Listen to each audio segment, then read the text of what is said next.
hop aboard the hype rocket to Planet Awesome Sauce.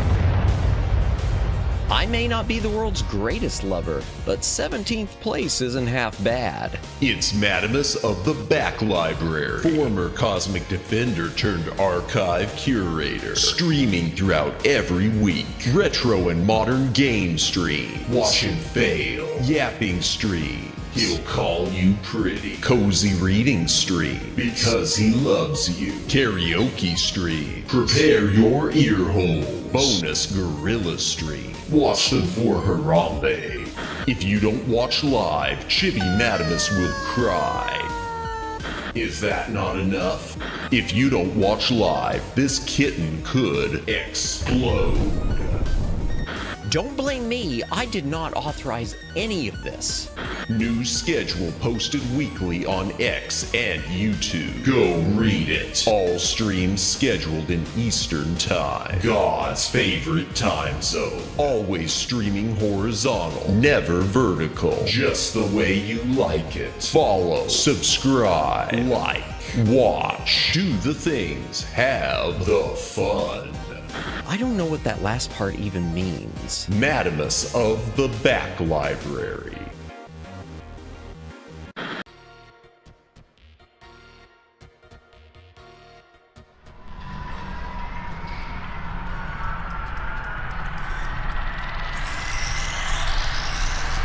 Greetings, brohams, what the dealio? Welcome to the Back Library. I am Madamus, former Cosmic Defender turned archive curator. Hail to the chat.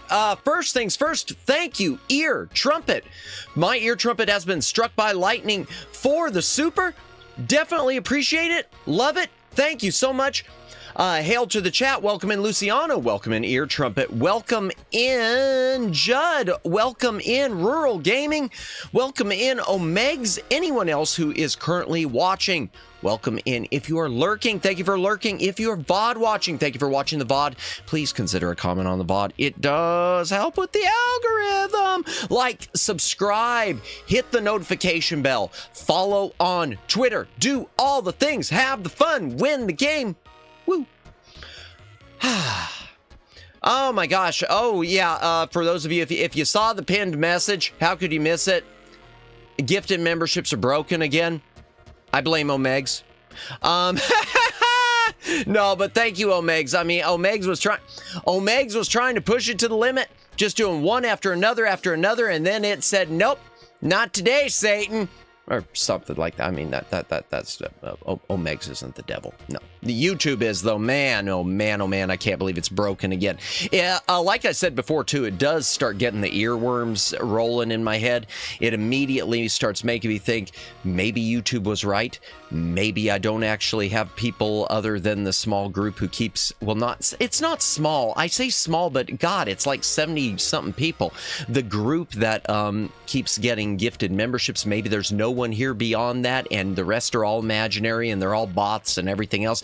I don't know, but I don't think that's actually the case, because I know for a fact that there are a number of people in this chat who have their gifted memberships on and they don't get struck by it. They don't get hit by the gifts when they come down the pike. I can't explain it.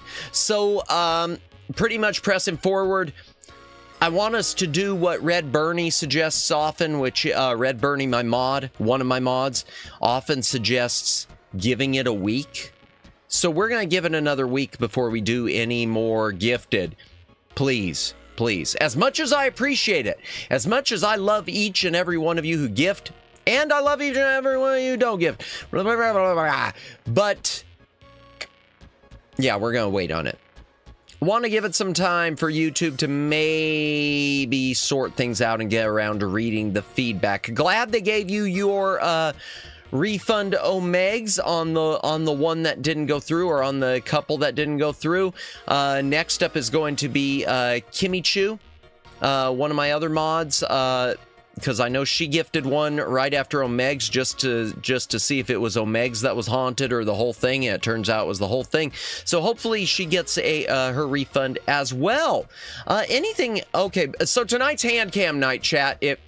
If you didn't read the description on the video coming in, Tonight's Handcam night, and tonight we are going to finish going through the NES cartridges, unless the whole stream, you know, collapses or something like that.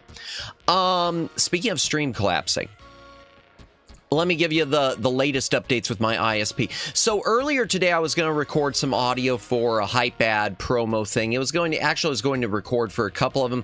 Didn't get it done because I was stuck on the phone again for like an hour plus another 30 minutes with an online chat. Actually, it was more. It was probably about 2 hours total, which just ate up my whole, and one of them, it woke me up because so I get a text message in the morning saying that my ISP has removed one of the $100 charges for the technicians coming to work on my thing.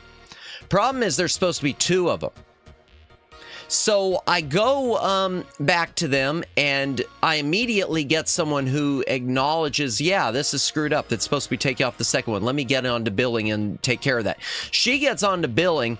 And billing just basically says, nope, we've determined it's not eligible. So then she forwards me on to billing. And after holding on the phone for, I don't know, close to an hour, they finally get on and they tell me, yep, you're right. We're wrong. We're removing it. Cool. I think. I don't know if it's been removed yet, but cool. Then come the next things. Then I find out that my ISP, in the process of changing me to a different plan, they said I would be paying less. I might be paying more, but I can't tell because I guess they've changed the way that my ISP in my state divvies up the taxes. So it's possible that they may have said, this is what you're going to be paying before taxes, whereas before it was what I was paying for the whole thing. So yeah, but I can't tell for sure on that until I get a clean bill without all these other things. Then I noticed that there's another like $20 they were supposed to refund me for all my trouble, and that was missing. So I had to do another thing. Chad, it's killing me. Between dealing with YouTube and dealing with my ISP, it's just such a drain. Do all VTubers have to go through this? If there's anyone who's lurking right now or who's in my chat who is a VTuber, have you had to go through this type of stuff, or is it just me? Am I just drawing the short straw? Because I know when I talked to Rhea, like Rhea Sumire, amazing VTuber, and she's on. I think she's streaming tonight. But we're not going to raid into her tonight. We might raid into her tomorrow because she's getting ready to go to one of the Comic-Con-ish VTuber convention things. Let me just check something real quick, chat. I want to make sure something's still going. Okay. Yeah, that says I'm live. Okay. All right. Just checking something with the stream. Sorry about that. Short interruption. Yeah, I know she's going to another one of those conventions. Man, I don't go anywhere. I feel like I'm such a hermit. I never go anywhere. I have not been to any of these anime or VTuber conventions. I gotta go someday. I gotta get out and instead of touching the grass, I gotta get out and smell the con funk. I don't want to smell the con funk. Actually, that's one of the reasons I haven't gone. I don't want to smell the con funk, chat. Chat, I don't want to smell the con funk. But maybe we'll raid into Rhea tomorrow night. I know tomorrow night, I believe, is the last night before she takes off on her latest trip to do those things and have that fun. Yeah. What else we need to talk about? What else do we need to talk about? Oh, before we get into the Handcam. Oh, and I have changed something with the Handcam. I was getting weird bitrate issues. I don't know if y'all remember last time, but I was getting some bitrate issues where it was like I think the black background, instead of taking up less, was taking up more bitrate. So I laid out a white towel until I could get some sort of a tablecloth for my desk. Because I'm hoping that maybe will give me a better bitrate. I don't know, though. I haven't tested it. We'll find out. One of us will be the first to know. Let's take a look at the schedule real quick, shall we, chat, for the rest of the week? Oh, and by the way, I think I'm going to leave this. I'm debating leaving this background BGM on tonight instead of going to the funk one. If you want me to switch to the funk BGM, chat, let me know. Let me know if you want the funk BGM that I usually use for the Zatsus. If you don't, we'll just leave it on this.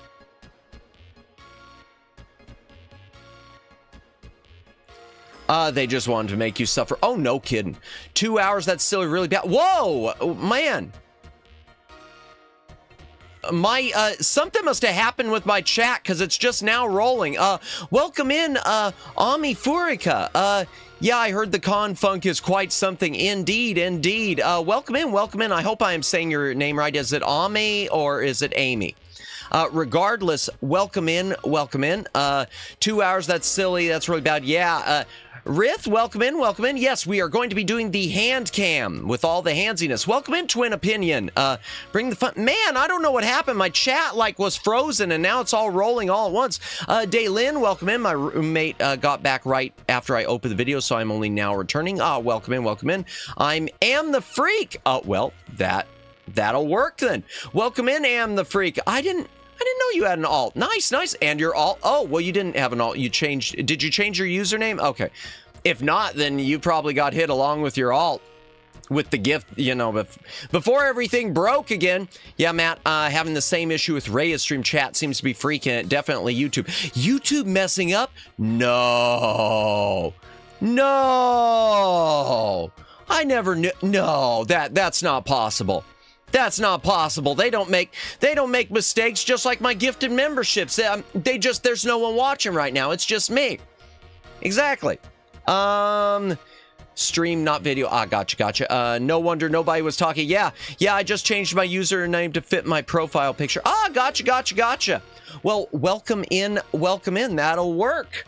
Yeah, that explains. Seriously, I saw that chat wasn't moving, and I just thought, damn, I am really boring tonight. I got everyone to come in, say hello, and then everyone just took off. Everyone took off. Oh, hey, Madamus, we're here to check in. Bye! I'll probably change my name back later. Gotcha. Yeah. Honestly, speaking of which, I really hope the YouTube so much hate. Oh, don't get me started, Jennifer. Don't get me started. Don't get me to bring out. I might bring out the pamphlets. Let me bring out the literature, the anti-YouTube literature.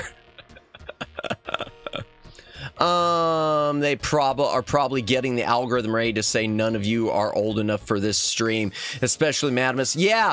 Now that they're going to be tracking apparently, if y'all have seen this, YouTube is going to be tracking like the type of streams you watch and the type of things you say in chat to determine whether or not you're a minor, because they don't believe whether or not you're a minor anymore. I was refreshing a bunch, and now that happened on your stream, I can confirm it's not me. Indeed, it's not. I was just watching in my live chat window and just, well, I'm thank goodness I am really good at talking to myself. Thank goodness I am really good at talking to myself. We can make it work. Sorry for saying this, but in my opinion, YouTube doesn't care that they want your money. Yeah, no, they don't. I don't know what to make of YouTube. The problem, Judd, is YouTube is part of Google, and Google is just too big. I'm one of these people. So I'm one of these people who usually doesn't buy into the whole argument of companies being too big, but I've changed my stance on that really in recent years. I've really changed my stance. Yeah, so gifted memberships are broken. We don't know if they're either that. Well, there's two possibilities. They're broken or YouTube is right. And if YouTube is right, then, you know, please excuse me while I commit seppuku. Not really, YouTube. Please don't close my channel. I'm not gonna commit seppuku. We're not gonna commit Hare Krishna or Harry Carey. Hare Krishna is a religion. Oops. My apologies to the Hare Krishnanites or whatever. I don't know. I just know apparently they used to hang around airports. What am I even talking about? I think I'm losing in chat. Oh, I think I'm losing it, and we're just, wow, 20 minutes in. 15 if you want to count when I actually started running the ad. So yeah, I was going to record some of my my new hype ad, which no, don't commit the Sudoku. Yep, I'm pulling out the numbers. We're pulling out all the numbers, chat. I will commit Sudoku to the local psych ward because I despise Sudoku. You know, yeah, I have never been able to play Sudoku. I tried once thinking, oh, this will be a fun puzzle game. Nope, my tiny smooth brain just couldn't do it. We haven't started yet, and Matt Nimus is all right. Yeah, I'm losing it to an opinion. But yeah, once again, welcome in everyone. Before I go to the schedule, what else was I going to say? I love Sudoku. Count Sudoku. I don't know. I love Sudoku. Nice. I wish, you know, Jennifer, maybe I should do a stream trying to figure it out someday. I mean, it's more content. Maybe my head just wasn't in it. It's one of those things that I felt like it would be a good pastime, especially because you see all the little books of like, before the internet was really giving them away for free. You used to see, and I guess you still do on some newsstands, the booklets of Sudoku puzzles. I've always... Yeah, I wish it would have clicked for me. Harry, y'all forgetting what committed means. I know what committed means. I know what you mean, Dalen. I know what you mean. Getting committed to the psych ward. I know what you mean. Harry Krishna is just a branch of Hinduism. Is it? I did not know that, Luciano. Welcome in, Kimmy. Welcome in. I really want to learn the game of Go. I don't know Go. Oh, that game. Welcome in, Kimmy. Ooh, Sudoku. Everyone liking Sudoku, and here I don't know how to play it. All right. That settles it. We're not even going to make that a future goal or anything. I'm just, at some point, I'm marking this down on the boomer pad right now. I'm writing down Sudoku. Because at some point, maybe I'll do it either on screen or on a hand cam. I am going to try to do Sudoku on screen and have chat help me out, figure it out. There. Pogs, Sudoku. Man, Omegs too, and here I am just like, those are big numbers. I can only count to 10. And we need Minesweeper. Oh God, I was so awful at Minesweeper. Lauren, welcome in, welcome in. I hope you're feeling better also. Oh, Library Bot already got you, chat. If you have not already subscribed to Lauren and TV's channel, what's wrong with you? What's wrong with you? I can't help you if you're making bad decisions. Go subscribe to them. They're awesome. They're awesome. Do it. End of speech. I don't know. I just thought of a maybe good idea Monopoly game.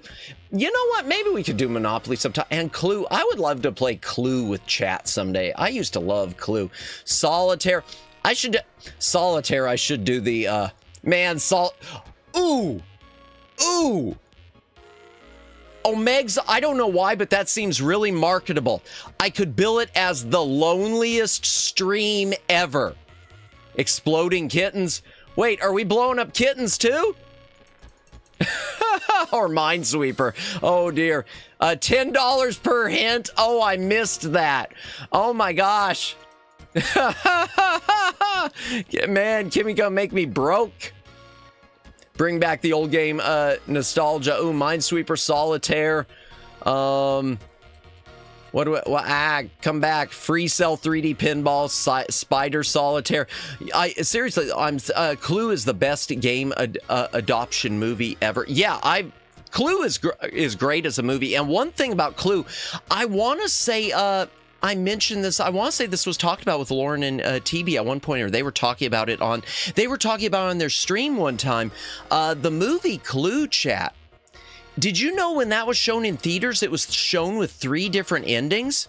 Adaptation. I should have realized that. So I know that's what you meant by still said adoption. Exploding Kittens is actually a game franchise. Oops. I was thinking about the kittens we blow up. So easy you won't need hints. Exploding Kittens or Minesweeper or Solitaire. I know how to play Solitaire. And Minesweeper, I now sort of know after seeing it explained. I kind of know with it. And I guess, yeah, Sudoku too. Your brain big hints hold you back. Feeling not great, but not as bad as yesterday. Well, at least you're feeling better, Lauren. I'm glad to hear it. Glad to hear it. Are you heartless? But no, Clue. I do, just real quick before we get into the handsiness. Uno. Oh my gosh. I know a lot of streamers have done collabs with Uno, with the digital version of that. So, I mean, that's something, that's something to keep in the hip pocket for down the road. Clue. In a reverse card. Let's just name all the games. Fireball Island. Wait, was it Fireball Island? I don't know. Do they make it anymore? I don't know. I know, it was a board game. It was a board game. Okay, Clue. So the movie Clue, Tornado Rex. The movie Clue, when it was in theaters, chat, it had 3 different endings, and depending on what theater you went to, you would see one of the endings. So everyone saw a different ending to the movie Clue, the game of life. The game of life is so hard, figuratively and literally. Uno's great, but have you ever played Can? No, I have not. Uno is reverse card, by the way. Is it? Okay, I didn't know they were the same name, different, or same game, different name. Yeah, when Clue was in theaters, it had 3 different endings, chat. And for years, the home video release like tried to combine all 3 endings. And then the current as far as I know, the current Blu-ray and the current 4K releases of the movie Clue, most of them, if not all, have a menu option where you can tell it to play the movie with a specific ending, or where you can have it surprise you with a different ending. So I want to say I want to say it's the Shout Factory Collector's Edition had a mode where if you play Clue, you can set it up to surprise you with a different ending every time you watch it. I mean, there are only 3 endings, but still, I think that's an awesome feature. That's an awesome feature, and that's an awesome thing they did with the movie Clue. You don't see stuff like that anymore at theaters. And the thing is, it's probably easier with theaters now because of everything being digital. Back then, it had to be film prints. So you had all these different film prints of Clue circling around with different theaters having a different film print, whereas now digitally they could just set it up, you know, push of a button. Sad, but what can you do? What would be a ridiculous movie based on a board game? Hippos? Oh boy, hungry hippos. Life. I feel like Life as a game would just be depressing. I mean, as a movie would be depressing. Uno, yeah, I don't know how that would work. Catan. Now I know of Catan. I've never actually played it. Lauren, I need to look into that one more because I know people, I've seen people mentioning playing that with family. My family never was big on board games. Y'all, I have got Happy Hippo sounds like a fun movie. Hungry Hippo sounds, yeah. Catan is fun. Is it? Okay. I tell you, boy, here's a sad flashback. Bring out the Monopoly. Yeah. But play it the right way with the bid. So I didn't know this until Time to Ruin Friendships, especially with, I didn't know that there's a rule in Monopoly, which the NES version, which we're going to get to. I only played Catan once. It's great. Autocorrect literally changed hungry to happy. I have no idea, because if you're hungry, you're happy. No, you're not. You're miserable if you're hungry. Get a Snickers. What were we saying? Oh, Monopoly. So Monopoly has a rule that I guess if you land on to buy a property and you refuse it, you're not supposed to then just leave it. It's supposed to go up for auction. And then all the players, including yourself, can decide if you want to pay less or more for it if you refuse to buy it. And I didn't know this until I played the NES version, which we're going to get to later. And I thought it was just a rule added to the NES version, but apparently it's the proper way to play. So if you want to really ruin some friendships, play Monopoly with the auction option built in for properties. Have people sniping properties out from under. That's how I played it. Did you, Kimmy? You played... Man, Kimmy playing it the right way while at least... I don't know about the rest of y'all, but when I was a kid... Yeah, we just played the, oh, you didn't want to buy it? Okay. Snickers sounds so delicious right now. Indeed. If you're hungry and you know it, clap your hands. Oh my gosh. You know, that wouldn't be a bad idea for a restaurant to run with. Oh yeah, the auction, same. We play with. Did you? You know what? Honestly, Lauren, I feel like it's maybe this is just an America thing. Maybe this is a America thing where we just didn't do it. Because I didn't. Jennifer Bless. Question, can you imagine a Monopoly movie? I just don't know how it would work. It feels to me like it would turn into another one of these big business bad movies, and I feel like those are just dime a dozen. Auctioning Boardwalk and Park Place, that can end badly. Indeed, Wolf of Wall Street.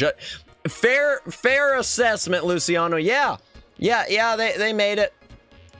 They made Wolf of Wall Street. And Michael Douglas was in it. It was called Wall Street. Greed is good. Or big business good. Yeah.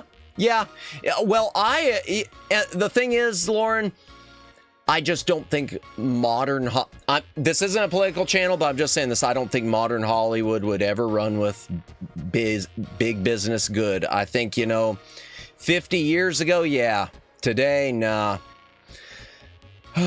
What can you do? Lucy, I didn't read. I just followed along. Did you? Well, whoever you were following along with, Kimmy, they were playing the right way. Oh, by the way, Kimmy, just to let you know, Omeg said he already got his refund on the membership gift that got lost by doing the feedback option instead of doing an online chat. So if you haven't, do the feedback. I hope it works for you. I know it's not my fault, but I'm sorry to anyone who does, gift and it winds up getting lost. I know it doesn't matter, but it just, yeah. We need a Snakes and Stairs movie. Oh my gosh, yeah. Snakes and Stairs, Snakes and Ladders, depending on what company man, I guess you could do the trilogy with every single name that game has had. Snakes and Stairs, Snakes and Ladders, Shoots and Ladders. Oh my gosh. I also put a link to his channel in the send feedback option since I didn't want YouTube support getting lost. That's a good, I forgot to do that, Omegs. Darn, I forgot to do that. Lord knows they need to assist. Next time it happens, this is not a call for you to do it, Omegs. Next time it happens, if it happens again, I'll make sure I put a link in there. Though you'd think just with people like Omegs going in there looking for a refund, you'd think they'd catch on. Okay, what else was I going to mention? Oh, let's go ahead. Check the schedule real quick. Tomorrow night, we're doing Hollow Cure for the first time. It was supposed to be last week, but ISP, y'all know the drill. Thursday, we are going to, I like money. It's Omegs, it's YouTube doesn't want you to give me the money. Blame them, not me. Speaking of money, you can always tip through Streamlabs, avoid the YouTube middleman, and not give them anything since they don't do anything. Hint, hint, nudge, nudge. They thought I was the streamer with this. Oh my god. You told me that the bot was telling. Oh my gosh, I gotta turn. Okay, hold on. I'm coming back to this. Let me come back to this. Thursday, Escape from Monkey Island, we're starting. Friday, we're going to continue Blackthorn because Blackthorn is awesome, and if anyone disagrees with that, I can't help you. Your bad decisions, I can't help you. Yeah, they thought you were the bot. I mean, not you were the bot. They thought you were the streamer. That doesn't surprise me. Woo! Oh boy. Woo! Oh wow. Oh, Megs, bless. Thank you for the tip. Thank you for the $3. He doesn't want my moolah. Absolutely, I want your moolah. And Ric Flair thanks you too. Well, Ric Flair doesn't thank you. To Ric Flair, I mean, $3 is the money that just falls out of his pocket, and he goes, whoops. Because he is the Rolex wearing, woo, diamond ring wearing, woo, limousine riding, woo, jet flying, son of a gun. Why'd I do that? Do you remember the Monopoly Mickey doing this consent thing? No, I do not. Sorry. I hate bots, don't we all? Meg7, thank you for the... I'm reading by Library Bot. My life sucks. I'm sorry to hear that, Rural Gaming.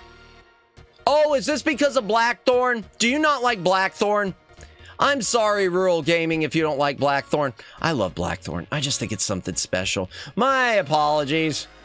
My apologies. That wasn't meant as a personal insult. These are the jokes, people. They're horrible, but they're the jokes. Kim, are you saying you don't have issues? Oh, dear. You know, Daylin, Kimmy's got this magical bonk hammer. Be aware, Daylin. Nice, so makes yeah, no comment. Be careful. And suddenly Daylin was timed out for like 3 days. I've had 4 surgeries on. Oh, probably a 5th. I'm sorry to hear that, Rural Gaming. Very sorry to hear that, Rural Gaming. I hope everything goes well with your eye surgery. I hope that this is the last one you have to deal with, whatever's going on. Yeah, definitely feel for you. What else was I going to mention? Oh, last thing before we get into the NES games. Speaking of NES, Kimmy will crush your balls, be afraid. Yeah, yes, indeed. Indeed, yeah. If I fear I'm the streamer. I run this channel and I'm afraid of Kimmy. If I'm afraid of Kimmy, man, you should, keep your lights on at night.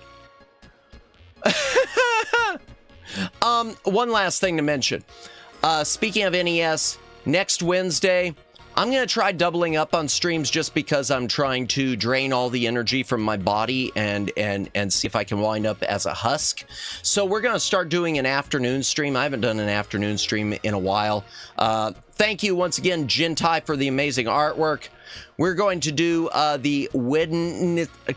I mean, it's technically spelled Wednesday. So we're going to start with the Wednesday afternoon streams. And we're going to be starting with Chip 'n Dale Rescue Rangers. Chip 'n Dale's Rescue Rangers. It's a Disney game. Figured it was low-hanging fruit. Have you played Crystalis? I have played it. I own a copy, Rural Gaming. But I have not played through it. So the art is great. Yeah, I was really, thank you again, Gentai, thank you for the pro bono artwork. Artwork always has that extra special shine when it's free. I hate it. 1 or 2. We're starting with just the first one. Someday I do want to play Crystalis on stream, Rural Gaming, or Crystalis. I always thought it was pronounced Crystalis. And then someone said Crystalis, and now I just don't know. We'll pray for your eye will heal nicely and quickly, Rural. Yes, amen to that, Kimmy. 1 or 2, we'll do number 1 for now. Maybe eventually we'll do number 2. We'll pull out that rarity. Chip and Dale, Rescue Ranger. Chip and Dale, through the danger. And now I get copyright bonked. Wedding the Nintendo Entertainment System Day. I hope you make your NES spouse happy, Madamus. Oh, thank you. Thank you. She's got nice curves. She's got a lot of angles. Retinal detachment, if anyone is curious. Ouch. Well, I try not to ask, but ouch, ouch, ouch. Yeah. Well, good luck with that. We're all pulling for you, Rural Gaming. We're all praying for you. I hope it heals up quickly and no more issues with that.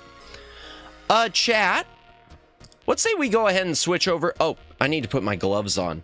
I need to put on my gloves so that you don't see my pasty white hands. Are you into SNES games also?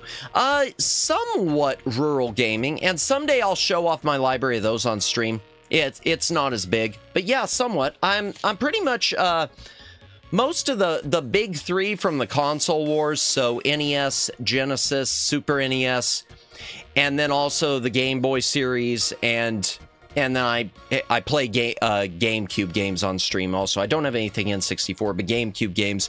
We've been doing Bat and Kaitos on Sundays. However, this coming Sunday, we're going to be celebrating the full moon. Y'all know what that means. Full moon, full goon. That sounds even worse when I say it that way. We're playing a guaranteed to be non-sussy pinball game that Omegs recommended, and we know that that means it's non-sussy. Matt doesn't want to show his manicure. My SNES library was extensive. I miss it. Oh, yeah, I'm glad I haven't. I've only sold off one SNES title, and I kind of regret. Big into obscure console. Love the Saturn and Neo Geo. I like the Saturn. I think the Saturn was a good... It's too bad that the Saturn didn't do better. Well, obscure is the wrong word choice, not popular, I guess. Well, I guess I would say as far as Neo Geo not being popular, I think we could kind of blame that on the price. Let's go over to the thing. And as I said, I put down a white towel just to see if that helps with the bit rate, because I think the black, yeah, it seemed to. The black I had before, first, I don't know why, but black causes a bigger bit rate issue. Let me turn my BGM off here, on here. Oh, it's the funky one. Okay, you're stuck with the funky anyway. I had a Saturn II. Nice, nice.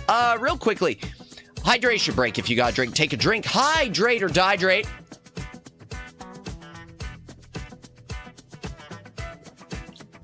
Dragon Force was the best Saturn game. You know, I remember hearing somewhere, I forget where, Dragon Force, Shining Force 3 are my faves. I've never played any of the Shining Force games. One thing to mention real quick before we start getting all handsy with it. That didn't sound right. Before we do the thing with the stuff. That's even worse. That just sounded dumb. Nights into Dreams disagrees. Nice. Nice. I remember the controller for that. Fun fact, did you know they made DuckTales, made 2 games? Yes, I have it. At some point, we'll play it on stream. Some point, we will play a DuckTales 2 on stream. And it's okay. The music isn't as good. Yeah, you know, after that banging soundtrack of DuckTales, when you take that down a notch, it's kind of... but not a bad game. I don't even know. Oh, yeah, Saturn. Doom on the Sega Saturn. Apparently, Doom on the Sega Saturn got nerfed by id Software. From what I understand, whoever was originally programming the Saturn port... oh, my thing is reversed.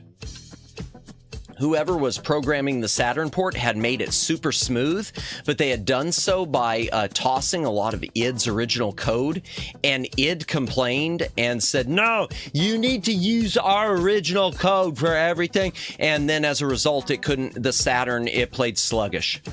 Yeah, the first one had a great soundtrack. That it did. That moon theme, I was going to say life-changing, but then I realized it's not really life-changing, but it's good. I'll be right back, okay? Madamus, the Dreamcast controller, was based off 3D and Saturn Nights into Dreams controller. Nice, nice. I've seen that controller, Daylin. That is a nice controller. Okay, let's get started. Last time, chat.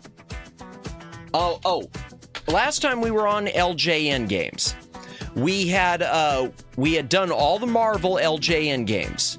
Finishing up with Spider-Man, the Sinister Six, or Return of the Sinister Six, or Revenge of the Sinister, or whatever. I did forget something from FCI, so I do want to bring that out real quick. And it's one of my boxed games. I think it's complete. I'm not quite sure. And it's also my only Dungeons & Dragons game on a console.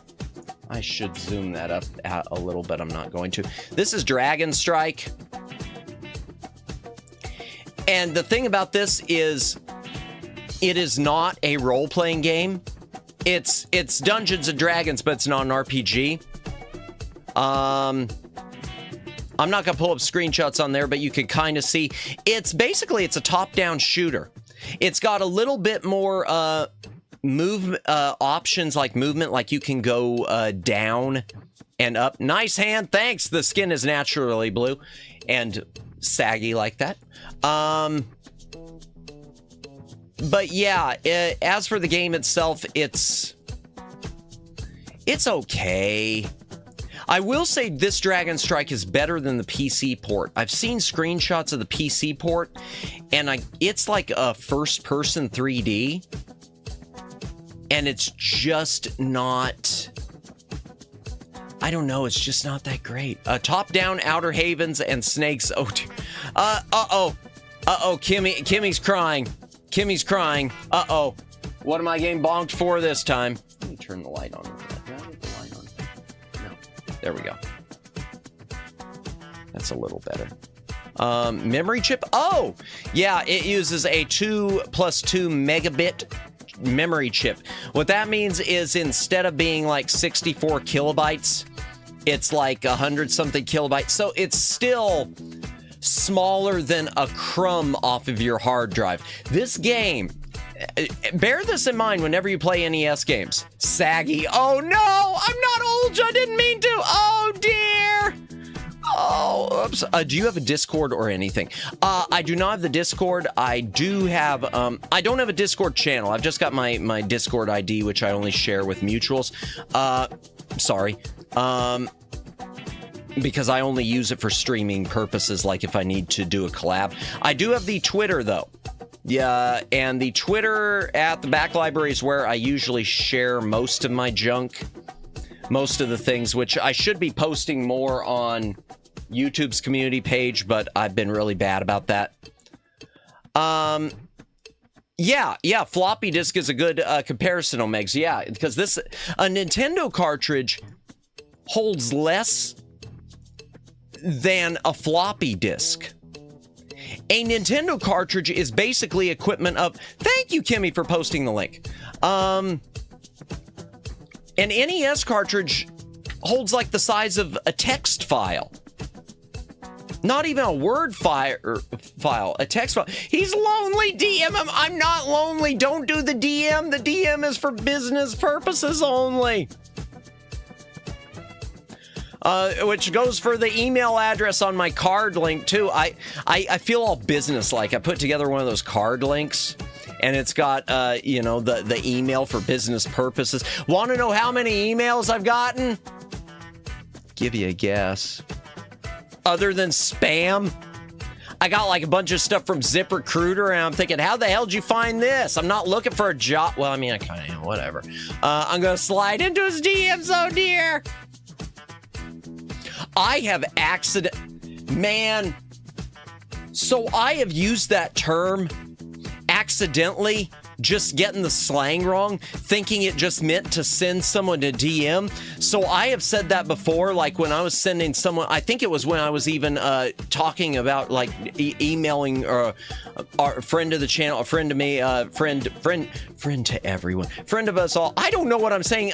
Rhea Sumire. I want to say at some point I said I'm going to slide on the YouTube membership thing that I'm going to slide into DMs, and I didn't mean it that way.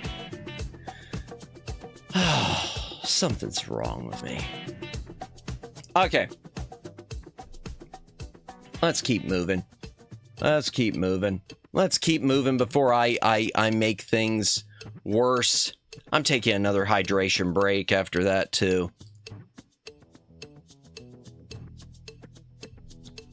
Goonimus. No! I'm not the Goonimus. I don't actually use X at this time, but it would be in character for me if I did. Nice. Oh, dear. Yeah, if you got a drink, take a drink, hydrate or dehydrate. Let's keep moving with the LJN. Okay, this is the time that LJN isn't entire. I can't fault LJN for anything with this. So, Who Framed Roger Rabbit? Which, by the way, is an incredible movie. If you've never seen the movie Who Framed Roger Rabbit, it is great. As for the NES game, let me brighten this a little more. Actually, let me brighten it here. Bing, bing, bing, bidding, ding, ding, ding. Properties. Configure video. Brightness, let's see. Oh. Well, that doesn't work. Contrast. Oh, well, that didn't work. Okay, backlight compensation. Okay. Brightness. Huh. Well. Huh. Looks like I can't, brighten anything with my Handcam chat. Yeah, I can't I can make the little light brighter, but that's not helping at all. That's just giving me a weird reflection. Ooh, it's the amazing glowing donut. Yeah. Why'd I do that? That was stupid. Why'd I do that? That was stupid. Configure crossbar? Does that? Nope, that doesn't do anything either. Well then. Maybe it's brighter if I just turn this off. Yeah, it's brighter if I turn it off. Heck. Okay. That's awesome indeed. Wow, I didn't know it was a game. Yeah, and here's the thing about super hard. Yes, it is hard. I want the lady in red waifu. Jessica Rabbit, yeah. Yeah. Before I start living up to Kimmy calling me Goonin as first waifu, indeed. Thank you, yes. One thing about this game. This is by Rare. Raresoft. Company that did Battletoads, the company that did Donkey Kong Country, Rareware, they did this game. So this is one of those times that LJN licensed out, and it turned out well. This is not a bad, it's not a bad game, but it is difficult. I will tell you why, man. Donuts are tasty. Donuts are amazing. French crullers are a gift from God. Oh, there's part of my problem, chat. Huh. Chat, I might not be that much of a pro streamer. Apparently, I've got my hand cam way too big. I just realized this. Hold on. And cut. Chat, I might be stupid. What's Rare even doing nowadays? As far as I know, they're just celebrating their anniversary. I mean, that's pretty much it. They're publishing a lot of stuff through Retrobit.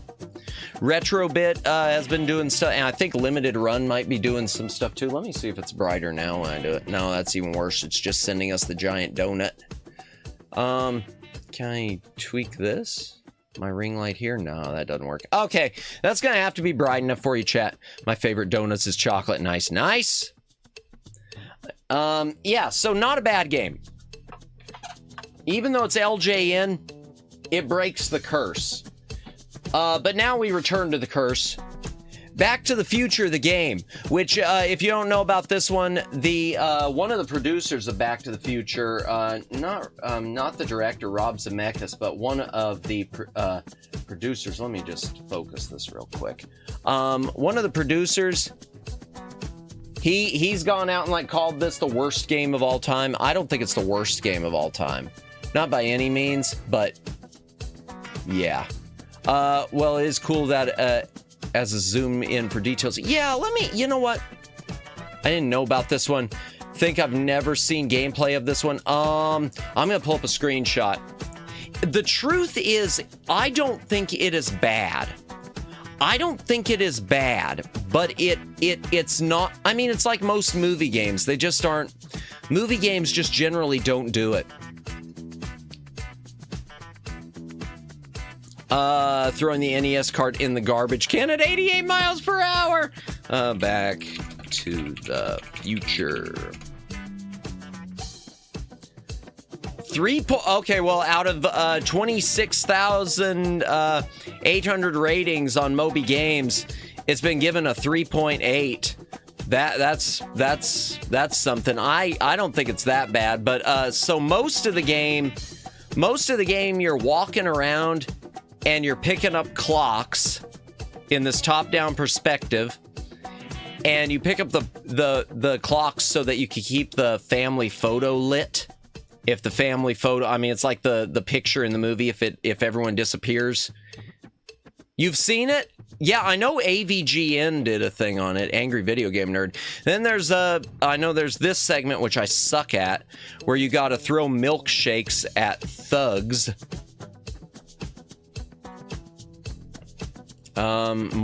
People just hula hoop in the street, as one does. That's what people did in the 1950s. Didn't you know that? The map screen. The school, I don't remember what you even have to do here. I think maybe you have to dodge stuff when playing Johnny Be Good. I don't remember.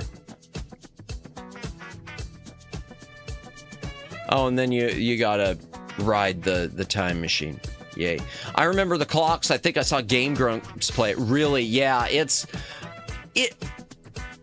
not the worst game ever. The thing is, it's very playable.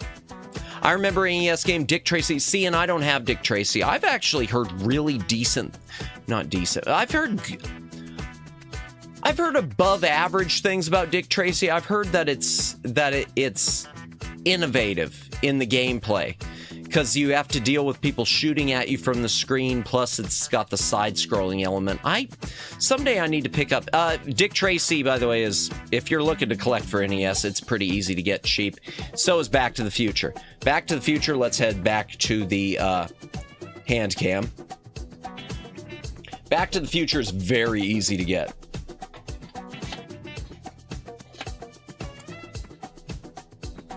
Speaking of Back to the Future... Back to the Future 2 and 3. Darn, I really... You know what? This white towel, I think, is making it where stuff... Let me look up... darn it, dropping things. Let me look with the let me see what if the blackness makes things more bright. It does. It does. Okay, chat, we're cutting away for a minute, because I am going to remove the towel. I am removing the towel. That sounded really creepy. Everything's sounding creepy tonight. I don't know what's wrong with me. Maybe it's a lack of sleep. And it is a lack of... I know I'm getting a lack of sleep, chat. Yeah, I've been... Because I just can't seem to get, I don't know what it is. I keep getting to bed late, and then I keep getting awakened early. Like with today I was awakened by, no! I keep getting awakened early by, like, stuff with the Xfinity. I get a text message, so I gotta get on the morning, phone call to them saying, hey, I want my $100 back. Removing the towel. Yes, we are yeah. Well, yeah. It's not that kind of towel. I want to make it clear to everyone. When I stream, I am... the year 2015 came and went. Where are the hoverboards? Where are the flying cards, the hoverboards, the 3D advertisements, and the dust repellent paper? Yo, welcome in, Aiden. Welcome in. We're doing Handcam-y stuff. Looking through my NES library. Yeah, that should work better now. Welcome in, Aiden. So the next one, let me move my armature here, and I will refocus it just a touch. Just a touch. Okay, there we go. Okay, so Back to the Future 2 and 3. Back to the Future 2 and 3 is much different than the first Back to the Future game. It's a side-scroller, and it's a puzzle game. So what I remember about the first one, first of all, it's awful. And I think it is much worse than the first one. I know when we go and look at the rating, it's probably going to be listed higher, but I say that this one is much worse than the original Back to the Future on NES. It's a side-scroller. It's got all these weird puzzle games, and the whole point is to travel back and forth in time and find objects that Biff has stolen and return them to the time that they're supposed to be by, like, jumping down into the sewers and stuff. The shoes and the Pepsi were brought to the fruition. Yeah, but the shoes were just 1 out of 10. I don't know if I'd go 1 out of 10, but that's pretty close. I can't say it's unplayable. I mean, I feel like that's sort of the bar which we get. That's the bar with LJN, isn't it? Whether it's playable or not. All right, let me go back here. Let me pull this one up. You remember that one? Yeah. Be back later. Have a wonderful stream, Matt, and chat. Hey, thank you, Kimmy. If you're heading home, Kimmy, have a safe trip home. We will see you later. Back to the Future. And it's Back to the Future 2 and 3, but then when you get to Back to the Future 3, it basically plays the exact same. It's the same game. It's just as the 2 part, except Wild West. Hey, Matt and chat, welcome in, Flash Viewer, welcome in. We are going through the NES cartridges, and I was trying to switch the Handcam to a white background, but then it turns out my Handcam can't, like, brighten things up, so what can you do? Flash! Ah! I love that movie. I love that movie. I'm convinced that it didn't do well enough in theaters because people in the 80s didn't get the joke. It just went over their heads. The whole point, you're not supposed to take it seriously. It is a modern day... I still need to watch it. Lauren, the key is you don't go into it seriously. It is a modern day serial from the 1940s. Sam Jones, yeah. Poor Sam Jones, they dubbed him too. They didn't even let him keep his own voice. And I don't know why. I think he sounds fine. Yeah, they took the 1930s serial and they didn't try to modernize it. Other than updating the quality of the effects and adding a hell of a lot of color, they did not try to modernize. They didn't do any of these modern audience things. I mean, other than they changed Flash Gordon. I want to say in the serials, he was a oh gosh, what sport did he play? I know it was on horseback. Oh gosh. Now I gotta look this up. What sport did Flash Gordon play? He wasn't originally a football player. Yeah, it was at the time people were expecting Star Wars level production. It wasn't. And the thing was though, Lauren, it's a big budget movie. It was shot 70 millimeter. This thing was shot in Todd AO. But it was Dino De Laurentiis. So it's one of those, it's Todd AO, it's big budget. It's Dino De Laurentiis. And I love Dino De Laurentiis pictures. I love that. I mean, didn't he do Danger Diabolic?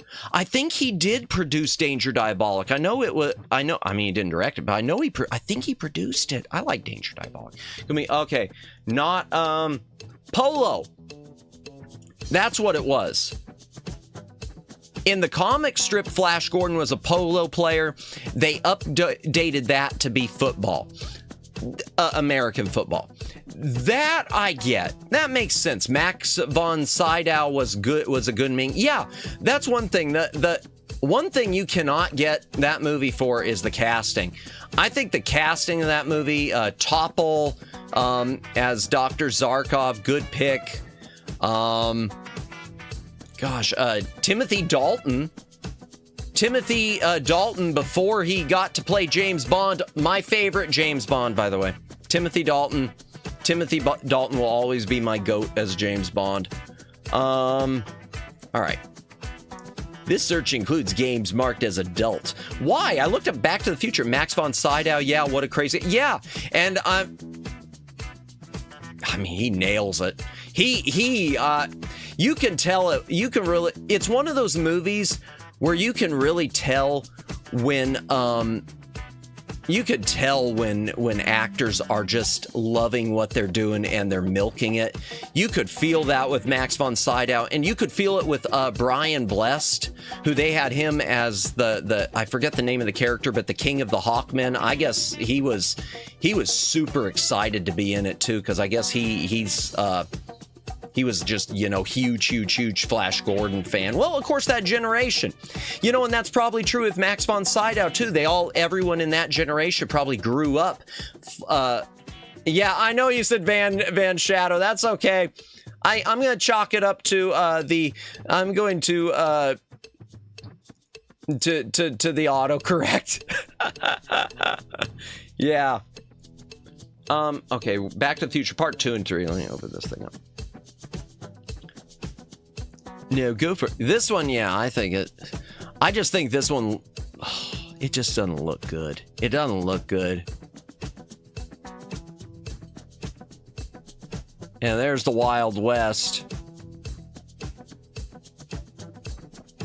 And you can ride on clouds just like Marty McFly did in the Back to the Future movies. You all remember when he rode on clouds and when there were little Koopa Troopa things?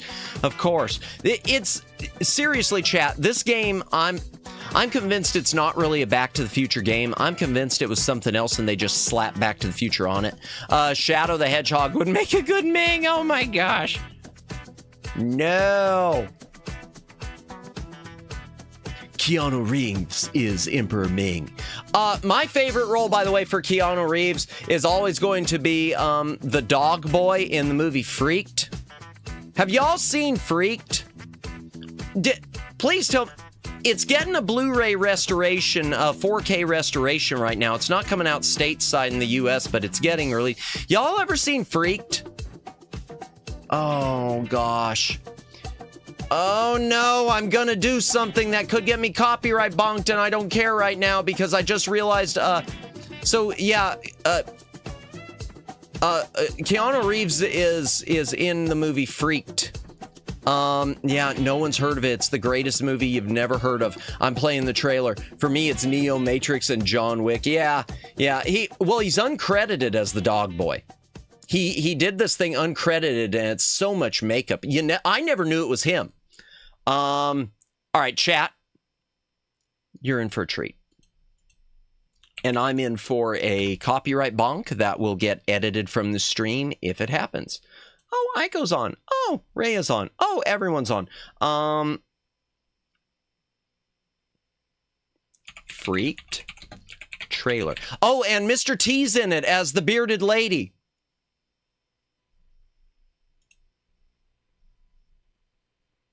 Umbrella Entertainment. Oh, I'm afraid to do theirs. Is this the original trailer? Nope, we're not going to do that one. All the wait, yeah. Okay. Which is a good trailer for it. Official 4K restoration trailer. Movie clip. All right, let's just go with this one. We'll just go with the junk one. All right, chat. Is this going to be like the Priest film? No, this isn't. This is not going to be like, no. No. Okay. This is not going to be like the Thornbirds, okay? We don't have anyone, I don't remember. No. Trust me. Chat, just hear me out. Hear me out. Just hear me out. Ricky Coogan, Brat Pack Sleazebag. Elijah C. Scuggs, Freak Show Tycoon. An amateur bioengineer. I can look at a guy like Kevin Costner and see a giant peach grub. When fate brought them together, Indeed. Mr. Scuggs took an average Hollywood slime ball and made something out of him. Oh, God! This was my good side! 20th Century Fox presents Freak. This was a It's total about bomb. friendship, I thought I told you to shut up! loyalty, I say we kill him. life's big questions, How many feminists does it take to screw in a light bulb? oh, show business. The public does not want to see disgusting, depraved, violent filth. Yes, I we suppose do. Jake and the Fat Man was just a fluke. It's about state-of-the-art technology. It's about Mr. T's the bearded lady. I am woman. Now like me. It's about Bobcat Goldthwait as a sock. It's the end of the world! The apocalypse! It'll make you laugh. It'll make you cry. And it'll make a cold sore that you thought had healed up start bugging you again. It's the kind of film Brooke Shields has always wanted to do. It is wild. It is very wild.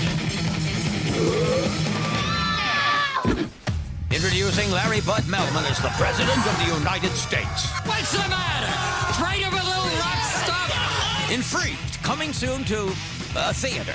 Freaked, but ugly, but funny. Welcome to show business, morons! Yeah, this was a bomb and a half. But it's become a cult thing over the years. It has become a cult thing over the years.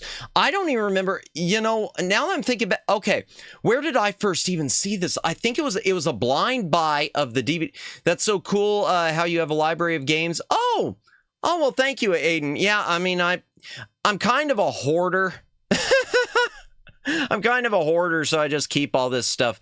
The bearded woman pities the food. Man, Mr. T, you can tell he's just loving it too. It's one of those ones that you can tell he is just loving that role. We were talking about games, weren't we? Yeah. Aiden reminded me we were talking about games. Yeah, I'm thank you for getting me back on track, Aiden. Man, wheels came off on this one. Yeah, so Back to the Future 2 and 3 is pretty terrible. What rating did it get on Moby Games? Let's see. Oh gosh, it got a 4.8. It got better than the original Back to the Future. That's kind of... Nah, whatever. No accounting for taste. All right. Continuing with the LJN, I don't know what's next. Oh, speaking of Keanu Reeves, I pity that movie. Yeah, well, I wish it would have done better. No one knows about it. It's really a hidden gem, I think. I know the creator of The Simpsons, not of The Simpsons, of Ren and Stimpy said it. I think he called it the funniest movie you've never heard of. Okay, Bill and Ted's Excellent Adventure. This is a game, I'm not going to show screenshots. It's sort of an isometric point of view. This is a game that could be good, but it is broken. It is so broken that Nintendo Power Magazine, from what I've read, acknowledged it was broken. They made mentions that something is wonky in the controls. There are paths that you should be able to walk on that you can't, and the paths where you shouldn't be able to walk on you can. There are some major programming glitches in this. And LJN. That's all I gotta say about that. And yet this has been reissued. There's like a limited run reissue. Thank you, Limited Run, for reissuing it and not fixing it. Back when Keanu was young, Keanu was young. Dude doesn't age. I got to say, Keanu Reeves, you talk about someone who has aged insanely gracefully. He has aged so gracefully. He does not age. Different time. Yeah, it was. And yeah, Keanu is a youth vampire. Indeed. Keanu, did you realize that Keanu turns 95 this year? No, that's not true. I made that up.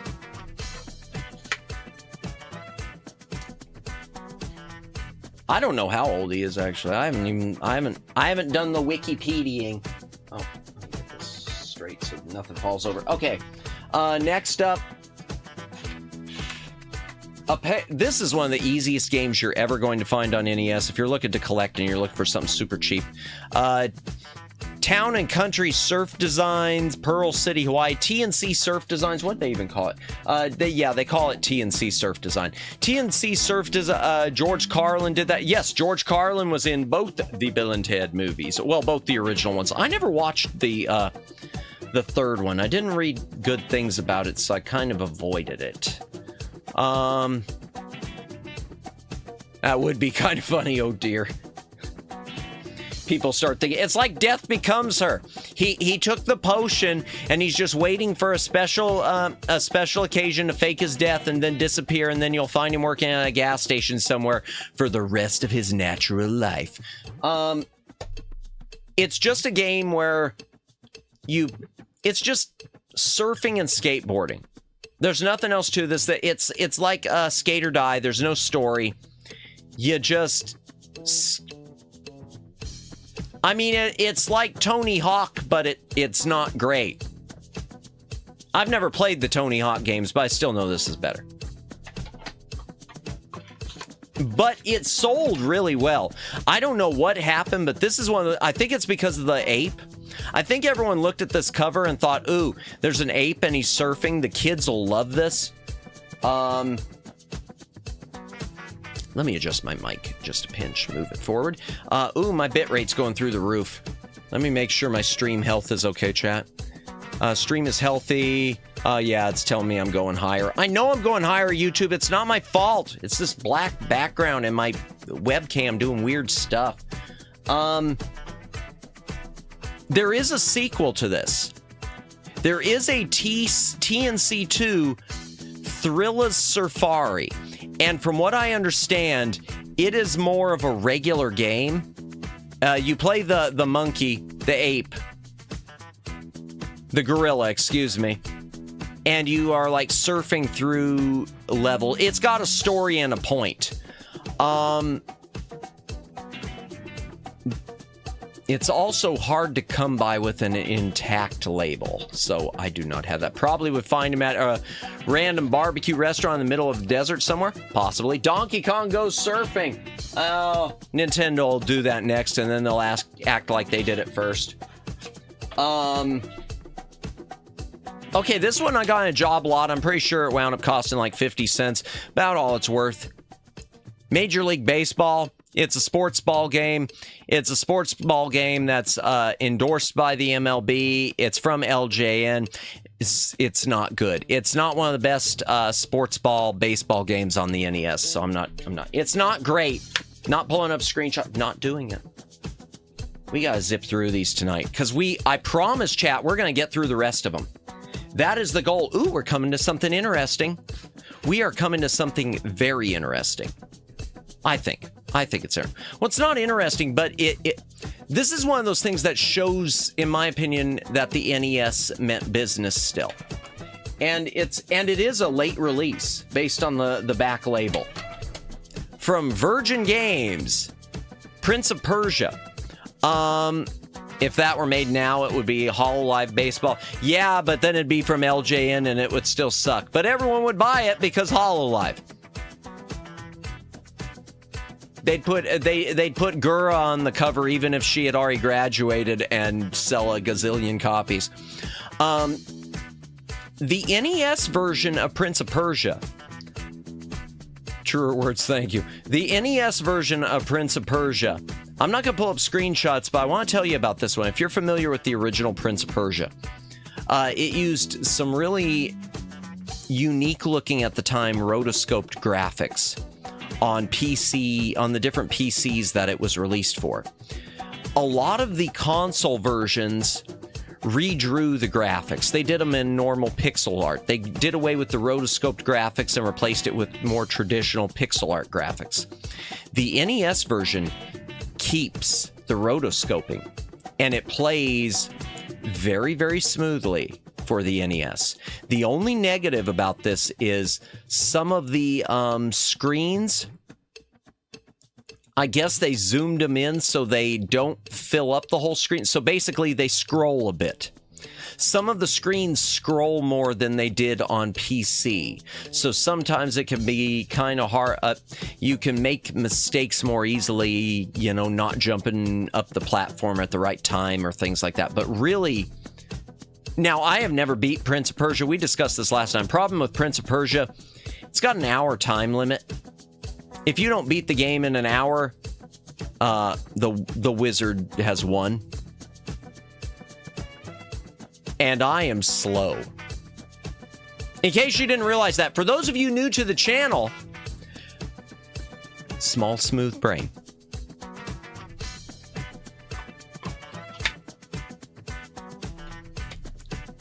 And yet you use the regular version of OBS instead of Streamlabs OBS. Well, it doesn't take a big brain to use OBS. I don't think so. Ooh! I gotta take a hydration break before we do this one, chat, because we're about to talk about something, in my opinion. Chat, we're going to talk about one of the games that I feel would have been one of the best games on the NES if it would have had game save.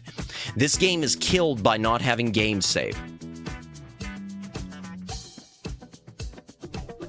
And I'm going to pull up screenshots too. This is one of those games too that I don't know how well it's sold. I think this game is badass. This is the McDonald's game on NES. This is Mick Kids, where you play as Mick or Mac, or maybe it's Mick or Mac. In any case, you play as two guys. And you can choose whichever one you want to play, and there's no difference between them. Chat, this is one of the best Super Mario clones I have ever played. The end boss sucks. So you take the end boss out of it. Remove the end boss from the game. Pretend it's not there. One of the best Mario clones there is. It's got cool hidden stuff to find too, because you have to collect these different puzzle cards and hidden worlds and ways to max out your lives. The problem with it is it's got all this hidden stuff to find, and it's got these cool map screens that look very Super Mario World-esque. But is the final boss Ronald McDonald? No, it's Ronald McDonald's magic bag, which his magic bag has apparently developed a mind of its own. I'll pull up screenshots momentarily. The problem is there is so much stuff to do and find, and it looks like a clone, not of Mario Brothers, but it's more like a Super Mario World clone with the pick-up and throw thing mechanics of Super Mario Brothers 2. Excuse me. And because of that, it needs game save. There's too much stuff in this game to do in a single sitting. The only time I've ever played, is that game a baby game? Oh, not in my opinion. No. It's got kind of a higher degree of difficulty as it goes on. And with all of the hidden stuff to find, if it's a baby game, it's as much a baby game as, say, Super Mario World on the Super Nintendo. We're going to pull up the, and this is one my family apparently bought brand new. But for whatever reason, unfortunately, they don't have the box. They still have the manual, but they don't have the box or have it complete. And by the way, it also is a mistake of McDonald's restaurants. I don't think they ever sold it in the restaurants. That's a game that should have been, they should have had some sort of promo where if, you bought so many Happy Meals, you could get it for $10 or something like that. Okay.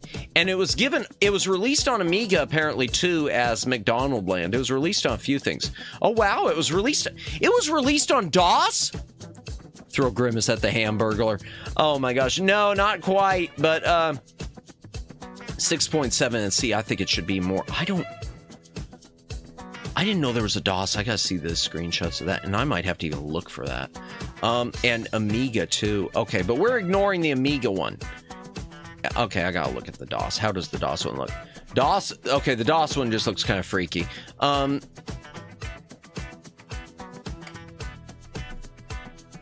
Okay, the kid looks kind of weird with the hollowed out eyes. Ignore the fact that he looks like, someone stole his soul. Okay? McDonald's stole the kid's soul, but that's okay. Help, help! The Hamburglar has run off with my magic bag! Please help us get it back! Yeah, so you're traveling through McDonald's, and it uses the McDonald's properties so well. You mentioned Grimace, because it does have Grimace and Hamburglar and Birdie and Corporate Greed Strikes Again, but it's so good, and that's the thing. And see, you had to collect the different cards to move on to another level. You had to get 4, but if you got all 6, if you were able to get all 6 of the cards, it would slowly unlock these secret areas. And as you can see, the map screen, very much like Super Mario World. I mean, that kid's so... Oh, yeah. As you can see, though, the map screen, very much like Super Mario World. There's one of the cards, collecting them. And, I mean, look at the design of that background. That is, like, ripped right out of Super Mario World. Typical 90s kid, soul stolen by McDonald's. Indeed. You want your Happy Meal, kid. You want your crack. Oh, I shouldn't have said that. But look at the way these clouds are designed. And this stuff, doesn't this look like directly they just copied Super Mario World? Seriously. And this was out after or about the same time. It was after Super Mario World, so they wouldn't have known enough about it. You can see the influence there. You found a card for Ronald's Clubhouse. And man, the afro on that kid, that is some tall hair. Just saying. Gophers with shark fins. I don't quite get that. But whatever. Little Golden Arch. It's first level in Birdie's World. It's a good game, chat. It's a really good game. If it had 90s hair, indeed. Indeed. They both got tood. They've got so much tood going on.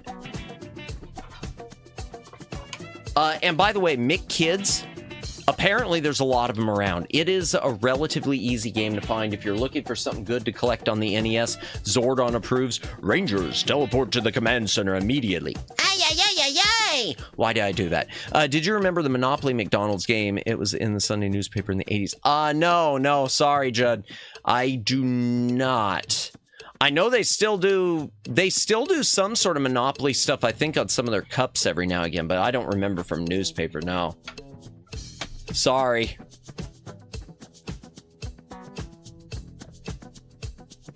Unfortunately, yeah, 1980, it might be just slightly before my time, but yeah.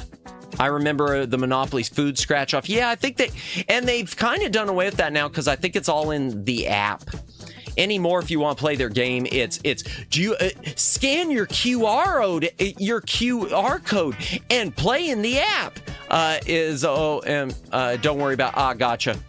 No worries, but I think it's cool that they did that, Judd.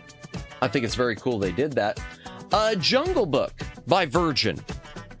Virgin licensed Jungle Book, and they made and it was designed by Disney themselves. This is on Super Nintendo and Sega Genesis and the and PC, and the NES version is pretty darn similar to them. It just doesn't look as good. It looks 8-bit. I'm not going to pull up screenshots. If you've never played it, it's a platformer based on the Jungle Book. Gosh, I got to take another drink, chat. I ate dinner. I had pizza like right before I streamed, so it's hitting me, I guess. Dry mouth.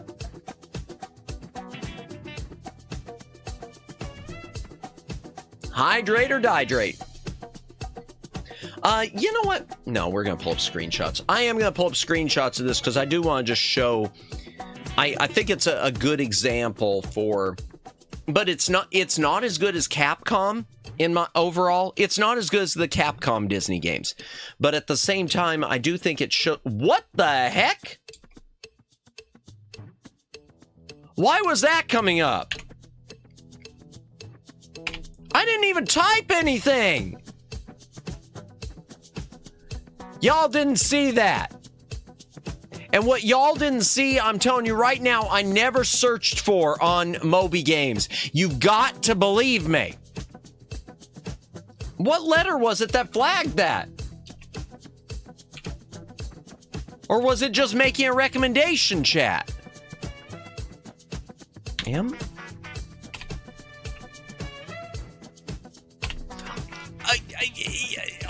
You gots to believe me. I was not looking that up. I don't know what. All right, we're just looking up the Jungle Book. There. I'm just going to look up the Jungle Book and we're going to pretend that didn't happen. Why did I draw attention to it? Jungle Book. Yeah. Yes. Indeed. Something. It's another meta situation. Oh gosh. Yeah. This one I'm not going to edit out. I did edit that one out just because of the swear word, because I didn't want YouTube coming back and saying this isn't eligible for ads. You dropped an F. You put the F-bomb on the middle of your screen, and we're going to break your membership some more too. Jungle Book. Oh my gosh, come on. NES. Okay, so it isn't the same as the it is not the same as the Super Nintendo. It's the same as the Game Boy one, apparently. Well, I don't want to see the Game Boy one. Oh, well, they only give you really one couple screenshots. It doesn't look bad. And you could tell it's got a look of like a 16-bit game that was dumbed down to 8-bit. It's got sort of that I don't know, that blurred quality. YouTube updated the F-bomb to allow the first 4 seconds to have swearing without it affecting monetization. Yeah, I know that. I should have left it alone, Omegs. I should have just left it in. Oops, and I can't restore it after the fact. Oh well, for those of you who missed it, you missed it. I'm sure you can figure it out, though, because I only cut it out like 5 seconds. Yeah, but you can see it's kind of got like a 16-bit has been dumbed down to 8-bit look to it. At least I think so. Bang, bang, bang, bang, bang, bang, bang, bang. Speaking of Virgin, the company Virgin Games, Caesar's Palace. This is a game about conquering the Roman Empire with the help of Vanna White. It's not about that. This is just it's a gambling game, chat. It's a gambling game. If you couldn't get it all by looking at it, it's a gambling game. That said, from what I understand, chat, Virgin paid a pretty penny to get the license to use Vanna White's image on this cartridge. I don't know why, because in my mind, Vanna White is not synonymous with gambling. She's synonymous with Wheel of Fortune. But they paid extra because they wanted her on the cover. It starts with F and ends at, yep, indeed. Oh, dear. Ow! Oops. I dropped something. Shh. It's okay. I didn't damage it. It's not damaged. It's not damaged. Oh, but it did remind me. I missed a Virgin. I missed a Virgin cartridge. Okay, this I'm just gonna shove it out there. I'm not a fan of this game. It was on PC and it's on NES. It's called Overlord. Nifty enough artwork, but it's like an early Command and Conquer. It's a strategy game. It is a science fiction strategy game where you are trying to rule an alien planet. And it's one of those games, I don't remember how or where I got this. My family did not buy this new, but I was able to get it with the box. I'm not going to pull up screenshots. It's a really, really complex strategy game. It's one of those things that it's just above my small brain. And if I did figure it out, I'd probably be bored because a lot going on with this one. But Overlord, we won't be playing that on stream.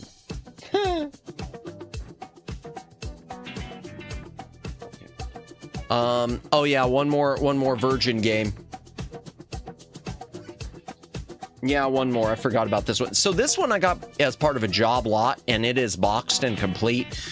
It also supports the 4-player adapter, but I don't think I've ever even popped it into my Nintendo Entertainment System. This is Greg Norman Golf Power with Course Designer and battery backup.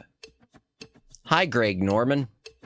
Yeah, I don't know much about this. All I can tell you, chat, is it's golf. It's golf. Amateur, pro-am, and professional levels of play.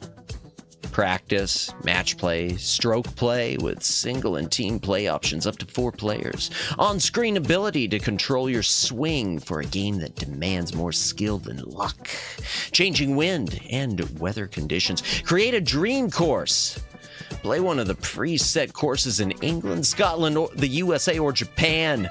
Or rejoin a saved game right where you left off. Just like the Great White Shark, you'll need total concentration, strategy, and control to make the leaderboard.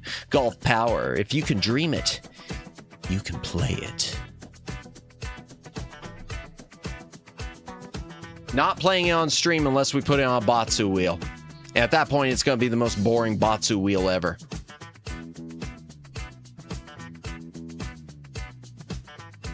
All right, back to the regular cartridges momentarily. So this game's got like 1,001 sequels, apparently. Koei keeps churning them out. Y'all have probably heard the name at some point. Nobunaga's Ambition.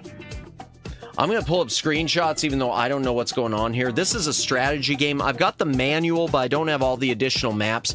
Koei stuff usually has a bunch of maps and it's super deep.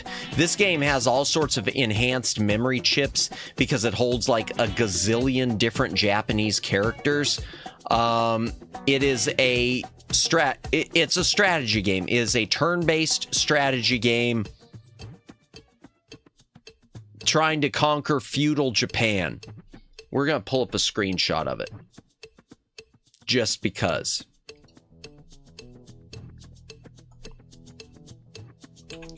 And it's been remade, and they've made all sorts of sequels, and there's even an anime sort of based around it. Nobunaga's Ambition, is it boring? I don't know that I would say it's boring, Judd, but it requires a lot of work to get started. It's one of these games that's set in history, and it sort of expects you to familiarize yourself with all of the history and the major players who are involved. That's the thing about Koei and their strategy games. They are really they're really in depth where they expect you to do homework. So if you're really, really into that sort of thing, it's not boring. But if it's something, if you think it's a casual game you can just pop into your NES and play, good luck. I sure couldn't do it. Nobunaga's Ambition. Okay. And as you can see, it is on like every single system there is. And it's been reissued over and over. It's on the PlayStation Portable. 2010. 7.0 score. And there isn't a lot. Well, those are the Amiga screenshots. There's a Super Nintendo version. Wow, probably only in Japan. I know some of the sequels are in the States. Maybe all of them. I don't know. Yeah, this is basically what the game looks like when you play. Which fief would you like to rule? And picking your characters and getting all their points, their IQ and everything.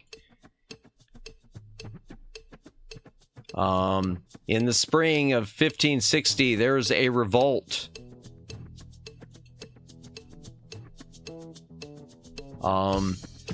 See, there's a revolt. Yeah. The rebels have won. So it doesn't show you much. It's just you might as well. It's kind of like if you're playing a solo board game. If you're playing one of those solitaire-esque strategy board games, I think that would be one of, yeah, it's got RPG. It's sort of a combination RPG and strategy type of thing. RPG in more like a traditional board game RPG like, but strategy on, I guess, what you'd consider on a game console at the time. Yeah. So you don't see, as you can see, but it's got enhanced memory just so you can have that. Why? Because of the amount of information that's packed into it. There's so much information packed into this game. And speaking of Nobunaga's Ambition, we'll get to another boxed one. I know my family didn't originally buy this. I think I picked it up at a used game store because I saw it complete. And it is complete. It's got all the maps and everything. Nobunaga's Ambition 2, Electric Boogaloo. 3 megabit cartridges. Now, that's the thing. 3 megabits is not megabytes. It's megabit ROM. So, like it says, with 128 kilobit RAM, if I were to look up the size of this, it would still probably only be half a megabyte. It's a classic. Yeah, it's a classic, but it also, Flash, I'm sure you'd agree, steep learning curve. Or at least I'd hope you'd agree. A steep learning curve on Nobunaga's Ambition. It's not the type of game that, you know, you could just pick up and play willy-nilly. It's not like, it ain't Super Mario Brothers. It ain't Tetris. And it does have an improvement with the interface. You could tell it looks a lot better than the second one. From what I remember playing it, yeah, and it's one of those games I tried. The weird thing is, Flash Viewer, I played it and I enjoyed it, but I knew I wouldn't want to go back to it because it was one of those things where it's like, wow, I'd really enjoy this if I actually read all the manual and I figured out what I was doing. I'm not going to do that because there's too much. I remember that was sort of my thought process was, wow, this could be really fun, but I don't have the time for it. And I still don't. I don't know. Maybe someday we'll check these out. Maybe someday we can do some sort of stream thing with those. I'd rather do those than Galf. Okay. Okay, so this one, this one's from a company called Nextsoft. I'm not gonna pull up the screenshots. Castle Quest. This is a pretty easy game to find. I think it's one of those games everyone bought because of the artwork. Nextsoft, I don't know if they released anything else on the NES in the United States. It is... I don't know what year it was released in the US, but it plays very much like a Japanese PC game, like a PC-88 game.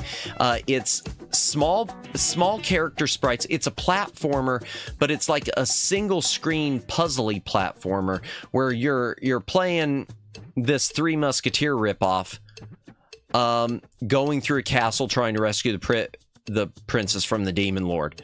And collecting keys the entire time. And it's got the same piece of music that plays throughout the whole game. So it's like a very early NES type game. This is one of those games, chat, that when Little Madamus, first of all, job lot. It was part of a job lot again, I remember.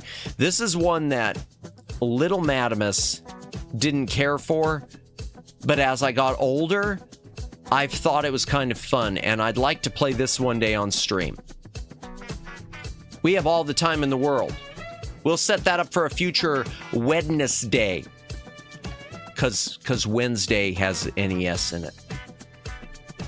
And I guess it does mean Weddings Day or something. I've never looked up we're in Broderbund territory, and we are with the Guardian Legend. Okay, we got to pull up screenshots of this. Hydration break. If you got a drink, take a drink. Hydrate or dihydrate.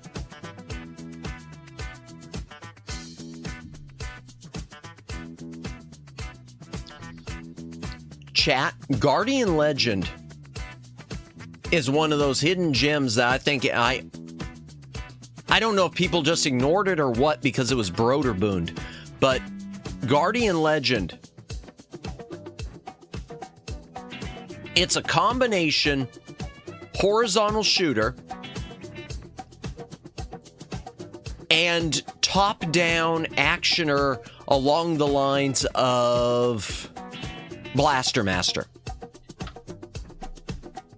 Three Musketeers ripoff. Oh, you mean My Hero Academia, All for One, One for All? I've still never seen My Hero Academia. I've never watched any of it. Yeah, Fafford TV, welcome in, welcome in.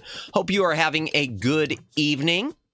Yeah, we're looking through the remaining NES cartridges. And I don't know why the Handcam's causing my bitrate to spike so much. YouTube doesn't like it, but my stream health seems okay. Yes, sir. Good. How about yourself? Oh, it's been a good now. I'll say good now. It's been a week. I've been dealing with trying to my ISP. In addition to nerfing me, now they want to give me a bunch of charges that I'm trying to get removed. So yay. But good. I think good. We're gonna go with good. Day of Odin. Woden's Day. Wednesday. I liked it better for weddings. Those are character names on that show. Are they what, all one and one all? Wait, what? Oh, the Three Musketeers were character names? Oh. Okay. Interesting. Oh, you mean the Three Musketeer names are character names on that show. So, oh, okay. So like Porthos and stuff like that? Or, I don't remember all the names of the Musketeers. Let me cut to here. Same here. Okay, here's what we're doing. Okay, Guardian Legend. Guardian Legend. The Guardian Legend. Legend of Goardic. This is one of those... what was the rating? 7.8. Chat, this should be higher than 7.8. This is one of the true NES gem of gems. And it's from, I didn't realize it. Chat, it's from IREM and Compile. Ooh. Let's go. Okay, get past the Japanese title screen. Yeah, so you've got, first of all, you've got your shooter. Yeah, it's a good-looking shooter. I love IREM, yes. It's a good-looking shooter. But then once you get past the shooter and you land, if someone is reading this, I must have fit. Wait, who fit? Oh, we're in a computer room. Okay. A cutscene. Once you leave the shooter segment, you wind up in this. All for one. Oh, bad guy, and one for all, good guy. Really? Huh. That's different. That's different. Yeah, once you do that, it turns into this really, really awesome top-down actioner moving screen-to-screen thing. Fighting regular enemies. Dead end with good stuff hidden. Yeah, so it's an awesome game, chat. Chat, you got bullet. Oh, why haven't I already streamed this one? Can I ask how many carts you own? I haven't done a head count, Fafford. We're finishing them tonight. That's all I could say. If I think I want to say after the 30 got lost, if I had to guess with NES, I know I counted them at one point. I know it's over 300 on NES.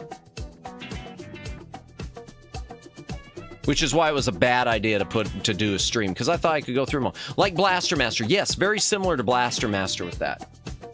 Yeah, I just wish I would still had the ones I lost. And there's a few that I sold over the years, one of which we're going to talk about, that I regret selling, even though I got a good price on it. I really regret selling it. We're going to talk about it when we get there, because I've got the Retro Bit reissue, but it's just not the same. NES is too expensive for me. Had to go Famicom. Yeah, you mentioned that before. Yeah, I've only picked up a couple Famicom games.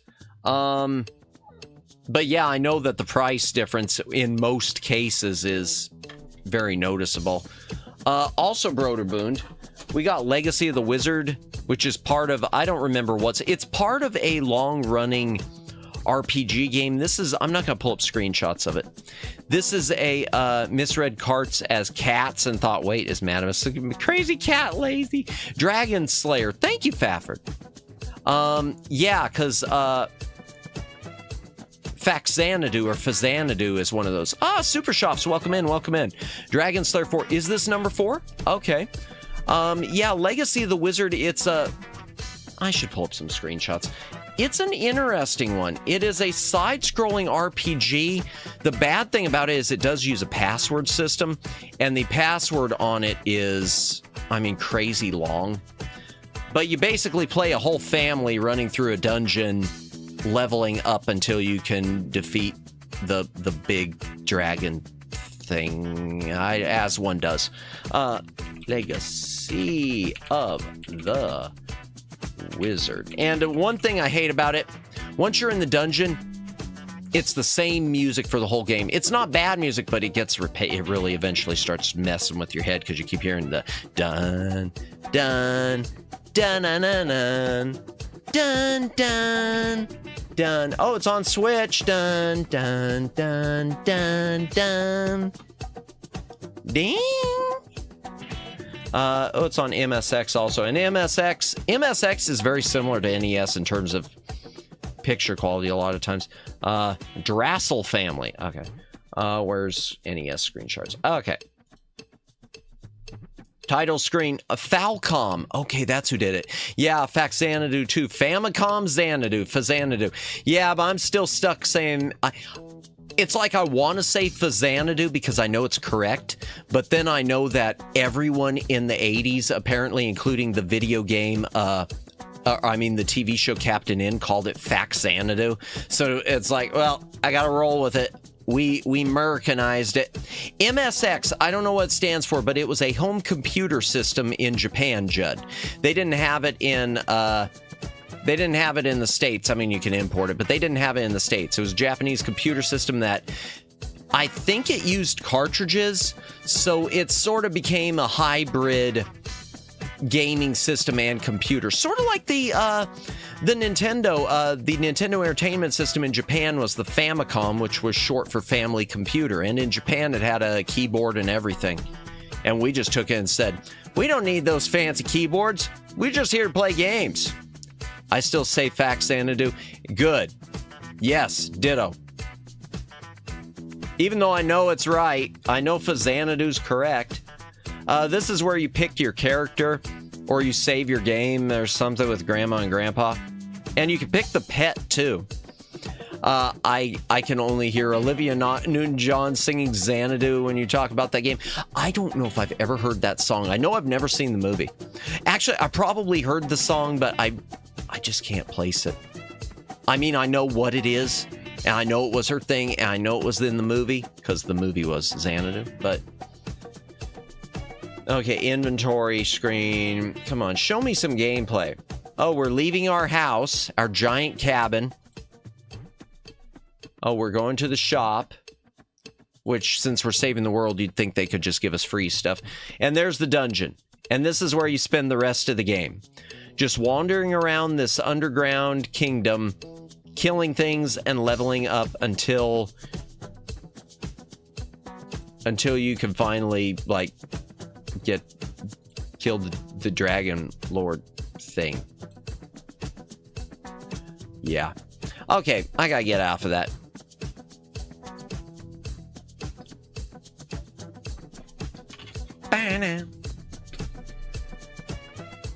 All right, almost done with this pile, and then we'll get the next thing. Okay, another one. On this one, unfortunately, my labels got a little damaged. I'm not gonna pull up screenshots. The Battle of Olympus. This game looks very much like Zelda 2: The Adventure of Link. It is a side-scrolling platformer RPG. It does use a password system instead of battery backup, but which is unfortunate. But it is an action RPG that is very, very similar to Zelda 2: The Adventure of Link or Xanadu, but it's got a Greek mythology theme to it, because the Battle of Olympus. It's good, and it's something I might do on stream at some point. Have we ever saw Madame's hands? They all tatted up, ain't they? No. I don't have a single tattoo or piercing. IRL, I don't. Not a single one. No, I just wear the gloves because sometimes my hands get banged up at my side gig on Sunday. Broderbund logo on that game. Yeah, purist. That was Broderbund 2 was Battle of Olympus, and also Broderbund is Deadly Towers. Deadly Towers, I'm not going to pull up a screenshot. This is one, it's been on AVGN. It is a love it or hate it. It is, I thought it was an RPG adventure because it says adventure series. It does not have any game save to my knowledge. You're just a knight going through a series of deadly towers fighting monsters, fighting through dungeons. The hit detection is kind of wonky on this one. And I do mean it when I say love it or hate it, because there are really two schools. I've seen people like it, and I'd say more people dislike it than like it. This wasn't part of a job lot. I think I made an effort to buy. Yeah, I picked this one up just probably a couple years ago when I was just deciding, hey, I'm going to expand my NES library, and I don't know why, and was just looking for things that weren't overpriced, and I finally picked this up, and I don't really enjoy it. It is an older title, too. You could tell because the seal of quality is round, not oval. But it's a 3-screw release, too, not a 5-screw. Though there might be a 5-screw. Oh, okay, this one, chat, is... this is also a recent acquisition. I'm not going to pull up screenshots because you're going to... because you'll know what it is once I tell you. Okay, Rockin' Ball. I did not pick this up as a kid because I saw this artwork And I thought this was one of those exercise games for the Nintendo Power Pad. I thought this was like whatever the family training Olympic things. I thought this was one of the is that company makes Carmen San Diego games? Just curious. Yes, on computers they did. However, the only Carmen San Diego which I don't have, which is on NES, was licensed through Konami, which was an interesting choice. But yes, Broderbund, they made a lot of education, edutainment stuff. So yeah, they did do. Good call. I forgot about Carmen San Diego being with Broderbund. This company, VAP, I guess. This is the only thing I know that they've ever released. Oh, and Nitvik, I can't pronounce it. NTV International Corporation. I think this is the only thing they put out. I want to say it's actually a game by Namco. I'm not going to look it up. It's pinball, chat. It is a pinball game. I didn't know this when I was a little Madamus. Like I said, I thought that this was an exercise game, but this is a pinball game. I'm not going to pull it up because it's pinball, but maybe we'll play that on stream someday. I'd like to go through the 8-bit pinball stuff. I thought Carmen was Arc System Works. I'll double check. Interesting. It might have just been published then on PC originally, back in the days of, I guess, Apple IIe and whatnot, by Broderbund. I want to say Broderbund published it at some point, but I could be wrong. And while you are double checking, Daylin, chat, I got to go get more stuff. I got to go get another stack, another fat stack. Don't go anywhere, please. I'll be back. I promise. Ooh, my stream health just went down. I don't like that. Let me look. What are you doing? Oh, it's just saying it's too high. I know it's high. I don't want you to bonk me, YouTube. No! Oh my gosh, I almost said that out loud. I can't believe I almost said that out loud, Red. Welcome in, Red. Welcome in. Welcome in. I saw wow. My brain is messed up. Oh my gosh, original Carmen is Broderbund. Interesting. Okay. I'm gonna go to a different screen so the Handcam doesn't bonk me anymore, and I'm gonna get some more stacks. Oh dear. Yeah, I can't believe Chat, it's been a long week, and it's only Tuesday. It's only Tuesday. I'll be right back. Just a moment, chat. Just switching out stacks of cartridges. Ba-da-ba-bum, ba-da-bum, ba-da-dum,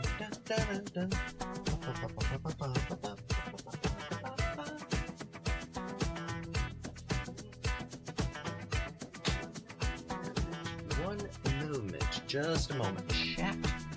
Just a moment. Ow, ow.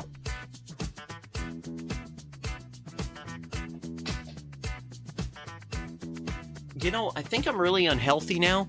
You almost got him there. Yeah, between that and what happened last night with Meteor or Mintier or whatever it was. Yeah, thanks. Thank you all.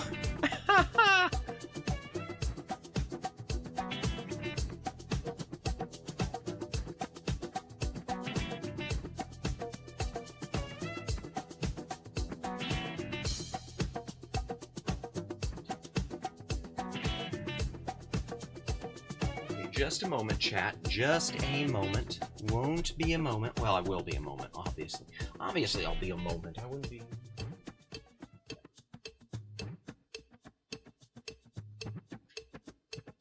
But we are going to finish all of this tonight. We are going to finish all of this tonight. That's a promise.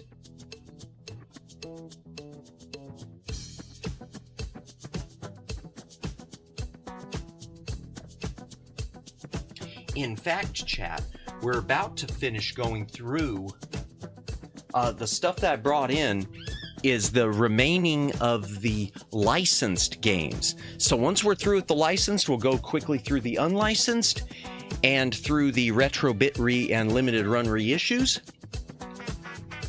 What did I miss? What did I miss? I know he partial. Yeah, you almost had me. Yeah, a win for the chat. Oh, no. Yeah. I will always try to catch Matt off guard. Man, this is the day to do it. This has been the day to do it, I swear. Hydration break again. I have exceedingly dry mouth at the moment from pizza. Because, by the way, if you're in the States, they got the just chilling and finishing work. Well, good luck at work, Red. If you're gonna be lurking, enjoy your lurk. Yeah, by the way, if you're in the States, I don't want to, I mean, I'm not getting paid for sponsorship, but Little Caesars has this really, really, really awesome Fantastic Four promotion now, which is like $7.99 for a large pizza, which has it's like 2 slices of jalapeno and pepperoni, 2 slices pepperoni, 2 slices cheese, and 2 slices of some meat monster mountain thing. I already finished. Nice. Good. That's awesome. Oh, wow. And it's midnight now, too. Perfect timing. Yeah, hydration break. I did say I was going to hydrate. Didn't I? Hydrate or dehydrate?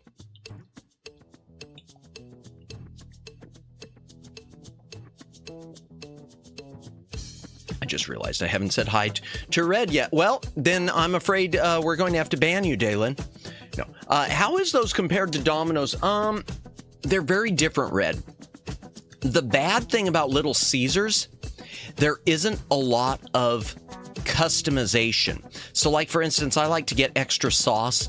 Little Caesars pizzas are often kind of dry. So, like, the Fantastic Four, it's called the Fantastic Four in one, but I keep wanting to call it the Fantastic Four way. And I know in fact, I need to say that when I order it at some point. Second band tonight. Yeah. Kimmy's going to come in here and say, what happened?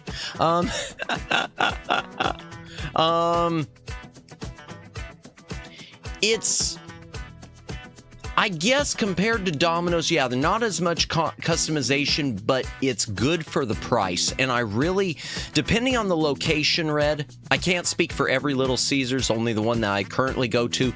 The crust is really, really good. It's not leathery. Battling anemia. Oh, yeah. Hope you feel better, Lauren. Oof, indeed. All right, let me go back to the Handcam. Handcam!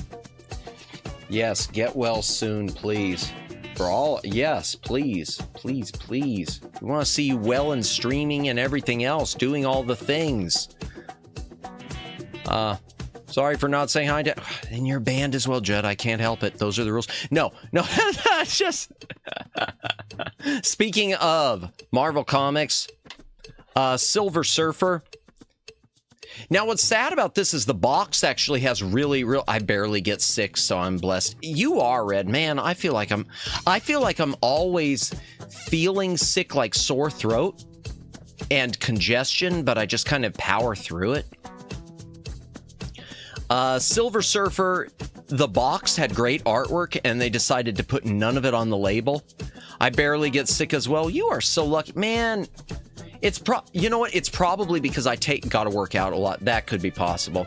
That could have a lot to do. And for me, it might also be that I take too many over-the-counter cold medicines.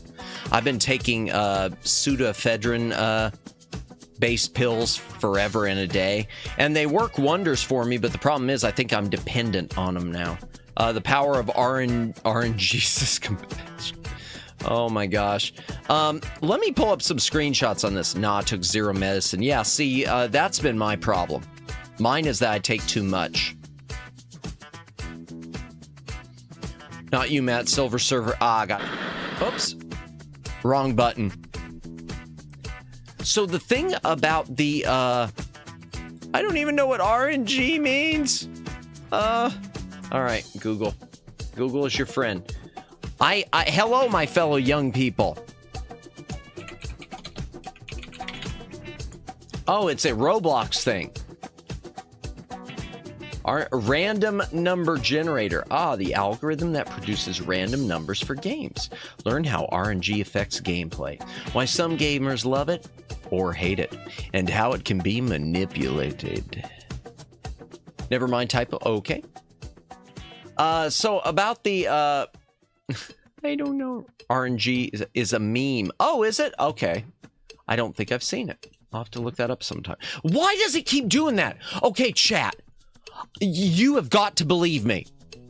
You have got to believe me that I did not ever that I have never, Jesus having a dice head. You have got to believe me. I never did a search for that. You have got to believe me. I think it's because I've got Moby Games set on the adult mode. No, I swear. I think it's because I've got it set on the adult mode on it, because there was a time when it wasn't pulling up. I forget what game it was.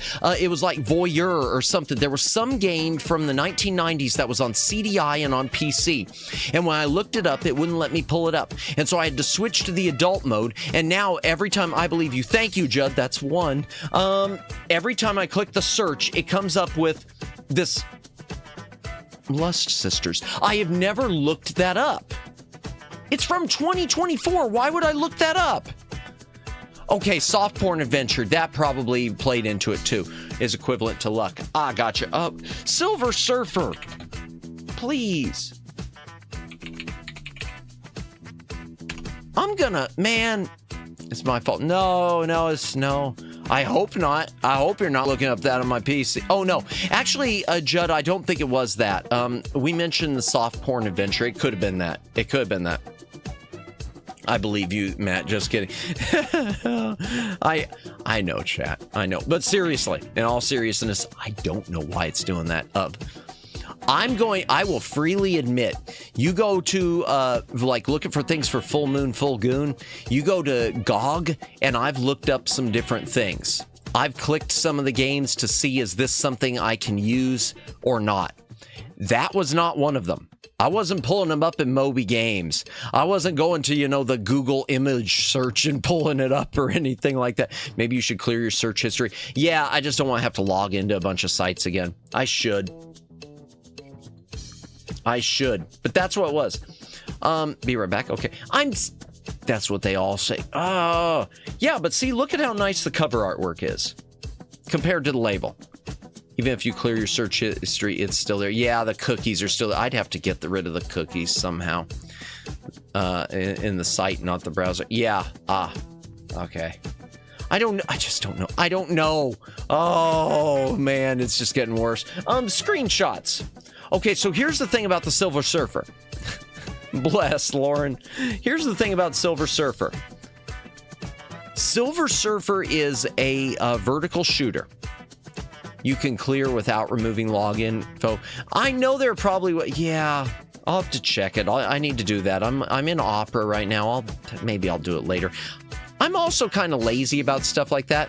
Support Madamus with donos. Bless you, Red. Even though chat, that's a false claim. It does not inflate my. It does not inflate the balls. There is no inflation. No inflation. Why do I have? I shouldn't even use that word. I'm gonna get tagged for using that word. Now, because I use that word, people are going to look up this stream and suddenly they're going to get inflation ASMR or some crap. Welcome back, Judd. So Silver Surfer. The thing is, it's not a bad game, but it is a brutally difficult, unforgiving game. Visually, it looks nice. On NES, on NES, it looks nice. It does not look bad. It almost even looks 16-bit at times. But the difficulty on this one, holy crap. And it's published by Arcadia. I only know of a couple things they did, and I do have something else of theirs too. And the something else we've got is a sponsored version of masochistic behavior. Well, that game definitely is the Silver Surfer. Oh my gosh. It would probably come up with that with the ASMR thing too. Okay, the other... Oh god, I don't know where things are just spiraling. The other Arcadia is released that the only other one I've got from them.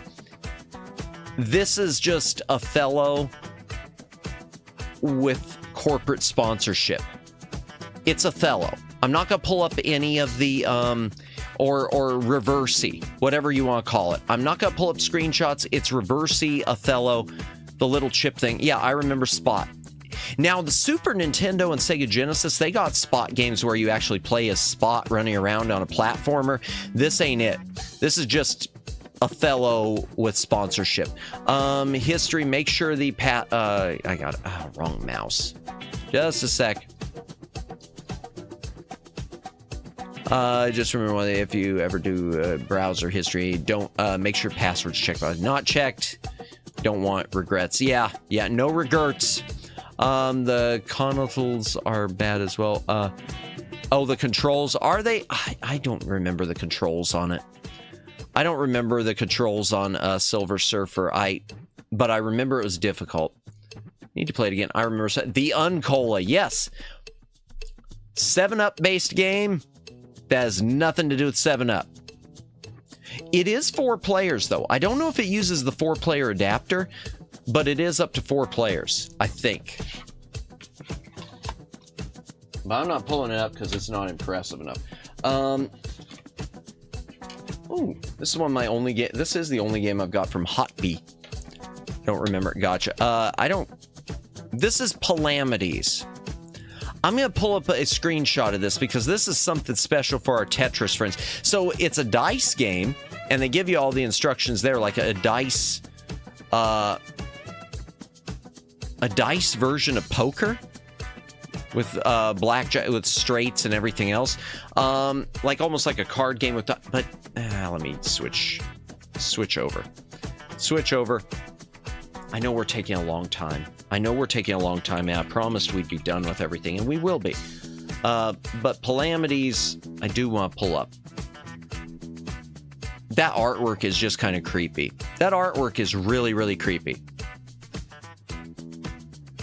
It was in the arcades too. Wow, Game Boy, FM Towns, MSX. But it's very much like a Tetris-y game. It's sus. It's not sus. It's very much a Tetris-y game, as you could see. It's very much that sort of a puzzle game. Except you make things disappear by getting the combinations, like of getting a 2-pair or getting a straight and things like that. Sussimus Bussimus. Oh, man. Oh, chat. Back then it is cute, but now it's sus. I just think it's creepy. If anything, I think the dude's head is creepy.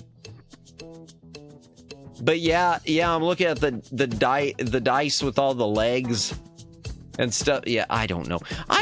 It's not sussy to me. Is it sus? I don't know. I don't know anymore. Up is down, right is wrong, everything's sus. He can fit a lot of things in. Understood, Red. A joke's always funnier when you have to explain it.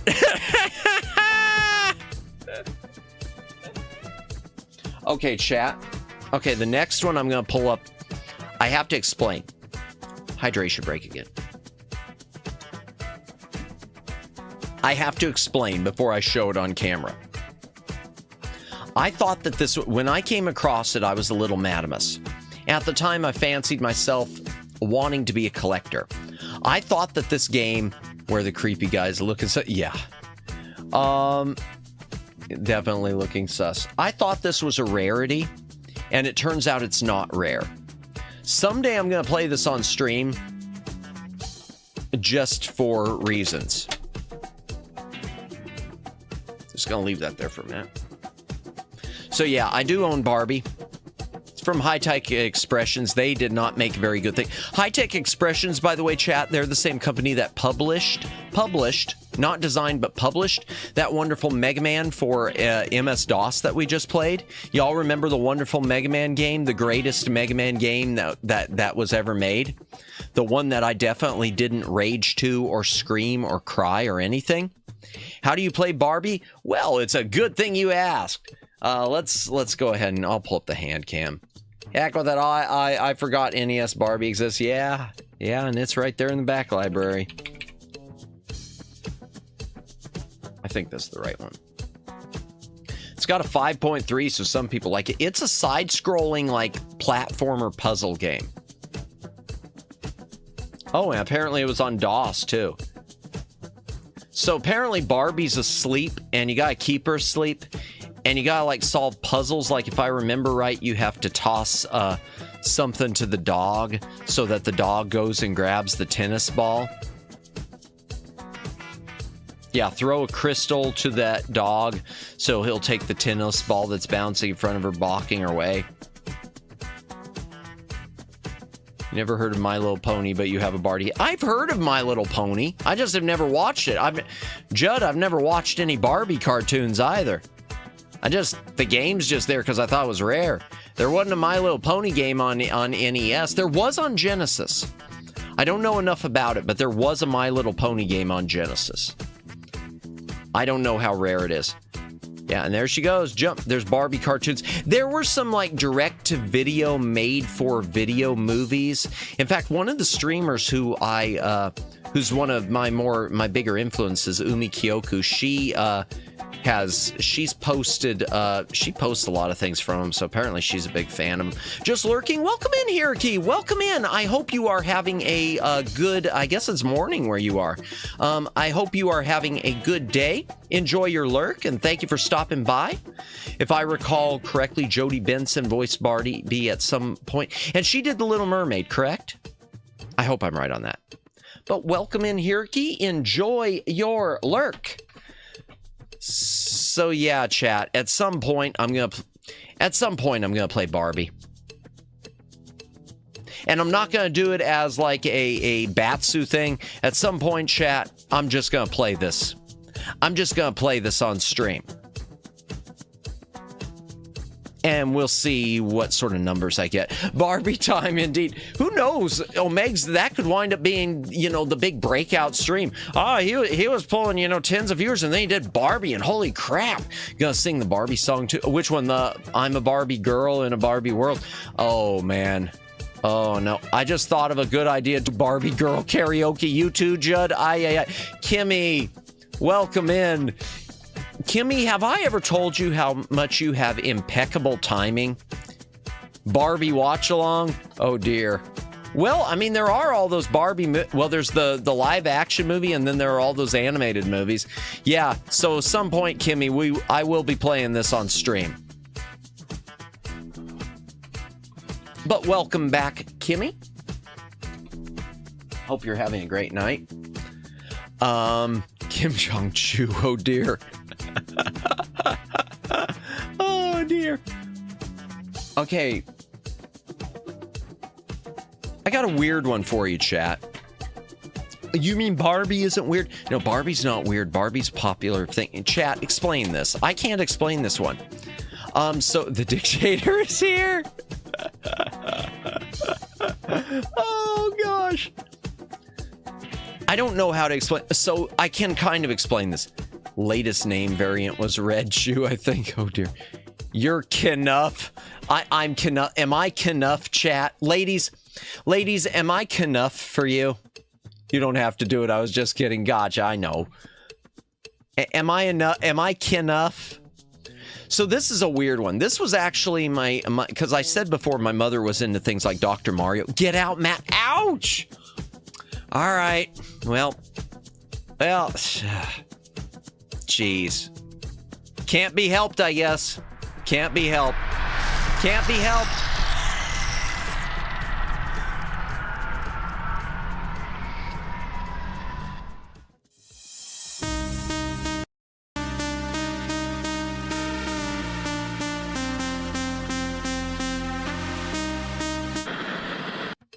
Okay. Did I take the bit far enough, chat? Did the bit go far enough? I'm Red Daddy. Matt Santa gets to sit on my lap. Oh my gosh. Oh, speaking of Santa Claus, but here's a random transition for you. Speaking of, it was perfect. Thank you. Every once in a while, I have a moment. Speaking of Santa Claus, by the way, chat, I guess Full Moon Pictures, They got a black and white remaster, even though the movie's in color, of Trancers. Trancers is an amazing Christmas movie. It has to do with like time travel and zombies and stuff. But I'll put it above Die Hard any day, and it's gotten, I guess, a black and white remaster. I don't know how black and white works with that movie, but Trancers is awesome. There we go. By the way, Jodie was Barbie in Toy Story 2 and 3. Really? Okay, I never saw Toy Story 3. I saw the second one. Beautiful. Thank you. Beautiful. Beautiful balls to drink? Or something. Wait, what? Don't do that. You got me. Oh, okay. Oh, dear. Oh, yeah. Wait. Why am I still on that? I should be on the game. Oh, Hattress. I was going to look up Hattress, chat. So, this was one of those ones that was my dear sweet mother's. I say that weird. I say that like she passed. My mistake. So my mother was into the things like the Dr. Mario and stuff, and of course she doesn't touch any games now pretty much, but she picked this one up, I guess, because she was looking for something like Tetris. And I don't know. I don't know what to make of this game, chat. I don't know what to make of Hattress.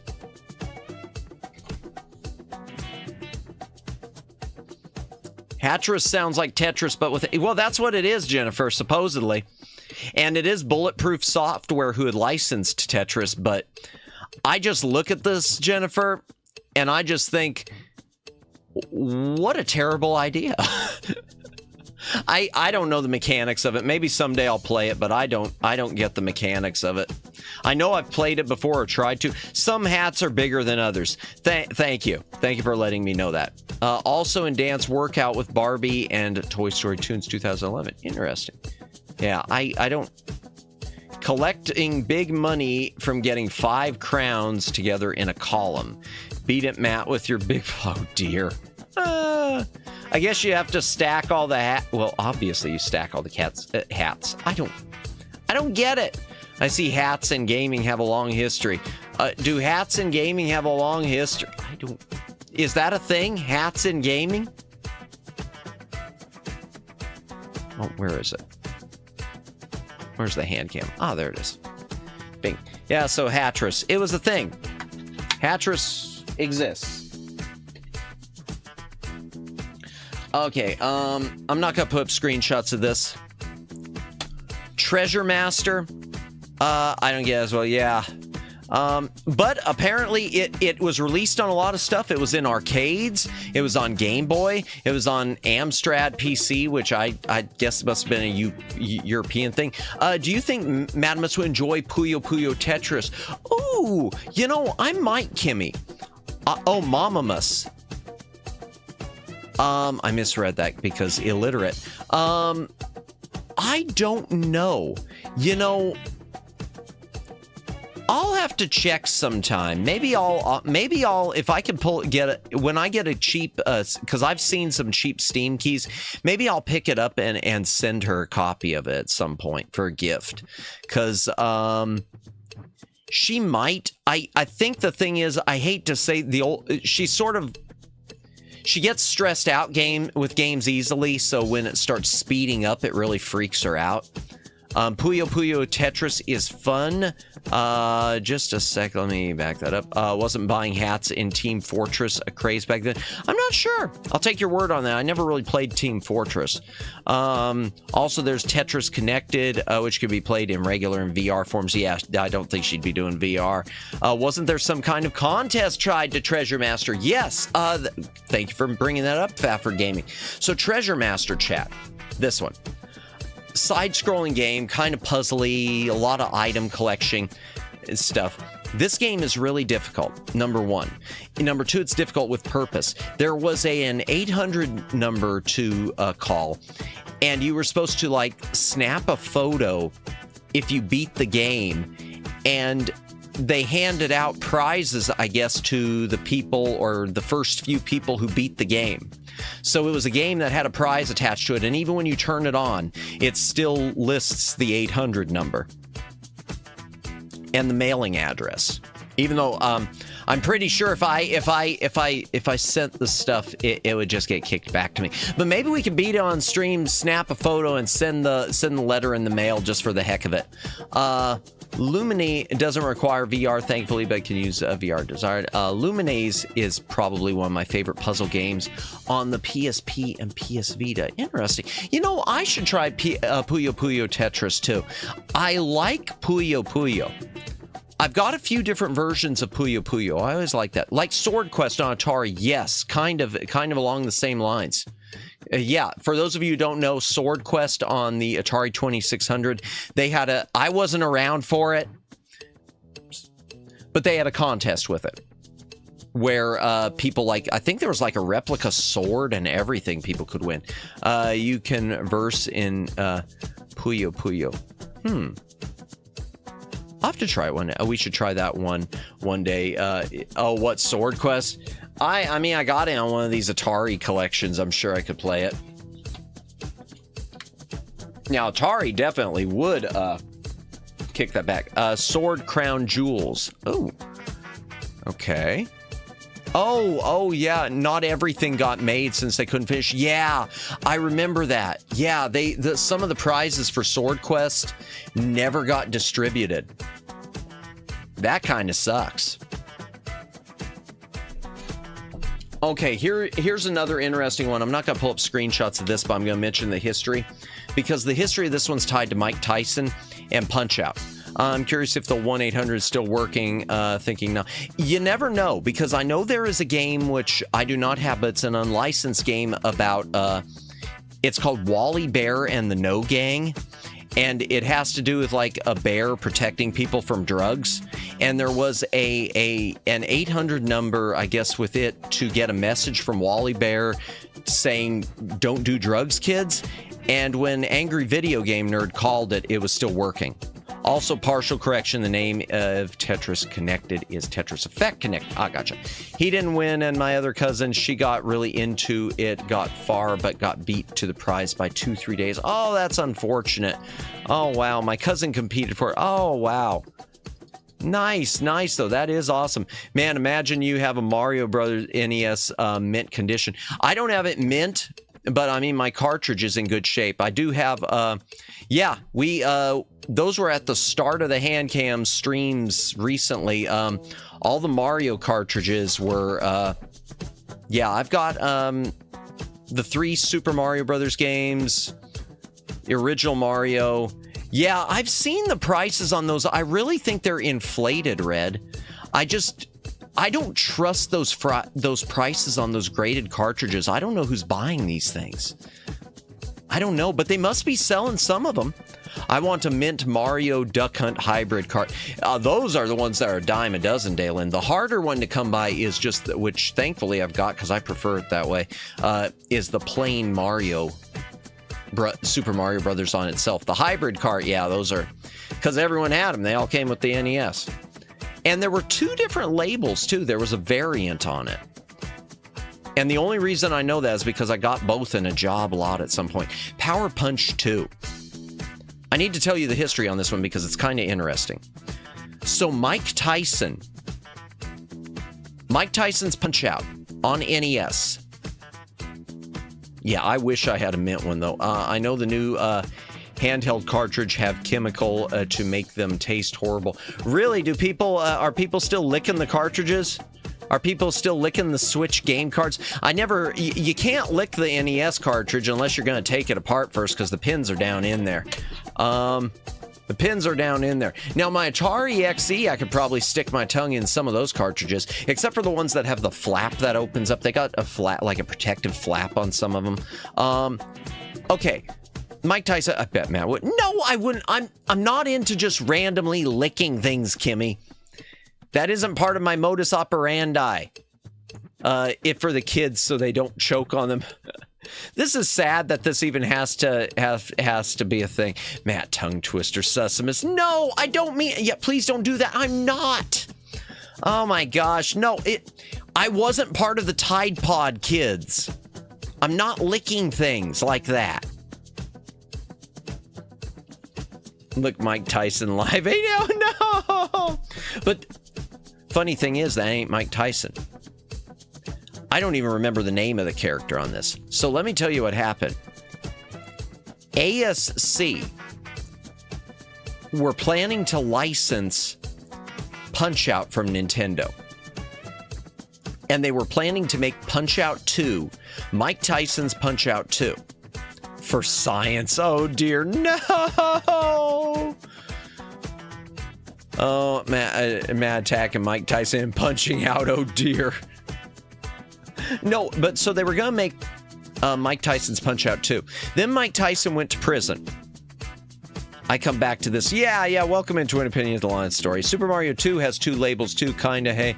One has the NES seal and one doesn't. I have both of them, never knew it till I saw it. Really? Interesting. I know there are 2 editions of Super Mario Brothers 3 also, because one of them is revised and has some of the spelling errors corrected. But welcome back, Twin. Welcome back. Mike Tyson ate an ear live. Indeed, he did. I don't know what happened, but the Punch-Out 2 deal fell through.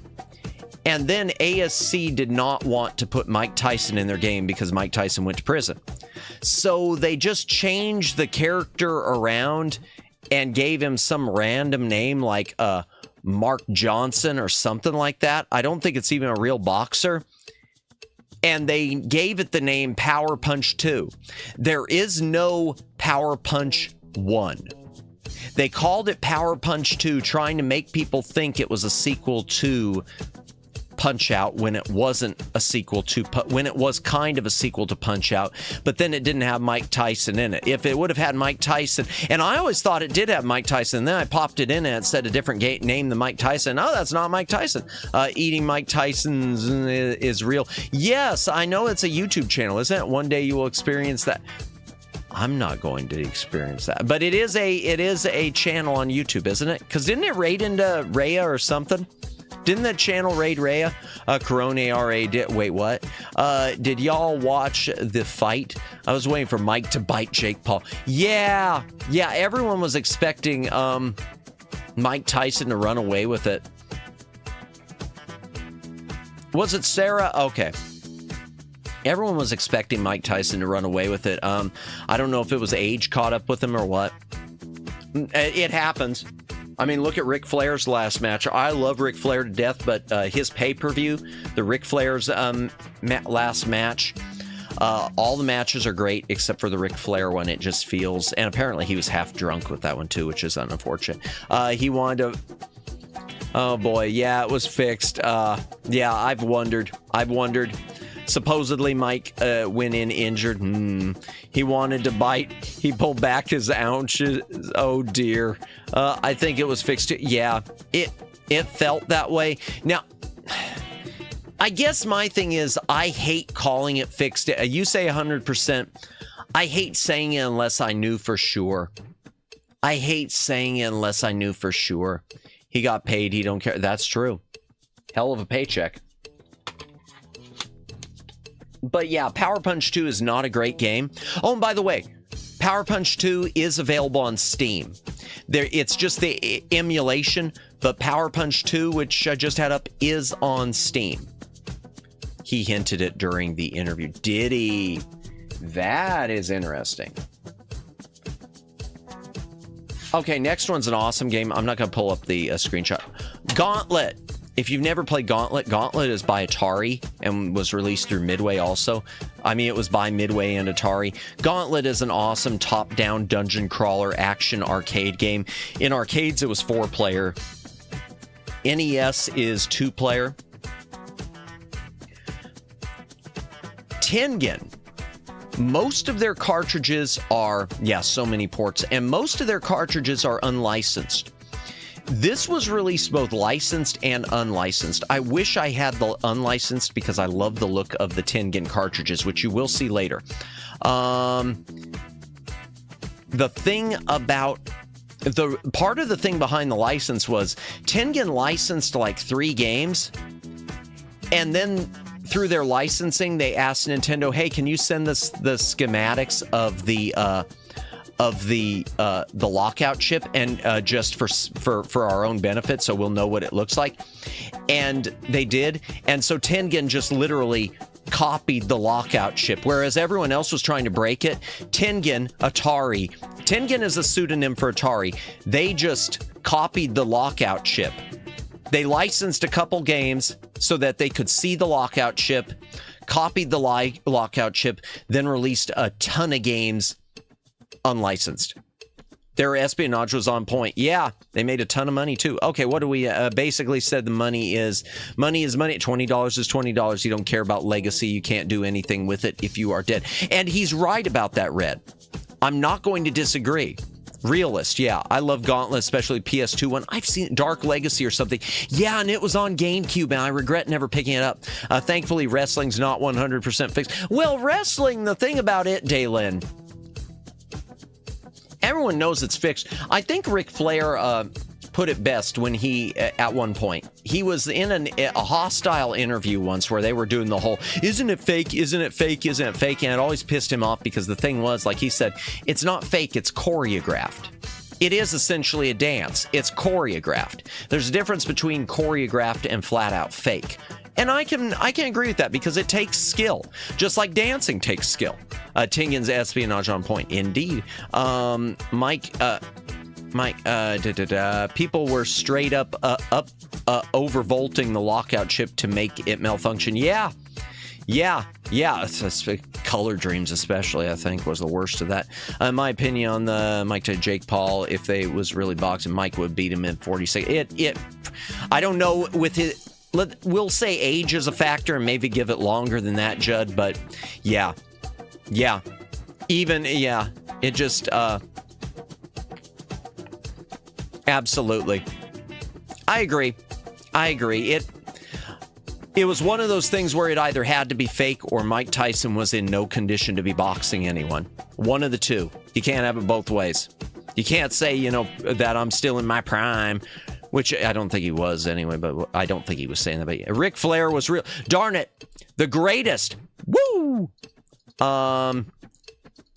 Even theater, well, it entertainment to make it look like it was real. Yeah, theater has choreography and acting. Indeed. If Tyson would have hit him full power one shot, it would have been over. Agreed. I'll agree. Power's the last. Yeah, you get, for lack of a better way to put it, you get that old man strength. If you've seen like people who were construction, if you've seen even guys like 70s, even into 80s that were like construction workers and stuff like that, they got that old man strength going on. Where they don't look like they're powerful, but they could, dent a car door in. Power's the last thing to leave. WWE levels of acting. People who bet on Mike. Yeah. So many lost their money. Yeah. That's one of those things.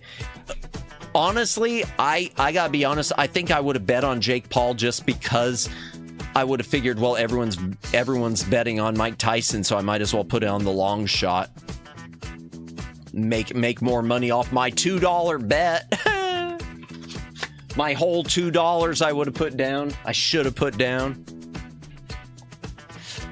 Speaking of Gauntlet, this one's not Tengen, but this was released through Mindscape. Gauntlet 2. Y'all want a fun party game on the NES? I'm not going to show a screenshot. Gauntlet 2 is one of the only 4-player games on NES, so it uses the 4-player adapter. It is up to 4 players. And most of the 4-player games on the NES aren't that great. You got some sports ones that are fun for parties like Super Spike V-Ball and things like that, but this 4-player on PS2 as well. Yeah, and 4-player with something like this. Bang on. And you didn't have a lot of 4-player stuff on NES, and the 4-player stuff you got on NES, most of it wasn't that great. It was just sad to watch, but everyone was happy to see what everyone was happy to see was Mike's. But yeah, for real, makes it became a yeah. Gauntlet 2 is one of those NES. By the way, if you're collecting, I don't think this one's overly price prohibitive. I know the original Gauntlet isn't too expensive. I don't think Gauntlet 2 is either. I gotta hydrate again. I don't know what's going on with me, chat. I do not know what's going on with me.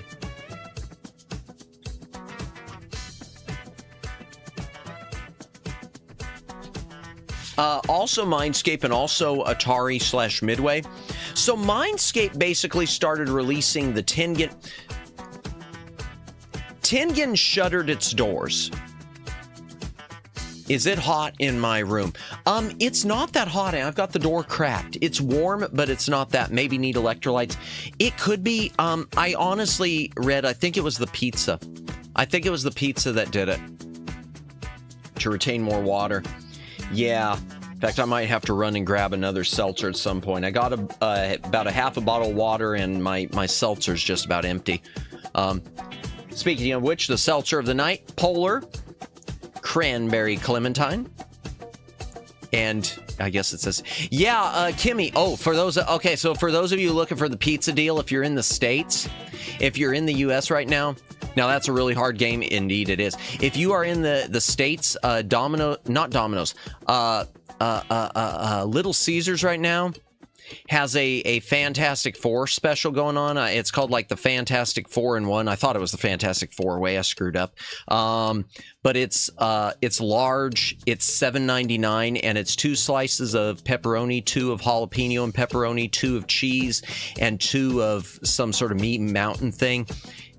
$7.99. It's awesome.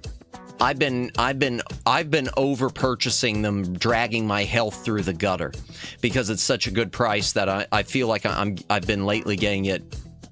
Lately, I've been getting it like twice a week and having, leftovers from it. So I've been having pizza probably out of 5 days a week. I've probably been having, out of 7 days a week, I've probably been having pizza.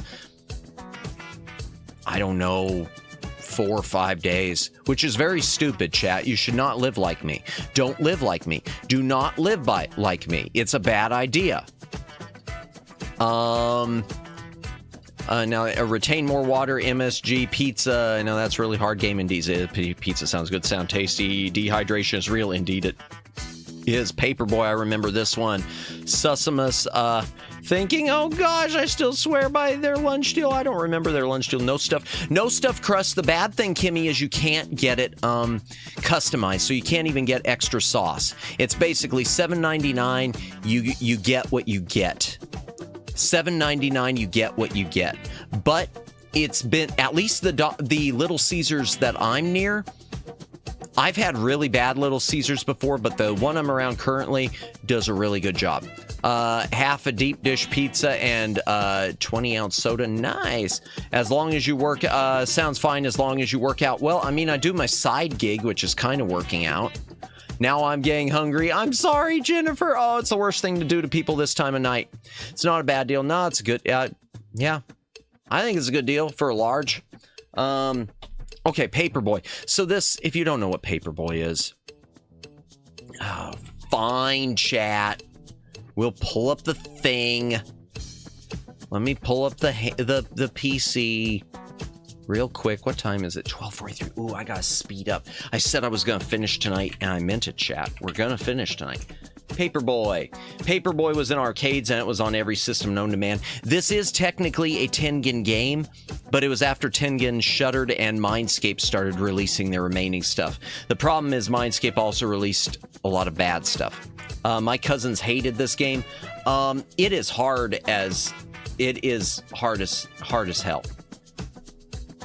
If you've never played Paperboy, it's what you literally do. You're riding a bicycle and you're tossing newspapers, preferably to the mailboxes or to the doors of the houses that are colored for you to need to feed Jennifer. Yeah.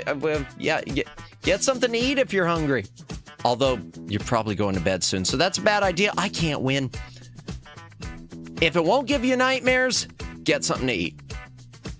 Paperboy is fun. Paperboy's fun. It's just hard. Can you aim at the people? Yes. And that's the thing, Kimmy. There are people that are obstacles, and you can you hit them with the paper to make them stop. And they're like lawnmowers that'll be running wild and everything. And you can also break the windows on the houses. And if you do that, you lose them as a customer. Gonna grab a protein bar. Nice. That's a good way to go. It's almost 1 a.m. for you, but only almost 10 p.m. for me. That's not bad. Yeah, so you can break the windows and then you lose them as a customer. I don't think I've ever made it through a full week. You see, you do every day and you don't get paid until the end of the week. I've never made it through a whole week of this game. It is so damn hard. But it's really good. It's one of your, I wouldn't say it's a top tier NES games, but I do think I am going to put it sort of that you should own it. It is really hard. Yeah. And speaking of really hard, they made a sequel. I'm not going to pull up screenshots of that. The one thing about Paperboy 2 is it gives you the gender option. You can play as Paperboy or Paper Girl. That's the big upgrade. You could play as Paperboy or Paper Girl. It's the same game, but you could play as Paperboy or Paper Girl. It looks a little better. It's got a few new things back. Welcome back. I don't even know if this is a late release. No, it's not. I don't know how hard, or I mean how expensive this one is. I don't know how hard it is to come by. My cousin was a paper girl. She was a speed demon. Really, it's kind of sad. Do people even get newspapers delivered anymore? Had a real short fuse. Really? Oh dear. Sort of like reminded me of the Paperboy and what was the John Cusack movie, Better Off Dead. I want my $2. I don't think so. Yeah, I don't know if this one's hard to come. Punched a girl she went to school with and got into a fight. Oh dear. Man. Here we go. More school stories, everyone. Jeez. Of course, nowadays, Flash Viewer, you punch someone in school. I mean, the zero tolerance policies, you're expelled. Living on the street because you got in one little fight. I got in one little fight and my mom got scared. She said, "You're moving with your auntie and uncle in Bel Air." She lost the job due to a fight. Oh no. She lost a job after making up with another girl. After making up with that girl, it was the one she couldn't stand with her AP class. Oh dear. Gangsta. Will Smith says, yeah. That's got to be one. That has to be on a top 10 list of TV opening themes. That has to be on a top 10 list of Western English television opening themes with lyrics. I'm not going to go with the non-lyric ones because, then we get into the debates about, Star Trek and everything. Okay, another Tengen / Atari game. As long as no one knows it. Oh, what happened? As long as no one knows, it's okay.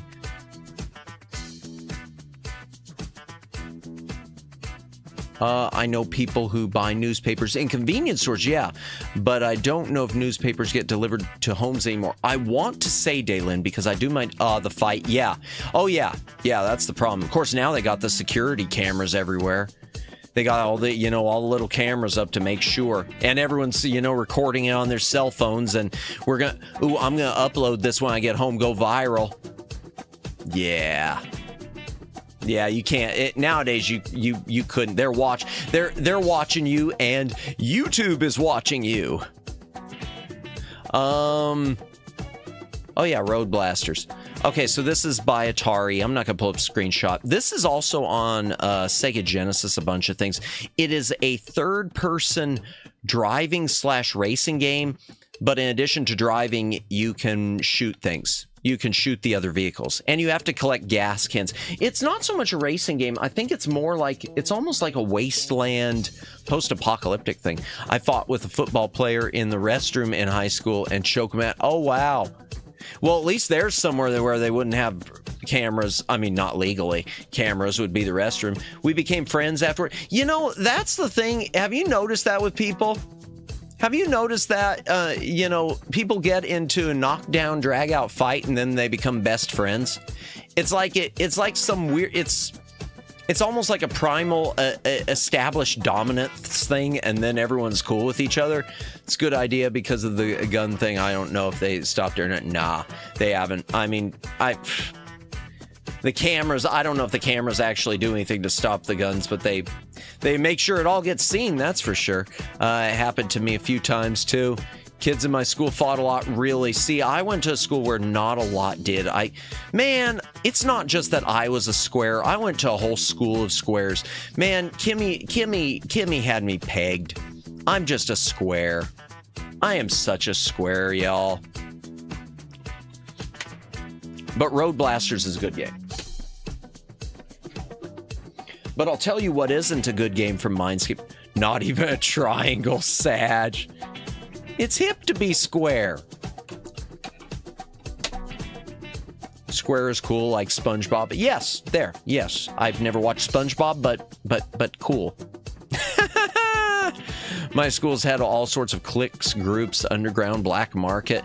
I don't remember if mine really had any cliques. I know they had cliques, but it was mostly like with the different student council members and stuff. So many illegal fireworks, geez. Sorry if that was about... No, it wasn't. Not real. It wasn't really, Judd. Not really. I mean, everything is to some point. Conan. Watch the show Fillmore. My school was like that. Oh dear. I don't think I've ever seen Fillmore. I'll have to check that out sometime. A square. Yeah. Whoa. Okay, is that part of the lyrics to It's Hip to Be Square? Is that part of the lyrics to it? Because I only know like the main, It's hip to be square. That's all I know. I love, that's a great song though. Huey Lewis, great song. Square Rooms. Ooh, okay, Square Rooms. I don't think I've ever heard Square Rooms. Okay, there's another one I'll have to look up off stream because I'll get copyright bonked. One time, the VP came into the bathroom to break up illegal sales with the hall monitors and teachers. He got a Beyblade to his eye for scaring the kids. Oh gosh, made one misfires. No worries, Judd. No, you're good. Probably you have... yeah. I'll have to be careful on that. I'll look that up later, though. Square Rooms. Let me mark that down on the boomer pad. Along with, there's probably a number I was given for one of these refunds I haven't gotten. And Square Rooms.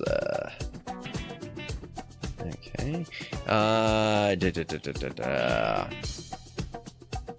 Let me see what I miss. Nowhere. One misfire. Oof. That sucks. I just checked my local newspaper. Have online, digital, yeah, and deliver newspapers at home. I didn't actually think they'd do that. He survived and kept his eye. Well, that's good, Flash. Oh my gosh. That is good. Ooh. Oh man, because that's lawsuit material right there. Holy Hannah. Conan is actually another game that they reskinned and retitled. They didn't even reskin it much. This game, I'm going to pull up the screenshots. The problem with this game, the controls are so convoluted. You have to press like up and A to kick, and down and A to jump, and up and B to swing your fist, and right and B. It's just got all these convoluted controls. This game needs to be like 6 buttons, and they did it with 2. It's more expensive for the deliveries. Yeah, well, I mean, obviously, because versus digital. Yeah. Let me pull up this real quick. Conan. I love Conan. I hate that game. It's such a disappointment of a game.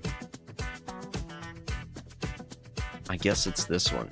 I know it was renamed a few other things. Is this the one? No, this isn't it. No, this isn't it. Is it? No. No, this is a better one. Oh my gosh. Okay. Conan. Let's try it again.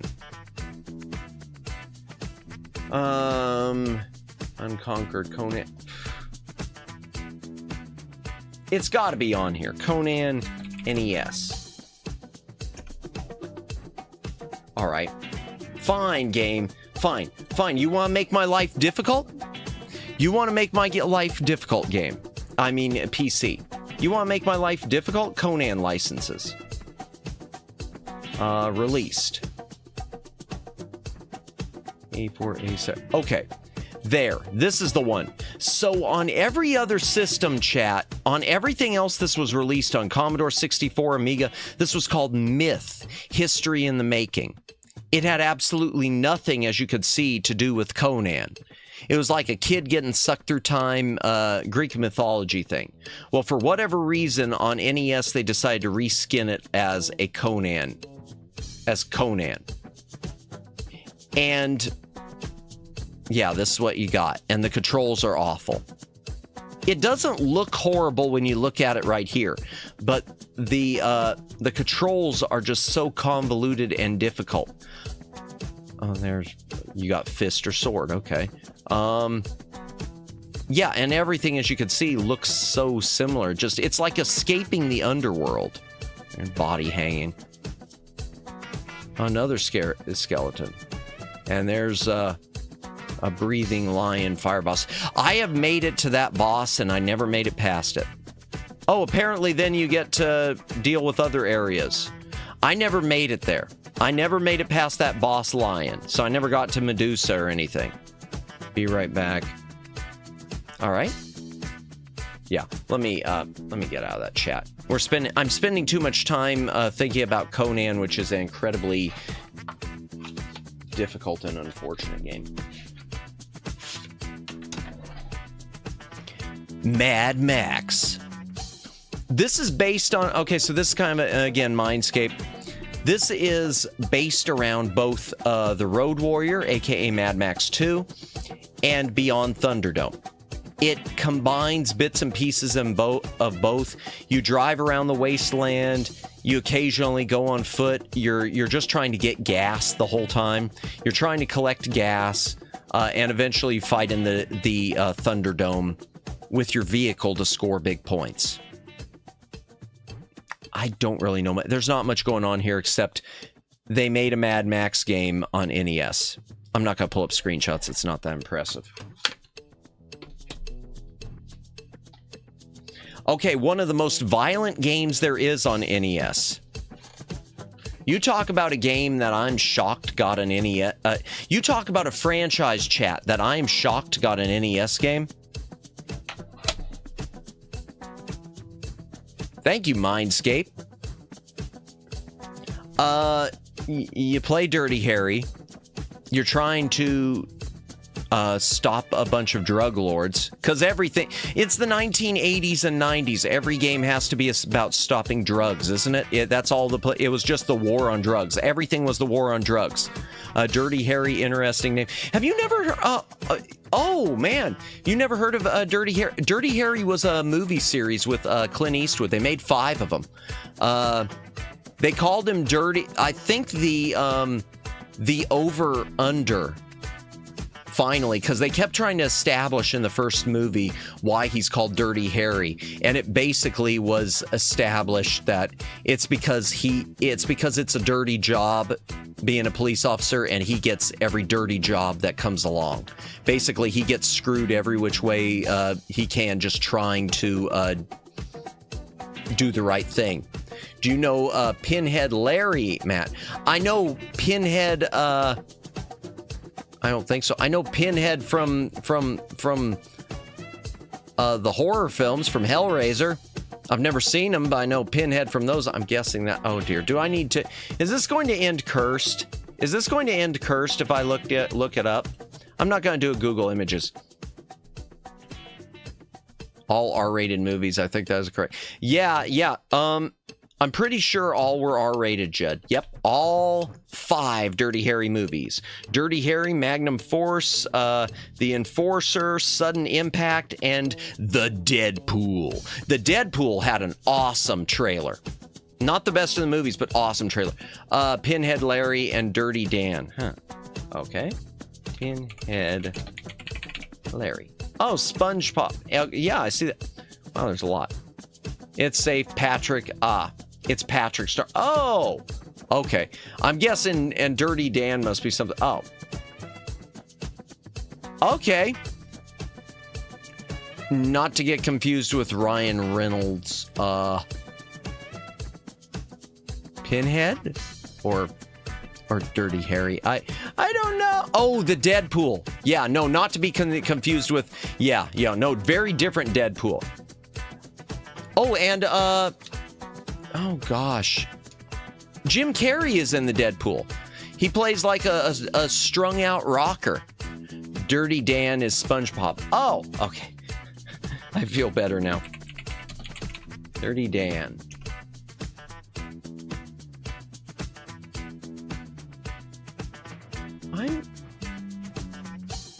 Oh, no, stop doing that. Ryan Reynolds is Detective Pikachu. Is Ryan Reynolds Detective Pikachu? Really? I wish they would have made a Remo Williams NES game. Oh my gosh, Faffer Gaming, you're speaking my language with that. Oh, that would have been awesome. Yeah, Remo Williams, fun movie, based on a series of pulp paperback novels. Yeah. Getting really distracted. Dirty Harry. He actually is. Is he? Also, he's green. Yes, I know he's Green Lantern. I don't hate that movie, by the way. I do not hate the, I don't hate the Green Lantern movie. If anything, I think the marketing of it was really, really poor. I think the movie itself is not terrible. Okay, here we go. Cut. There we go. Screenshots. Dirty Harry, only 5.2. It's really convoluted. Decent enough rendering of Clint Eastwood of the time. Go ahead. Oh, yeah, and it does have a digital voice for him saying, "Go ahead, make my day," which is Sudden Impact. And that artwork on the cartridge is also the poster for Sudden Impact. Sudden Impact's kind of an odd movie. It's a good movie, but an odd movie. Start game or enter password for level 2 or 3. Oh, only 3 levels? Yeah, you got a lot of weapons you can get, including it looks like a harpoon gun. Green Lantern's not terrible. You're right about that. I also enjoyed it. Yeah, and now the extended cut, though, I don't like the extended cut. And it's fun to watch in 3D. That goes for almost everything. Starting out in the gritty city. Yeah, pretty much the whole city is run down. And yeah, this is one of those NES games where you're definitely shooting people. You are definitely doing the pew, pew, pew, and those aren't rubber bullets. Gonna do my workout and eat. Have a good workout and a good meal, Red. Appreciate you stopping in.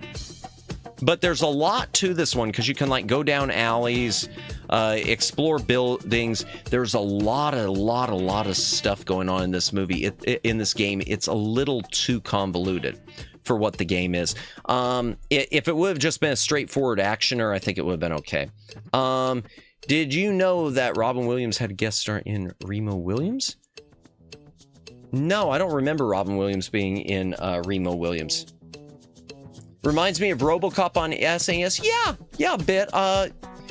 Yeah, I can see that. Especially, the RoboCop versus the Terminator game, now that I'm thinking about it. Yeah, except this one does have a lot more, there's a lot more convoluted stuff like going around and looking for evidence, exploring buildings and collecting evidence and stuff like that, which I think was a little too much.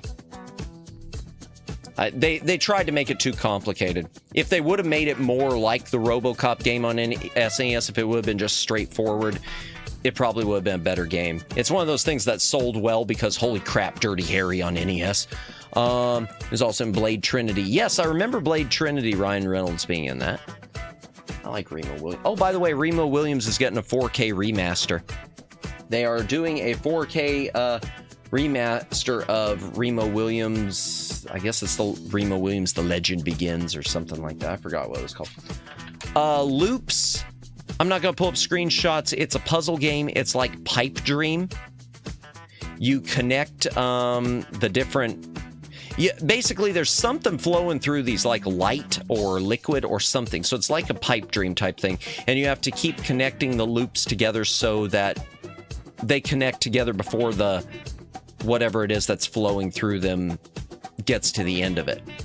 You got to make a full loop so it goes in a full loop. Hence the name Loops. Not going to show screenshot. This game is extremely frustrating. This is one of those puzzly things where the timer runs out real fast and gives me stress, makes me scream. Well, maybe not scream. Maybe scream. I don't know. Did I scream? Still Tengen, and this is, oh yeah, this one is listed on the label even as Tengen and Atari games. Another Mindscape. I'm not going to pull up the screenshots. This is 720 degrees. This is poor man's Tony Hawk. This is Tony Hawk, but not. This is 8-bit Tony Hawk, but not. It is a skateboarding game. Scream and shout. Scream. Everyone wants me to scream. I don't know why everyone wants me to scream. 720 degrees is poor man's Tony Hawk. I'm not going to pull up screenshots. It's a skateboarding game on NES. It is not very good. It was in arcades. Arcade version, okay, score big points, but it's the song. Oh, I thought you were talking. Oh, are you talking about you are like the 50s one? You make me wanna shout, put my hands up and shout. I'm guessing not. If you are, then wow, Kimmy named a song I know. Oh boy, scream and shout. I'll have to write this one down. Write this one down, add it to the list for the next karaoke. Scream und shout. Matt lived the jukebox days at school. I did not, man. I'm not that old. Although I have used jukeboxes, but they were the digital type. I used to go to a bar that had one. That's where I made him play Flash Gordon. Someone asked me to play, hey, can you play something from Queen for it? Gave me the money to go put Queen on, and I just put Flash Gordon on. They hated me for that. Hairspray the musical. So, oh dear. No, but I have that old shout for my Fortnite emote. Okay. Ooh, Fortnite. Yes, we need to play. Oh gosh, I keep forgetting. I just mentioned this another stream back that I needed to figure out what time on the weekend would work that you think would be best, Kimmy. Because I want to kind of make it within time that I know people who are interested in my channel can play the Flash Gordon, yes. The song Flash Gordon by Queen. Did I say Flash? I meant Flash Gordon. Yes. Gotta play all the games. Yeah, we gotta do Fortnite now. I promised it was a member thing. I promised it. I don't want to be breaking promises. Has to be on a weekend. Yes. Gotta play all the games. Has to be on a weekend. Yeah, we gotta do Fortnite on a weekend day so that everyone who wants to play can play. Good night, Judd. Have a good night. Thank you for stopping in. Yeah, we got to do the Fortnite on weekend. Now, I'm proud of myself. I didn't make the dad joke. I did not say fork knife. I didn't do fork knife. I didn't. We're above that here. We're above the fork knife joke here.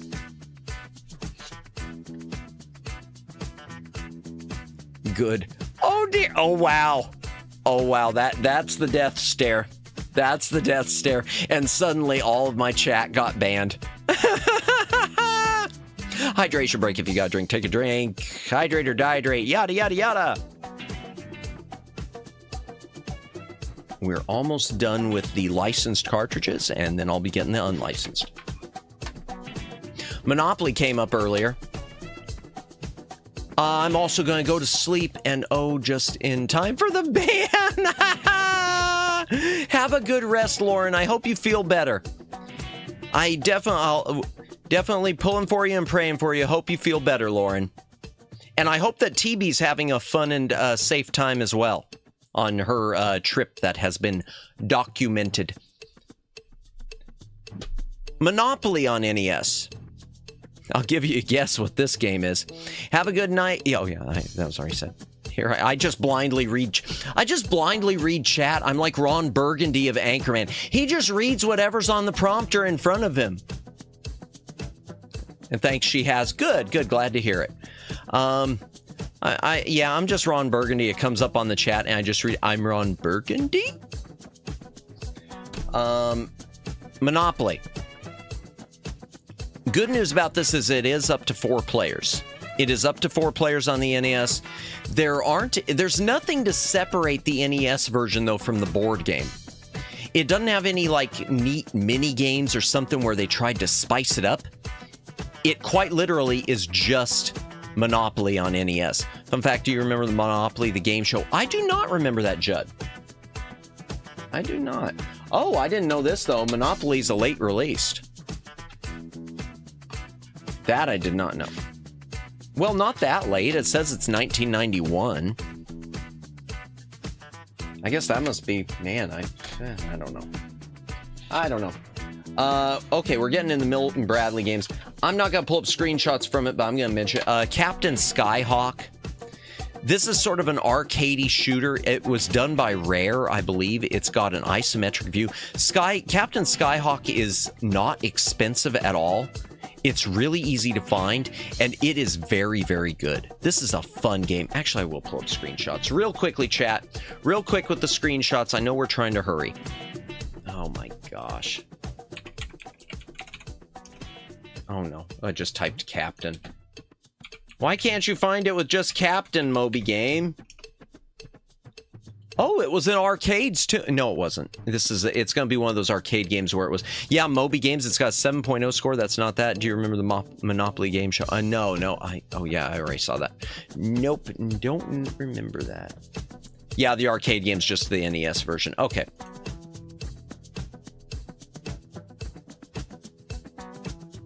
It's... Oh no, I'm not old or anything. Oh, I didn't know you had to deal with fuel in this. It's been a while since I played it. But really, it's an inexpensive game on NES that plays well and is fun. Oh, it's the dementia kicking in. It's the dementia kicking in. Yeah, and it does have the Rare look and sound. I mean, the company Rare.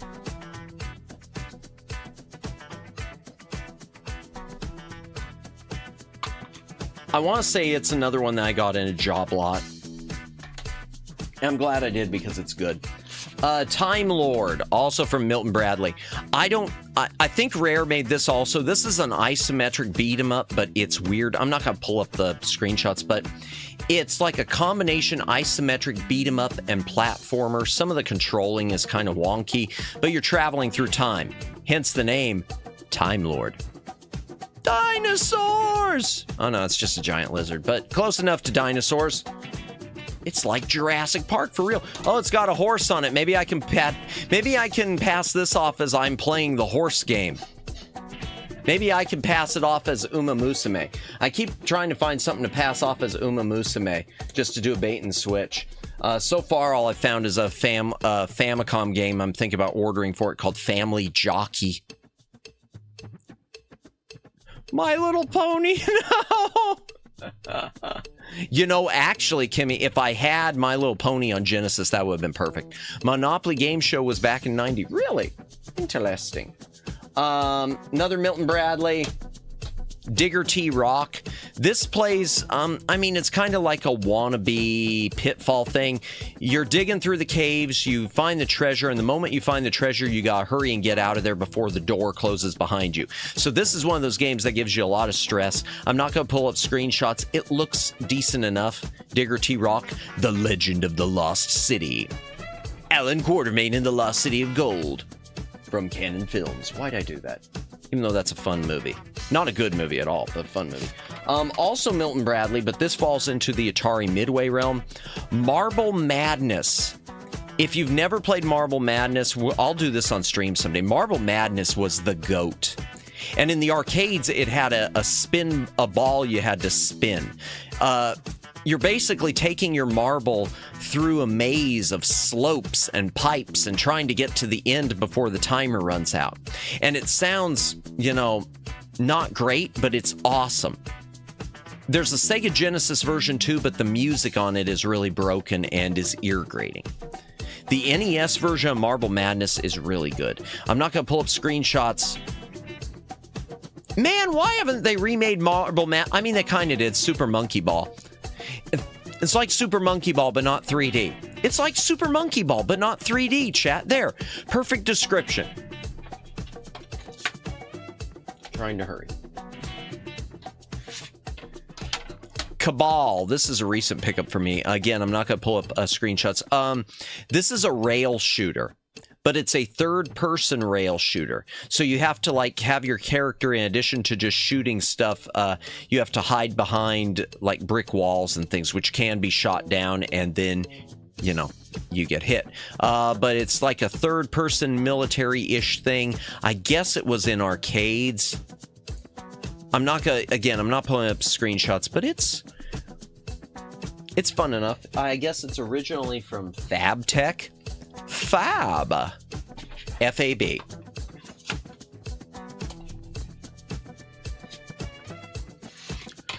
We did mention before, we did Winter Games. Winter Games wound up with Acclaim, but Epic's California Games wound up with Milton Bradley. It's like the Olympics, but with a bunch of summer-based games that apparently this is all they do in California. In California, they rollerblade, and they skateboard, and they ride bikes. That's it. I'm sure Daylin can back me up on that, too. But yeah, California games. Oh, and it's surfing. I think it does have surfing. And it also has hacky sack. If y'all ever played hacky sack, that was that thing where kids, I guess they'd kick the little beanbag and keep it in the air. I was wrong with the comment. Sorry. Were you? Which comment was that? Oh, was it the Remo Williams? Or was it something else? It was regardless. That's fine. No worries. Unless it was one I missed. Did I miss one? About the Monopoly thing? No, I don't think. The little beanbag, I was terrible at it. Gotcha. I think I tried it once when I was a little madamus. I could never keep the beanbag in the air. I could never keep the bags in the air. I'm not going to pull up screenshots. Screen whatevers. The screen things, pictures. Not going to do it. Hydration break. If you got to drink, take a drink. Again. Bagless. Oh, dear. Oh, dear. My seltzer's out. Cracking open the water. We sucked at it.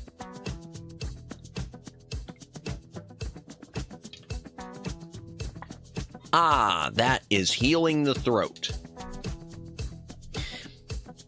Okay, and speaking of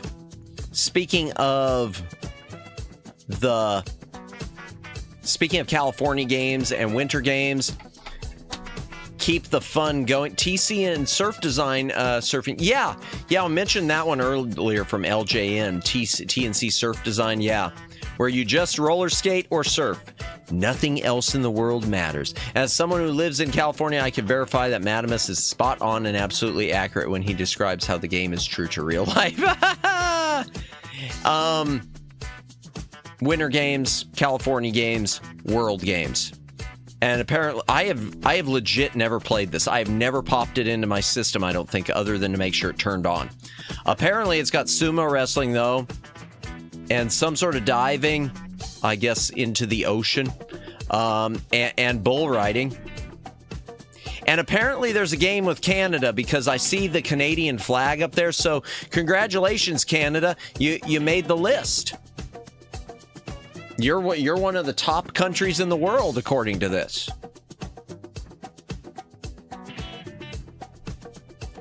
That is one way to censor a butt. Oh, gosh. I just realized that. They love hockey. Yeah, I wonder if it's got... All right, we're checking that. Now I gotta know what games are in world games. Oh, my gosh. It probably doesn't even have hockey. It's probably got, like, syrup tossing or something. That was awful. I'm sorry.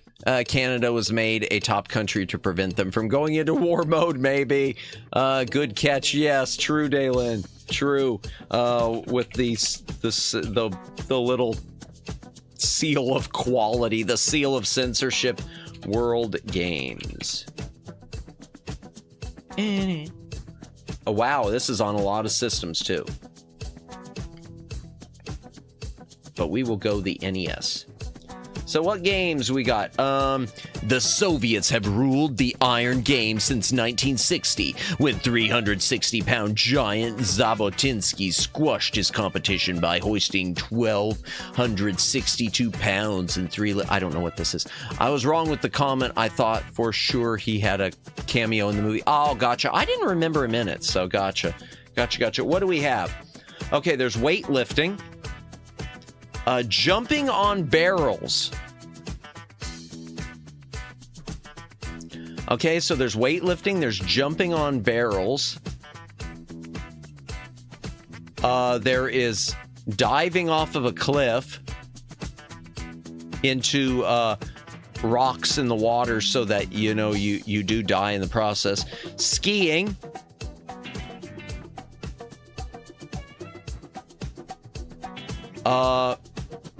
Log rolling.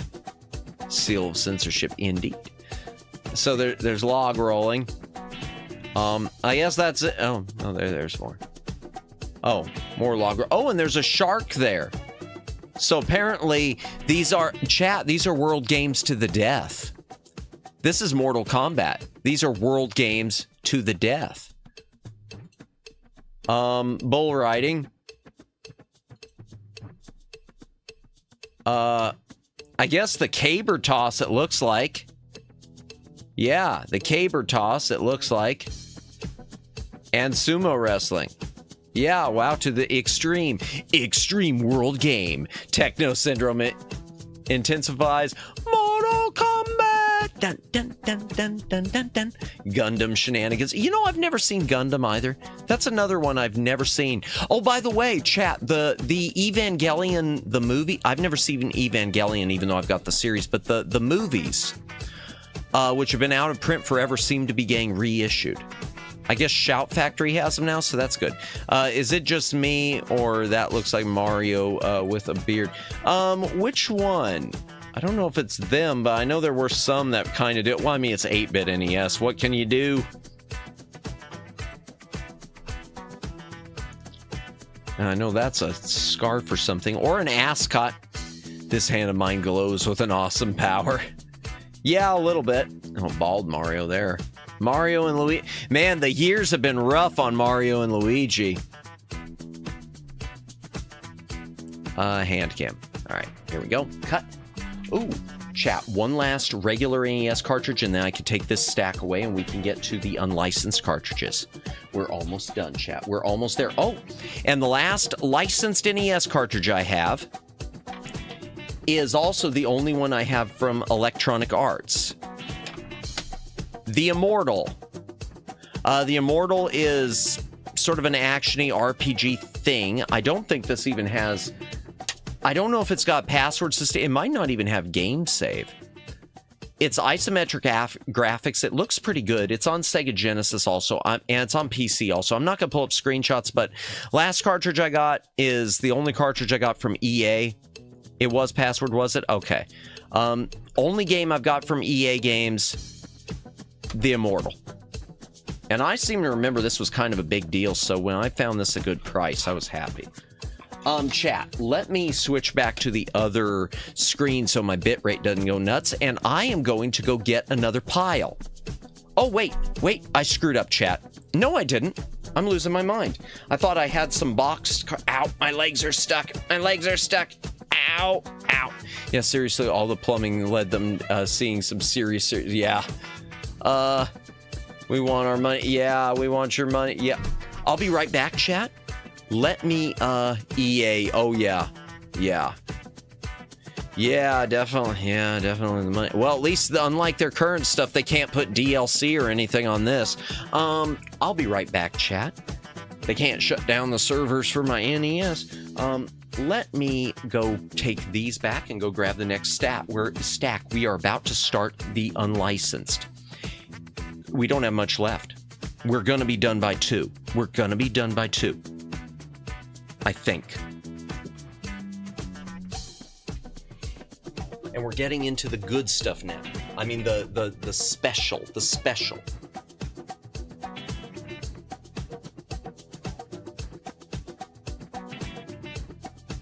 I mean, don't get me wrong. It's all special. It's all special. Everything's special in its own way. But, you know, it's really done in 2 years. No, we're finishing it tonight, Omegs. This is it.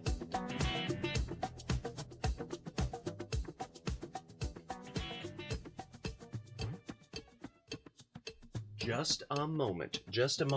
Oh, and I gotta explain too the one thing where I've got like 5 more copies of... There's one unlicensed thing that I got like 5 additional copies that are still sealed, and it's not because I'm a scalper, it's a long story. Well, my model really wigged out then, just leaning into it. Hold on.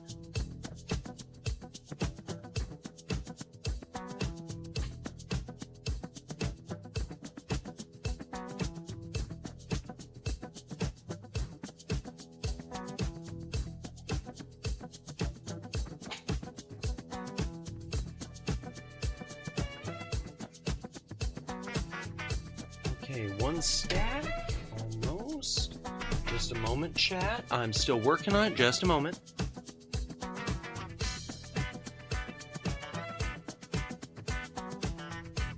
We will be starting with Tengen.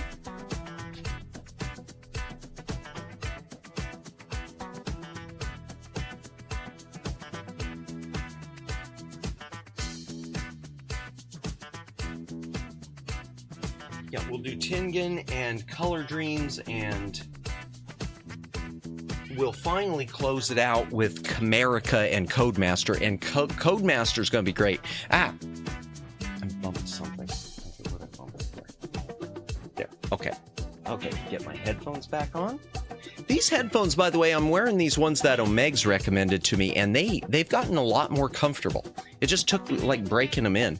LOL, the model stares into chat souls, judging us for our sauciness. No! All right. These are the fun ones. Okay, so I love Tengen cartridges. Atari is Tengen, okay? And Atari put out these cartridges. First of all, they had a lot of licenses. He's just sitting there judgingly. Atari had all these cartridges. They did a lot of licensing. Not only did Atari have their own games, which included some Midway stuff, but they had a bunch of Namco licenses. Because a lot of you, some of you may not know this. I just recently learned this. Did you know that Namco was Atari? Namco was Atari's Japan division, which broke off from Atari. That's why Atari had so many Namco licenses, because Namco was originally part of Atari. I didn't realize that. They also had Sega licenses, and they also thought they had a license right out of the gate that they went to court and to war with Nintendo with. And this is a cartridge that I used on my New Year's Eve stream. This past New Year's Eve, I played the game of the year every year, but not just any version of it. This is Tengen Tetris. This is the Soviet mind game, Tetris. This is not the same as the version that was on NES. I mean, the regular Nintendo version. So there are two versions of Tetris on Nintendo. Nintendo claimed they had a license. Atari claimed they had a license. It went to the courts. Nintendo won. But they didn't win until this had been in stores for over a month. So this had already sold a crap ton before all the others were called back to be destroyed. And Nintendo didn't release their own version of Tetris, the one that's common, until months later in that year. I remember this because the cartridge is so big. Yeah, they look big. They're actually the same size as an NES cartridge, a regular one, but they look bigger because they got the giant labels. I love the Tengen cartridges. I think these things, just compared to the gray NES cartridges, they just look so sleek. These cartridges are sexy, chat. Tengen cartridges are sexy, and this is the rarest of the Tengen games. I don't have every Tengen game, but the Tetris one, this is the big one. I'm not going to pull up screenshots because if you've seen Tetris, you've seen them all. Now, one good thing about this, unlike the Nintendo version of Tetris, Nintendo's own version was one player, single player. The Tengen version is two-player competitive or cooperative. And it also has a CPU mode, so you can play against the CPU, or you can have cooperation with the CPU. This is a really cool cartridge. And a better version of the game. The graphics might be a pinch lower, and the sound quality might be a pinch lower, but the version of the game, I stand by it being the best one. Skull and Crossbones.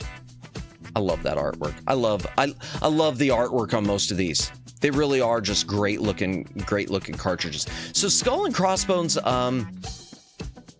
I'll pull up a screenshot on this one. I will pull up, it's Peak Pirate. I got to pull up the screenshot on this one. This is an unfortunate one because the arcade game of Skull and Crossbones is so different than the NES one. And if the NES had gotten the version that was in arcades, I think it would have been Tengen's biggest hit. I think it would have been Tengen's biggest hit. As it stands, it's an extremely, extremely difficult platform. The controls on the Famicom version of Tetris are horrendous. Yes, in Japan, they got a different version of Tetris, which I think was programmed by Bulletproof Software. It does not control well at all. So there are 3 versions on NES for all intents and purposes. Yeah, the label, the artwork is definitely peak pirate. The game itself, skull and crossbones. All right. And yeah, there's 2 versions. I'm going to open both. Oh,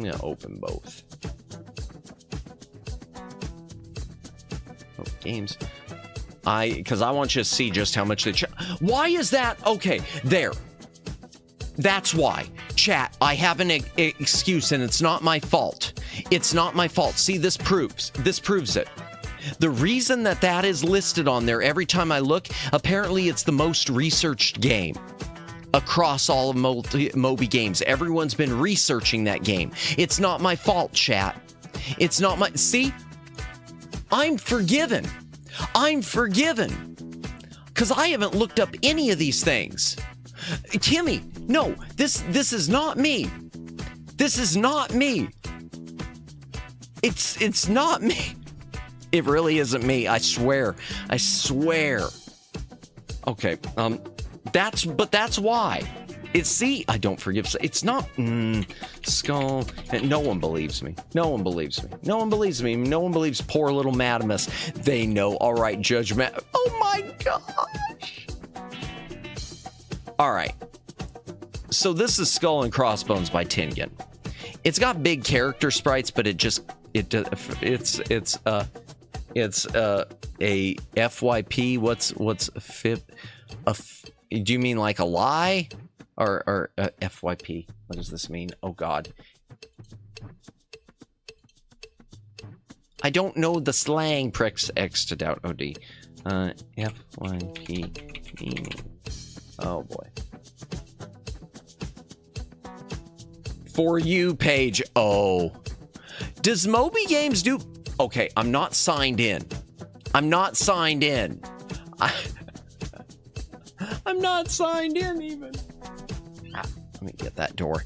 Okay. Point being this. Okay, I'm changing the subject. Okay, so this is the way Skull and Crossbones looks. You're pirates trying to rescue the princess. You build up different weapons. You do collect weapons you have to use unless you want to use your fists.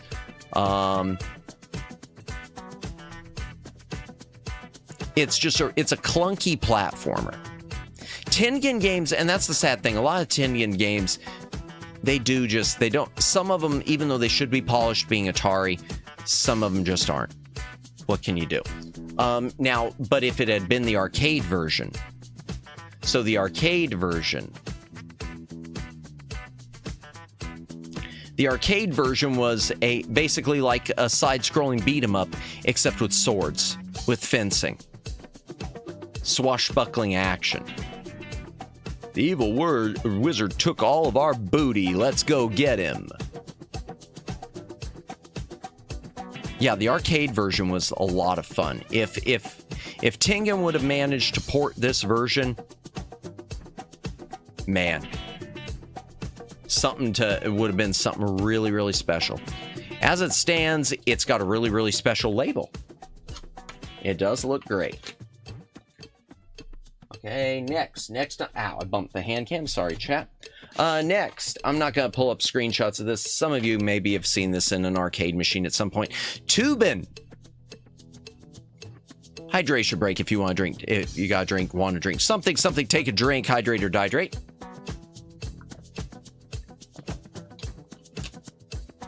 This is a fun game. It's sort of a typical arcade Atari Midway thing. You're sort of river rafting in an inner tube. You're just riding a tube down a river. I'm seeing the LOL and I'm worried now that this is the game. Yeah. You do collect sodas. You collect sodas that you can throw at people too. You could throw the sodas at like people on the shore. We was talking about this the other day. No one ever talks about this game. Yeah. No one does, and there's an arcade version too. It's on a lot of the Midway arcade collections. I'll play this on stream someday. I'm not going to pull up the screenshots, but it's like you're just riding in an inner tube going down a river. That's it. Yeah. Oh gosh. And I'm just moving on because I saw the LOL from Kimmy, and I'm just thinking, oh dear, oh dear, oh dear. Okay, Clax. So when Atari's license with Tetris went wonky, Atari and Namco worked together to make a Tetris alternative. The Tetris alternative they made is called Clax. I'm not going to pull up screenshots of it. It's on a lot of our arcade collections, but it's basically a bunch of blocks come rolling down the cover. Oh, the art cover looks silly. Oh, thank God. I thought it was something else. I thought the word tubin was slang for something, and I had like opened up some other can of worms to get myself in a lot of trouble. We're gonna open the screenshot for Clax, I think, real quick, just so y'all can have an idea of what this Tetris clone was like. Clax is on a lot of things. So Tubin is Race for Your Life, Charlie Brown, the game. I never watched Race for Your Life, Charlie Brown. That was one of the theatrical ones, isn't it? If so, I think I've got it on Blu-ray. I've never watched it. Clax has a 7.9. Wow, that's pretty good. Yeah, it was released. Wow, it was even on the Atari 2600. But yeah, this is the way it looked, and the blocks would come there, and you'd stack them down there and match the colors. I watched the VHS tape. Nice. Someone's flexing, doing the VHS flex. Wave 2. You must get 5 Claxes. Yeah, so that's Clax. It's a Tetris. They were desperate to get another Tetris when they were having rights dispute issues, so they made Clax, and it's a good game. Rented it from Video Zone. I don't know what Video Zone is. I'm going to guess it's a rental store because rented it from.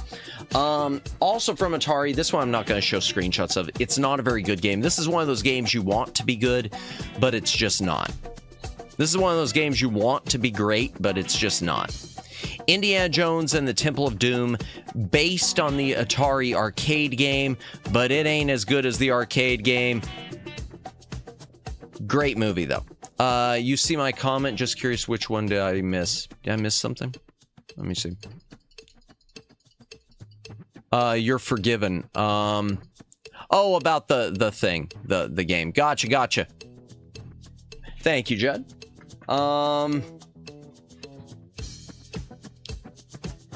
Yeah, not a great game, but nice label art. And Mindscape, who we mentioned earlier with the Tengen games, that's the only Tengen game that was published through Tengen that they reissued. Yeah, no, sometimes I am going to miss chat. It happens. I think it even says in the rules, too, sometimes I miss it, yeah. But it wasn't a case of ignoring it. I did just miss it, I think. Oh, Roadrunner, okay. Roadrunner, I'm not going to show the screenshots on this one either. Tengen had a Looney Tunes license, obviously. Atari put Roadrunner in arcades. There's not much to this game. It's literally just running around, eating birdseed, avoiding Wile E. Coyote. And the thing is, because it's one of those earlier Atari arcade games, it resets itself.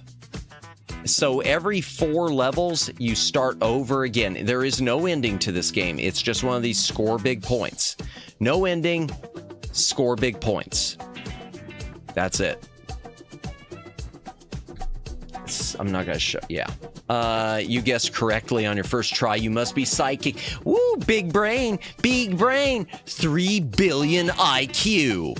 His head is as big as the universe. That makes no sense. Why would that? No save, Matt's face. Yeah, it's not only no save, it's that it goes on and on and on and on and on and on and on forever. It's just like the old Atari game. That's one of these. That's my problem with a lot of the old. I mean, even games like Donkey Kong, the original Donkey Kong on in arcades, it just goes on forever. It's just the same 4 levels. You play through it, it just keeps getting progressively more difficult. The whole point is just score big points. I like games to have, you know, an ending cutscene. I like games to congratulate me, tell me I've done a good job. Ooh, Sega licenses. Here's a Sega game released through Tengen, Shinobi. It's the Master System version of Shinobi. If you've never played Shinobi, I'm not gonna pull up screenshots on this one either. It's a side-scrolling actioner. You're a ninja rescuing. I think you're rescuing little kids. No one knows why. I'm confused why they do a video game no end. Because older games like arcade games, they were just the whole point was just getting a big score. It wasn't about a completion thing. The flex was just how many points can you score, just like Pac-Man. I mean, Pac-Man, for all intents and purposes, was meant to go on forever, but it glitches on level 256. So 256 becomes effectively the ending. But yeah, it's just about score big points. Nintendo has some surprisingly lenient policies on licensing. Oh, this isn't licensed. No, Nintendo wouldn't have let this happen. This was all Tengen. All of Tengen's cartridges that are black are unlicensed. They have the Tengen seal of quality, not the Nintendo one. They stole the Nintendo lockout chip design and put it into their own thing to beat the lockout chip. And yeah, Tengen liked to license anything they thought was cool, anything they thought would sell. And Sega has always been a company that seems like they're happy to put their stuff on anything. I mean, for God's sake, they put games on the Tiger Gamecom. You got to be so open with your licenses as a company to put things on the Gamecom. I mean, Sega was always doing a few PC games and everything, and Nintendo was always, no. Wouldn't let anyone have it, except CDI. That time Nintendo made a deal with the CDI, and they really regretted that. Yep, and without the Atari problem too. Yeah.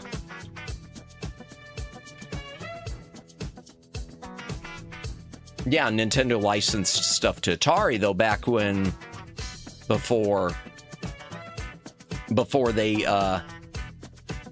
were really competition, because Nintendo originally, the Nintendo Entertainment System was supposed to be an Atari system. Nintendo tried to get Atari to partner with them, and Atari said no. Atari made a mistake there. A miscalculation. Yep, without the Link and Mario CDI. Yeah, I remember Faces of Evil. I played it with my cousin. Rope, Lantern, Oil Bombs. Yeah, I've seen some videos of the 3 Zelda games and everything. Did you see the spoof song More Shoes Paradise? I have not, no. Specifically, Nintendo has similar licensing to Sega, but they don't use it... They don't often use it with games, but hardware. Gotcha. It's on YouTube and a hoot. I'll have to check that one out, too. Man, there's so much stuff I need to check out. Add that one to the list, too. More Shoes Paradise. Okay. So when you're doing CD... I don't have a CDI. And I'm not going to make an effort to get one, so... And since I don't do the emulation thing, sorry. No CDI. Wah, wah. Also a Sega license. Fantasy Zone. You fly this little thing and shoot things in the fantasy zone and collect money. I'm not going to show a screenshot, but yeah. Now, there is a version of this. I'm sorry, Sat. Nintendo was going to make a deal with PlayStation, but Nintendo changed it. Yeah, Nintendo and Sony also with the Super Nintendo CD-ROM add-on. Yeah, that's true. Whoops. Bit of a miscalculation there. I'm not going to show screenshots, but there's another version of this. So the Famicom in Japan had their own version, which was released, I think, through Sunsoft, and it plays much better. The Tengen one is a little bit glitchy. The screen flickers a lot, and it suffers some slowdown. Good game, but doesn't play great. Now, this is one where, amazingly, the Nintendo one beats Sega. So this is Sega again, Alien Syndrome. I'm not going to show screenshots. It's a top-down actioner. Well, I'll show screenshots. Oh, man. I am running out of time. I shouldn't be showing screenshots. Why am I doing this? I don't know. Syndrome. I love that artwork, by the way, on Alien Syndrome on the cover for the NES. That got some great artwork. So it was in arcades, and it's great. The arcade game version, no question, it's great. But when it came to the NES versus the Master System, the Sega Master System version of Alien Syndrome is only one player, or it's only one player on the screen at one time. It isn't simultaneous, and the screen doesn't scroll. You go to the edge of the screen, and then it goes to the next one, etc., and so forth. The NES one, it scrolls smooth as silk. Well, not smooth as silk, but scrolls smooth, and it is two players simultaneous. It's also got some wicked-looking bosses, too. I mean, it's not visually impressive, except for some of the bosses are pretty nifty, but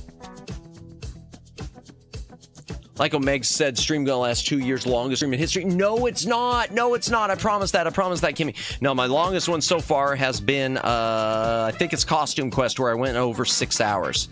My third stream, and I went over 6 hours. Not a good move. Which Red saw some of. Okay, let's go back to the Handcam. Handcam. Yeah, great artwork on that. Good version of this game. Omeg sees the future. No, I said I was gonna finish tonight. I'm gonna finish tonight. We're flying through it. Okay, last one, Sega. It's the never-ending story. Turn around. Tell me what you see. That's all I remember of that song. Falcor! Okay. Afterburner by Sega. There's a version of this on the Famicom by Sunsoft. I think, from what I understand, the Sunsoft one's better than the Tengen. Tengen one's just a little glitchy. Also, this game has a problem playing on some of your third-party Nintendos. So, meaning if you get one of these knockoff NES systems, this game may not play, or it may not play correctly.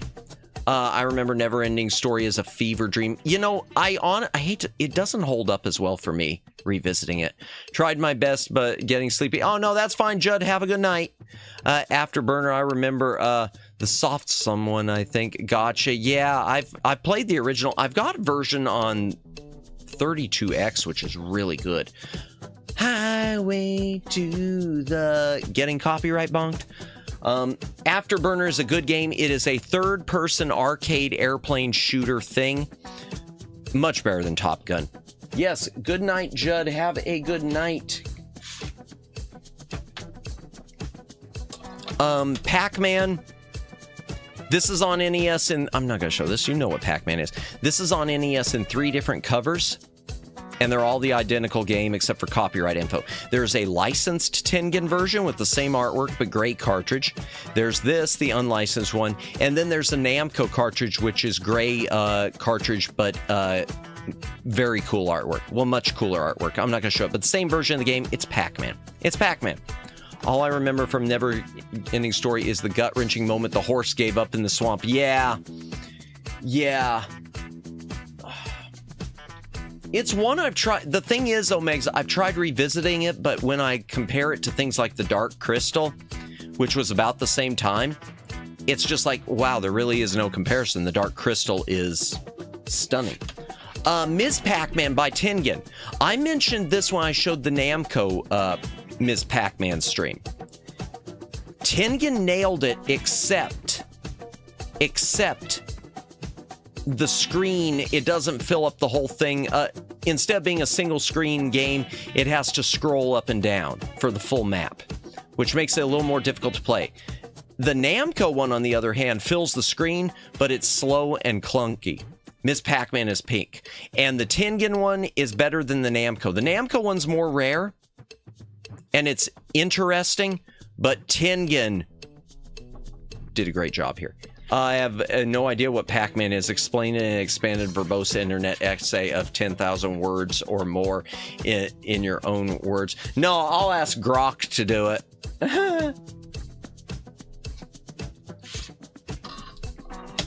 Pac-Mania. It's Pac-Man, but it's sort of a 3D isometric look, and you can jump over the ghosts. I mean, it's interesting. I don't like this artwork, though. I really don't like this artwork. I'm not going to say much else about Pac-Mania.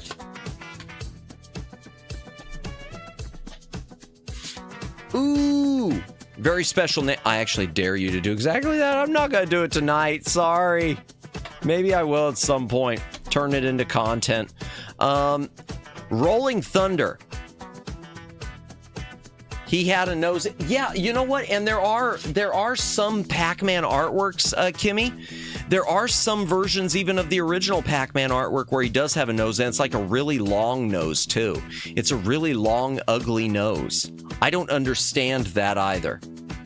I think the other one even did the Tengen. Yeah, even this one, he's got a nose. Yeah. Yeah, I don't like that. Yeah, yep, the erotic nose. No, not the no. Yeah, I don't like the nose either, Kimmy. And I've seen different, I think a lot of the Japanese artwork had the nose too. It seems to be that the US artwork, a lot of it removed the nose, unless I'm wrong on that. Welcome back, Aiden. Welcome back. Rolling Thunder is an amazing game. It's a side-scrolling action game. I'm not going to pull up screenshots. Tough as nails. Insanely tough, but such a cool game. What did you miss? I don't know. Just a bunch of NES cartridges, a couple screams, some questionable searches coming up on Moby Games that are totally not my fault. Not my fault at all. And probably a few screenshots. Rolling Thunder, great game. Great game. Last Tengen game I've got. I do have boxed. It does not include the book. Love the name. Vindicators. Not gonna... let me focus it a little. All right. I'm not gonna play... It's basically a tank driving game. Now, this is interesting on NES. It's a sci-fi tank driving game. I'm not gonna pull up screenshots, but you can sort of see it from here. The one thing that's interesting about this is in arcades, it used sort of tank controls. It was like a dual joystick thing and had all sorts of buttons. NES, it's just one controller and two buttons, four if you count select and start. And yet, it does a really good job. This is it's an admirable port. It's the only... No. I've been through quite a few boxed games, Kimmy. But it's the only boxed Tengen game I have. It's the only boxed one I've got from Tengen. I wish I had more boxed ones from Tengen. NES games, it's hard to get good boxes. I would say out of my whole library, probably only, not including the legal repros, I would say probably only, 10, 12 boxed. Yeah. Color Dreams made a bunch of games that are mostly terrible. This is probably the least terrible one they made. Captain Comic, The Adventure, or The Adventures of Captain Comic. Captain Comic was on PC. It was a big deal in sort of shareware DOS. It's a platformer. I'm not going to pull up the screenshots, but the character looks nothing like that. It's just a platformer that is not very good, and they didn't want to pay for music, so it just uses a bunch of classical music. They didn't want to pay for a soundtrack, so it just plays a bunch of Beethoven. Color Dream games are not generally good. They're the worst of the unlicensed, probably. Also from Color Dreams, this is one of their least bad games too. Master Chew and the Drunkard Who. Mr. B's Beats Ain't Bad. I don't know if I've played that one. I'll have to check that sometime. Master Chew and the Drunkard Who.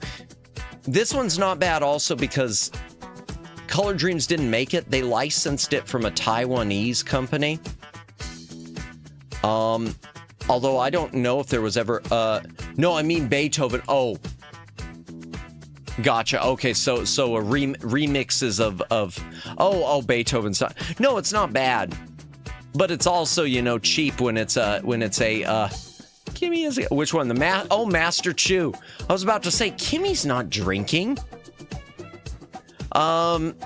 Beethoven. Yeah, but it's one of those things. You use Beethoven and stuff when you want it, when you don't want to pay for music.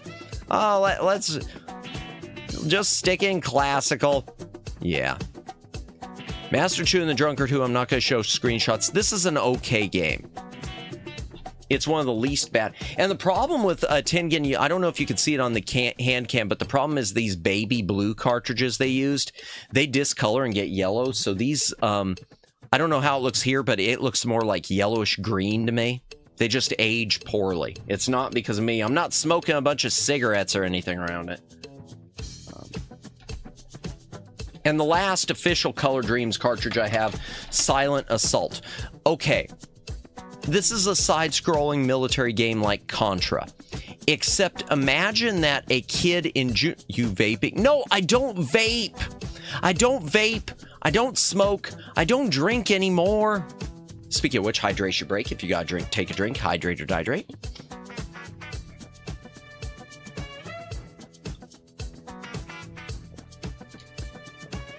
Master Chew, please teach us the bonk of Hurricane Fury. The bonk of Hurricane Fury. Oh, man. Master Pain. Okay, Silent Assault.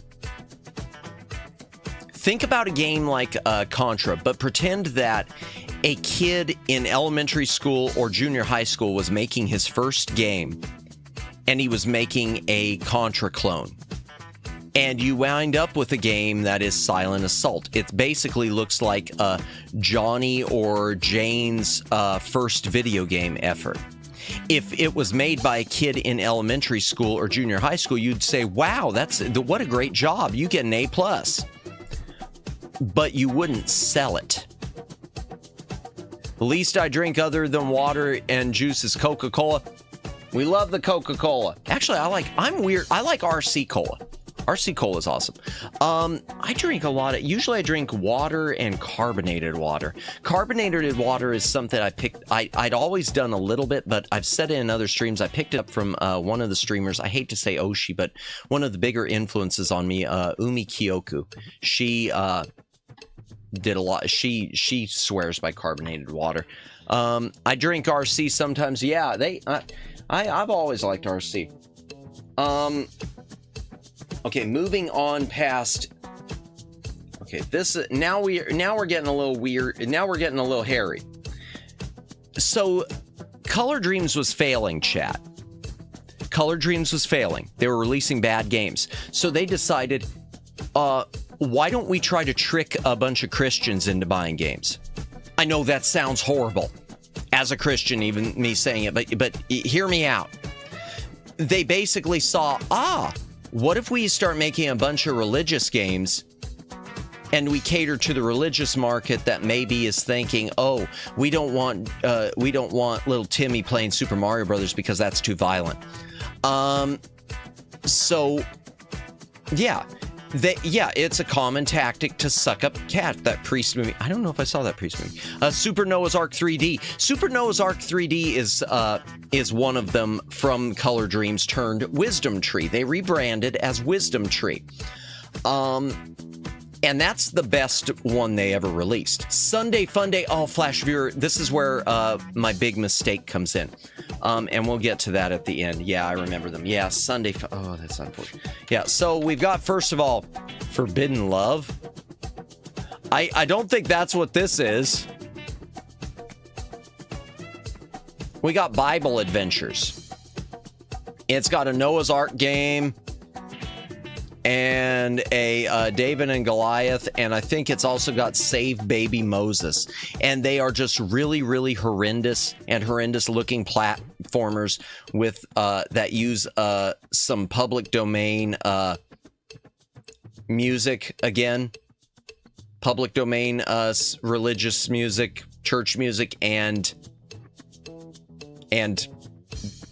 insert some scriptures here and there. I remember there was a Spiritual Battle or Armor of God or something like that game. I don't think that's one of these. All right, that's not it, obviously. I'm going to open Bible Adventures. I'm not going to open all of these.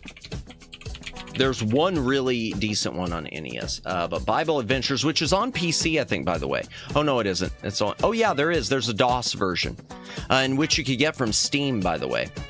I've got it. I've never played it. It came in a bundle. Oh, what was the rating? 4.2. Man, that is generous. Oh, it was on Genesis? Holy Hannah. Christian, yeah, they tried. And they're awful. They're awful. They're one of those things that you wanna, yeah. So they insert some scripture. And then you play this with Noah's Ark, for instance. You pick up animals and you just, toss them into the ark, as one does. Noah's just picking up horses and throwing them around like rag dolls. Bare minimum of scripture, yeah. And Save Baby Moses, which is the exact same engine. And you're just muscular woman carrying baby Moses around the Nile. Or David and Goliath, where most of it, until you get to Goliath at the end, you're just picking up, rescuing sheep as David by picking them up and rounding them up. Oh, there's our inventory. Oh, that's all it shows. Okay. Yeah. So that exists. Artwork isn't bad. I can't condemn the artwork, but it's not a great game.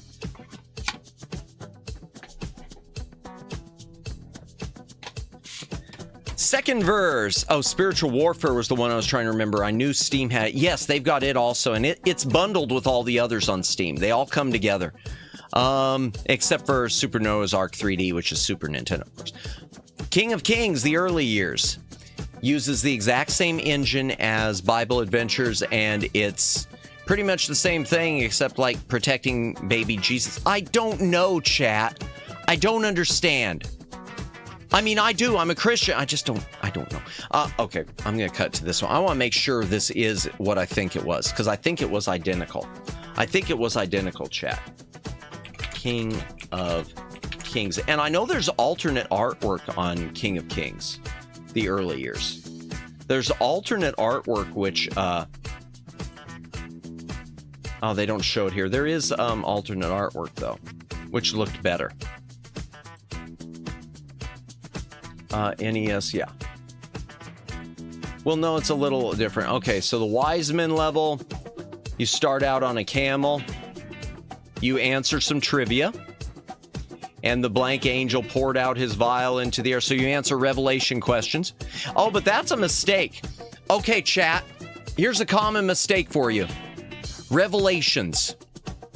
This is when my own autism kicks in. It's not called the Book of Revelations. It is the Book of Revelation. It is the Revelation. It's not Revelations. I don't know why they always do that. Everyone says Revelation. They didn't even get right in the game. Okay, so we're avoiding a lizard as the wise men. Level 1 complete. Oh, you gotta collect frankincense. Okay. I've never played this one. I've had it for years, and I don't think I've ever played it. Okay. Is there anything else other than the wise men thing? Or is it all wise men? I don't know. Hold on, chat. Let's see. Okay. You do the wise men, and then there's the flight to Egypt, where you ride on the donkey with Mary and Joseph and baby Jesus fleeing from Jerusalem into Egypt. Okay. Apparently through caves or something. I don't know. Or around a mountain. And then you got Jesus and the temple. And I guess that's supposed to be early Jesus. I don't know, chat. But yeah, wisdom tree.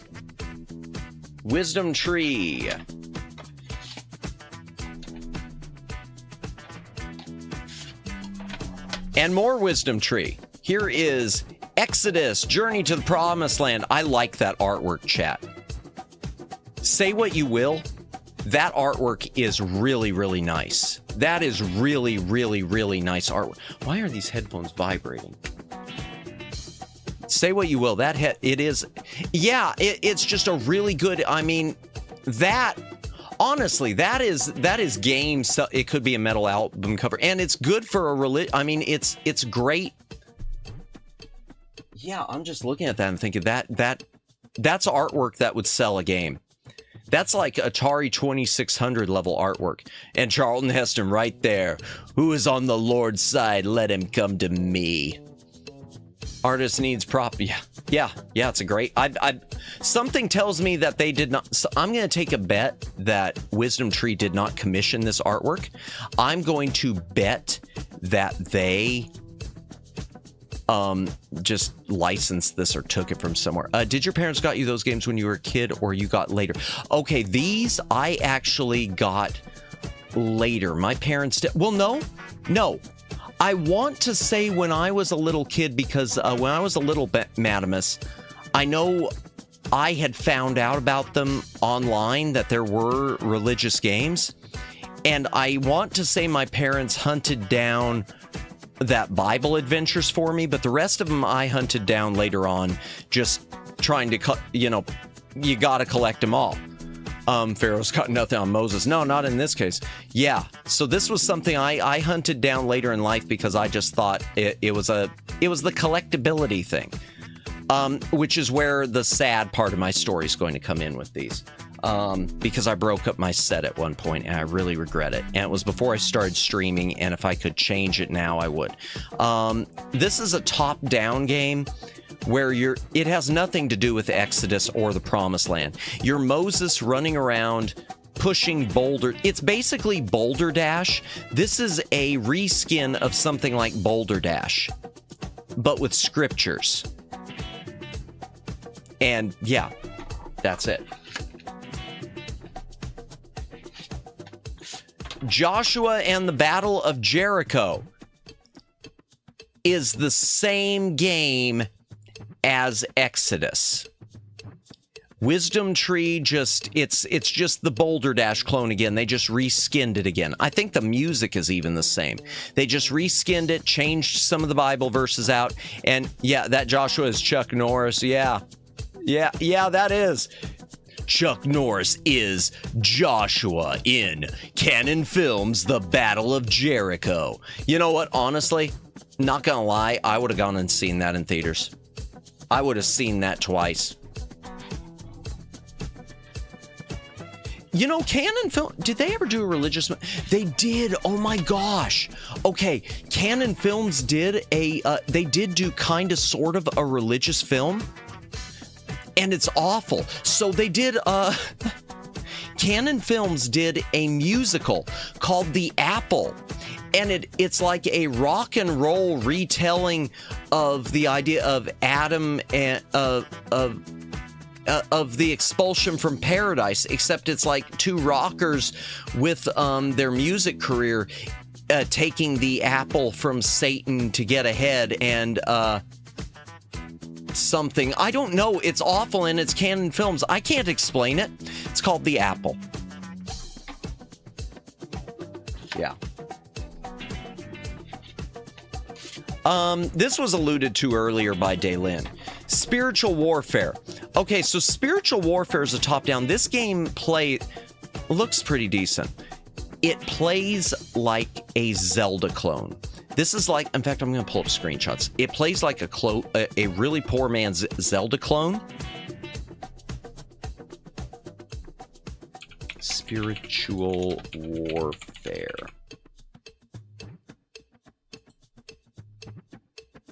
Come on, screenshots. Yeah, they put this on a few different things. It plays like a really, really bad Zelda clone. Now, unfortunately, it doesn't have any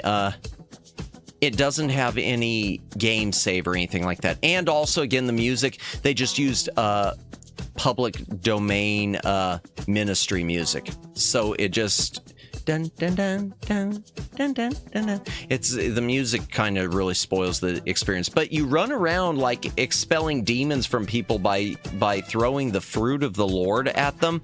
I don't know how that works, but basically you oh, to get the raft, you will need Samson's jawbone first. Yeah, it's a weird Zelda clone, chat. Go down the stairs, the Belt of Truth. You'll be able to leave the park. You can't leave the park unless you got the Belt of Truth, chat. You need the Belt of Truth to leave the park.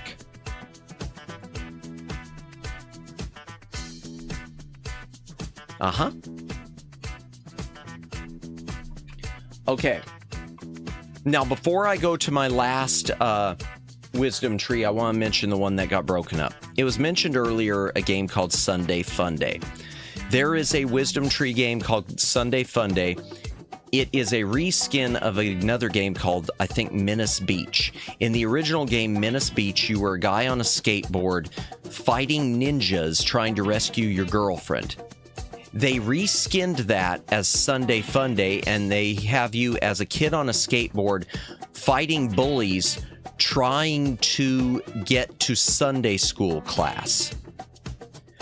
I owned Sunday Funday, but long before I not long before I started streaming, but a couple years before I thought I would start streaming, before it even entered my head, I resold my copy on eBay at scalpers prices. I sold my cartridge, loose cartridge, for like $250. I regret that because I would have liked to have streamed with it. Nothing I can do to change that now. And your girlfriend becomes less decent appearance-wise over time. Yeah. In Sunday Funday, your Sunday school teacher gets angrier and angrier that you're running late. In Menace Beach, your girlfriend's clothes start disappearing more and more because apparently her clothes are rotting away because you're taking so long. But she's not rotting, so everything's cool. All right. And that said, last wisdom tree game. This is one I'm very lucky to have complete because you have to have it complete. So this is Bible Buffet. Bible Buffet is considered by a lot of people to be the best of the wisdom tree games because it shouldn't even be a wisdom tree game. What do ice cream, a hot dog, and pizza have to do with the Bible or fast food land? Absolutely nothing. So this is like a precursor to Mario Party. It is a board game. Sus pizza and ice cream. It is a board game where you play all sorts of like action-y mini games. The thing about this game is you need to have the booklet. It has a thick book inside of Bible trivia, which is required for the game. It will ask you to turn to page X and answer question Y. You can't play it to its fullest without the book. I am lucky that I found a copy complete. That looks like VeggieTales. This is a precursor to VeggieTales. Before there was VeggieTales, chat, there was a Bible Buffet. Pizza.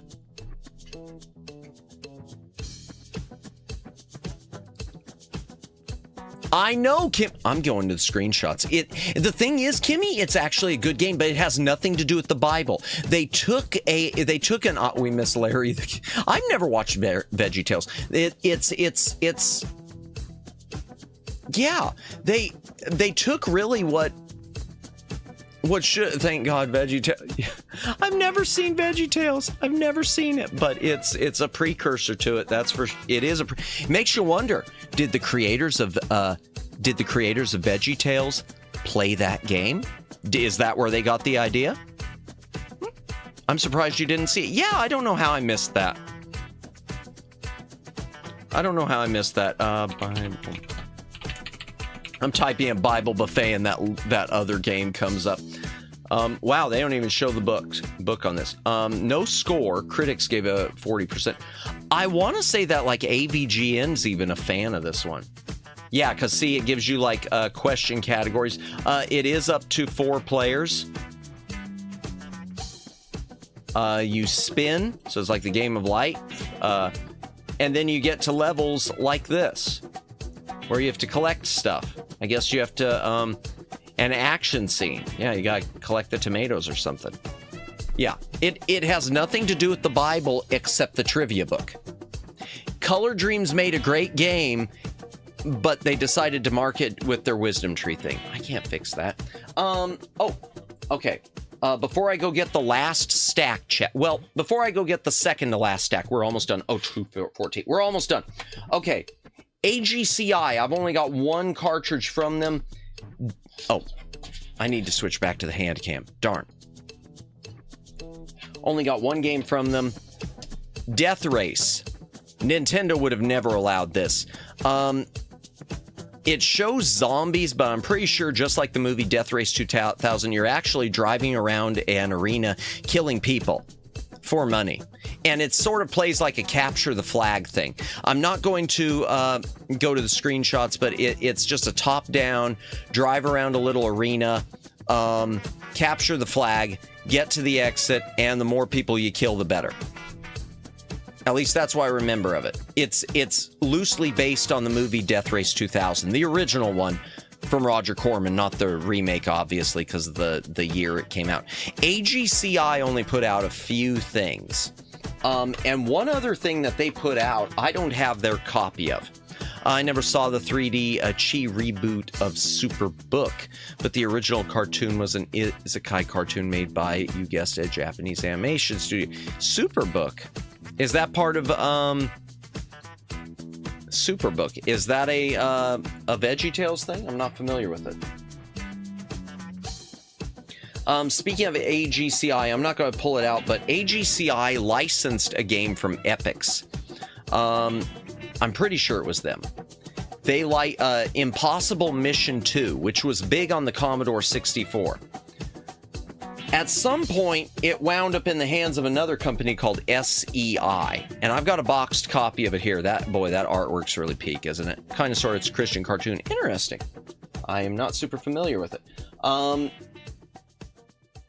The label on this is all jacked up, and it was jacked up. I've got this brand new, and I got this brand new about a year ago, and there's a bit of a story with that. I'm not going to open up screenshots or anything, but Impossible Mission 2, not to be confused with Mission Impossible. It was a Commodore game. It's a platformer puzzle thing. You go around, you're in this like evil lab where you've been captured, and you do these mini level puzzle things trying to escape.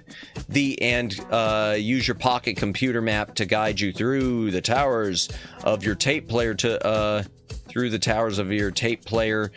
listen to coded pieces of music you collect. Okay, I don't know. I haven't really played this, but there's a story, it's from the 80s or 90s. Gotcha. I got a story for this one. I was just scouring eBay for brand new NES games, and I found a guy who was selling and unopened at the time, a box of 6 brand new copies that were meant to be sold, I guess, at Walmart or whatever. It was a distribution box, never opened. He was selling it for like, I want to say he had it for like 200 something, and I made an offer for like 100 something. And he sold it to me. So I got the 1 copy for me, and now I'm sitting on 5 copies, and I haven't gotten around to reselling them online. But for some reason, chat, that's the over under the story. I got 5 more copies of this. Yeah. Joy. Hope I can sell it someday. Actually, here, let me see if I can get the cartridge out, because the cartridge does look kind of funky. Cartridge does look funky. Let's see if I can get it out without messing up the manual. Yeah, the cartridge looks insanely cheap. As you can see, the label's all warped on the edges. Oh, and there are copies of this that have a black and white label also. I guess they ran out of money for color labels, and so they released black and white. In fact, when was this put out? Does it have a date? I know it's not licensed. Yeah, I know it's not licensed. Where's the date? It's got is the trademark date. I can't tell you when the cartridge itself came out. Ah, made in USA, patent pending. Let me get back in the box safely. I gotta be careful with this one because it kind of wants to drag the book and screw it up. No. Stop. Tab. Darn it. Okay. Ah! Ah! Ah! Please. Just go in your home. Yeah, so if anyone wants one. All right, chat, I will be right back with our final stack. Our final stack, we're going to do the Camerica titles, and we're going to do the retro bits and limited runs, and we're done. And if we got a few seconds left, maybe I'll pull out the Aladdin. The Aladdin is not a Disney game. The Aladdin is just something, it's an NES accessory I've got all the games for. That's kind of cool. And I've said I'm going to do a deep dive on it someday. So just give me a moment, chat. Let me get these last couple stacks out of the way.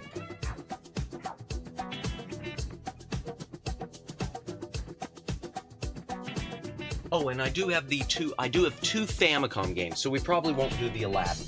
We'll save the Aladdin for the legit deep. We'll save it for the legit deep. Matt's got the Game Genie too. I do not have the Game Genie. I don't have the Game Genie, amazingly. But the Aladdin's from the same developers, which explains the name.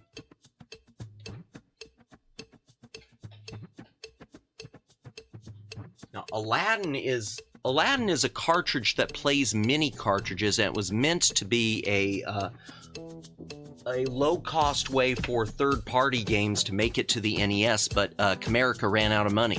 After they'd gotten a distribution deal to put it in Toys R Us and KB Toys and whatnot, they were broke.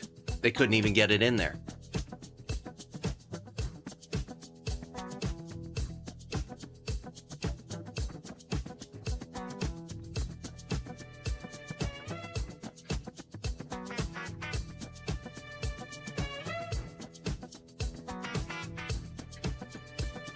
Just a sec, chat. Just tragic. It is tragic.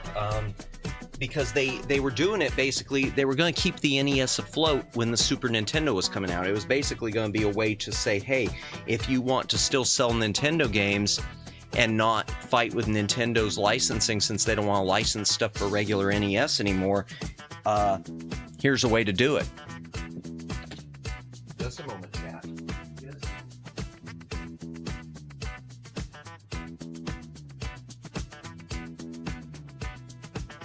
Trying to grab all of my unlicensed games and stick them in here just so I don't have to make one final trip. Yeah, it's not gonna block the vent too much.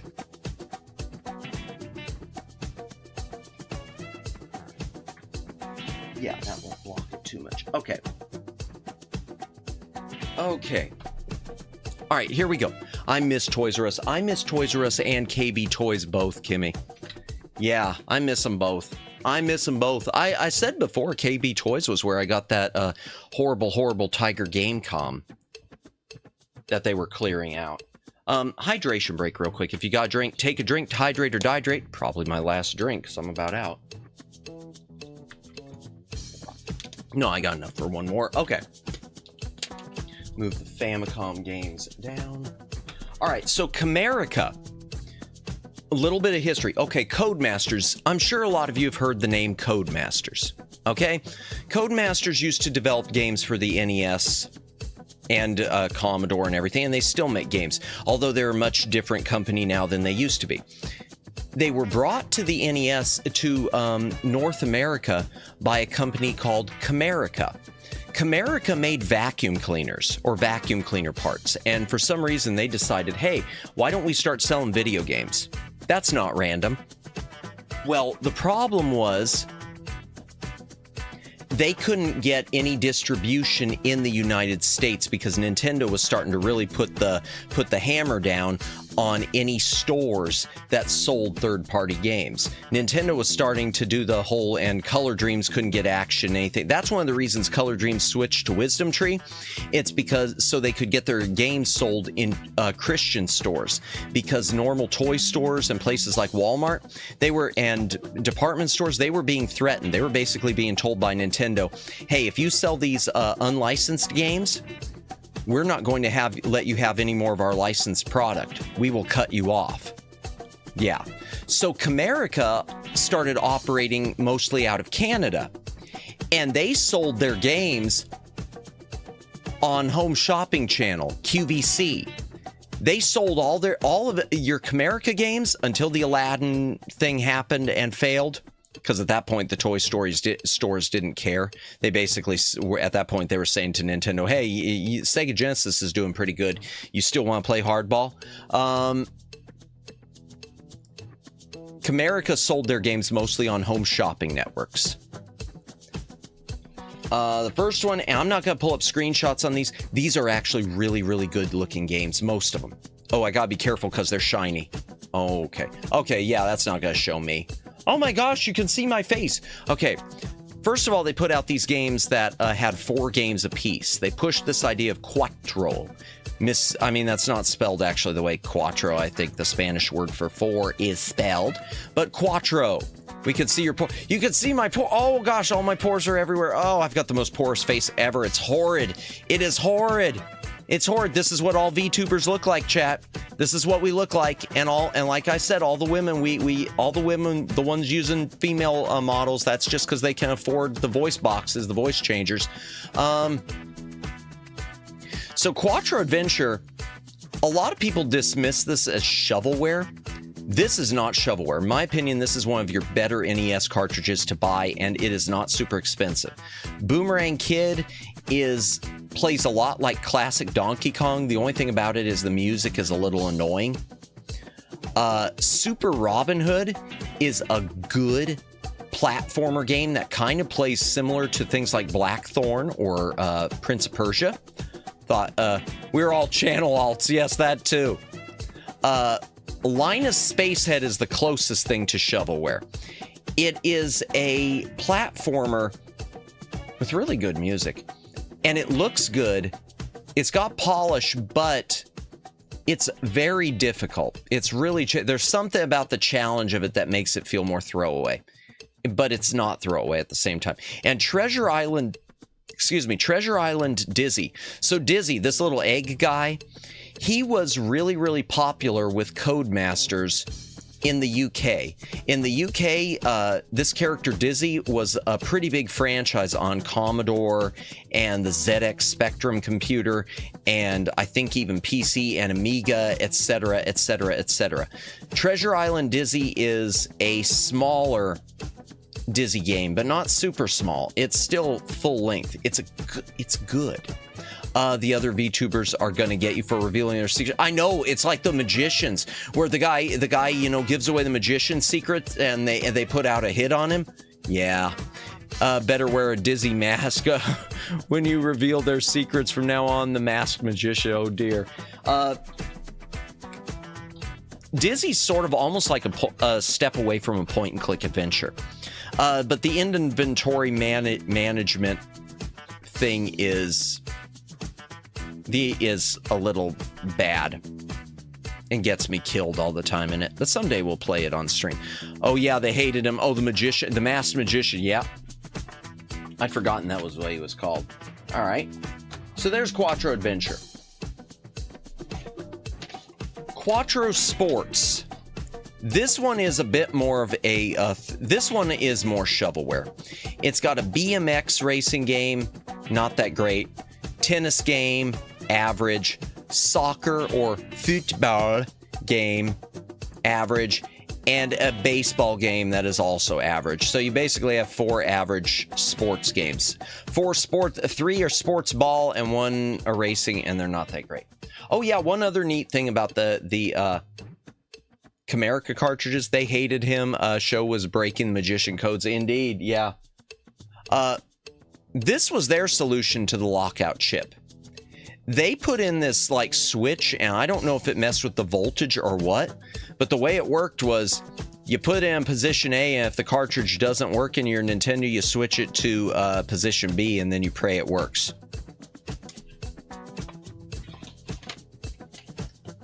Patent pending. And bringing up Dizzy again, here's the big Dizzy game on NES.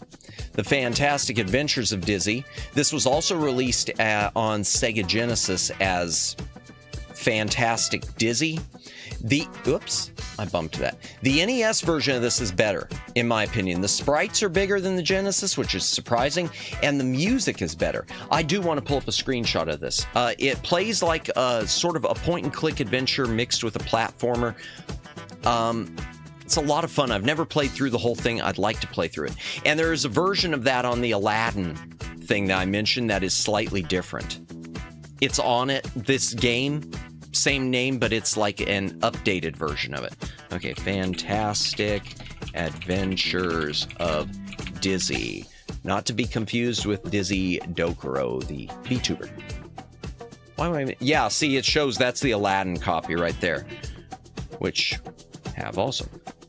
Yeah, it was on a lot. Master System, any other... Yeah. Opening story, which one's which? Oh, that's the Aladdin version. Okay. Here, I'll just open up. Okay, there, the cemetery. Picture of the cemetery. Cutesy graphics. And it looks good. For an on NES, this looks good. This doesn't look cheap. It doesn't look second rate. Codemasters did good stuff. I've never been to the cemetery in that game. Never made it that far. Oh, there's a dinosaur. And a dragon. A dragon and a dinosaur. Yay! Jurassic Park!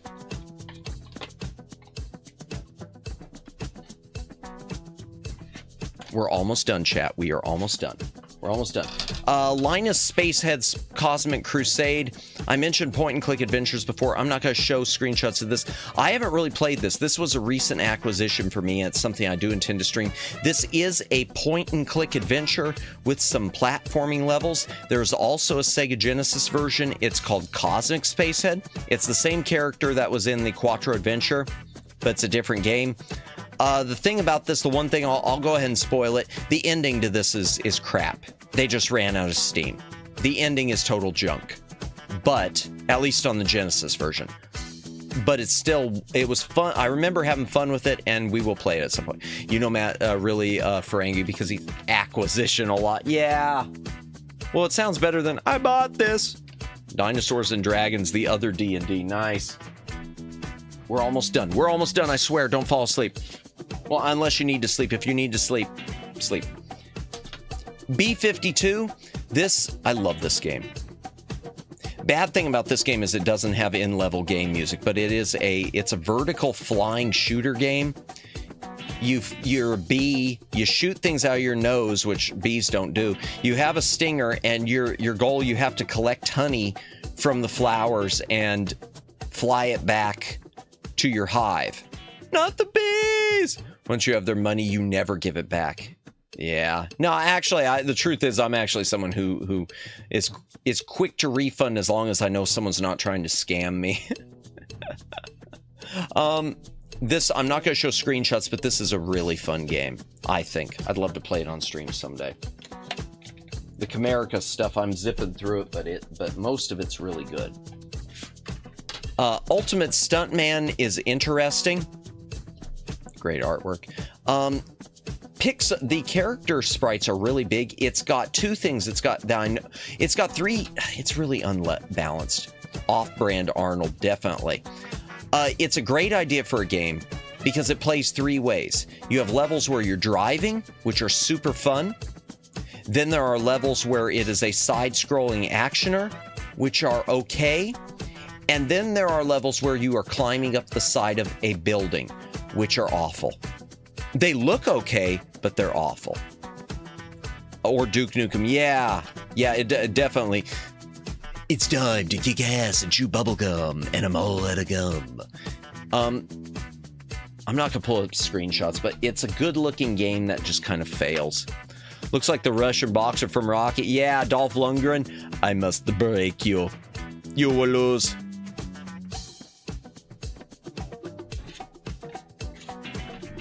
Here is Camerica's big.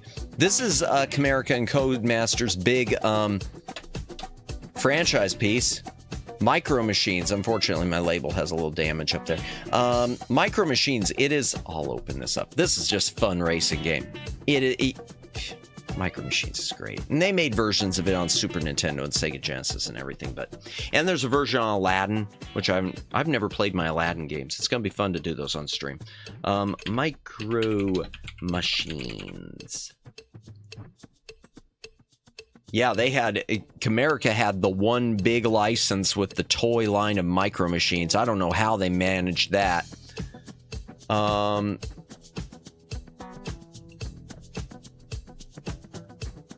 But you choose your character, and then you erase your little toys. Like in this case, as you can see, they're in a bathtub. They're in a bathtub. The dude that voiced Blur in Transformers was the announcer in Micro Machine commercials. Yes, John Moshida.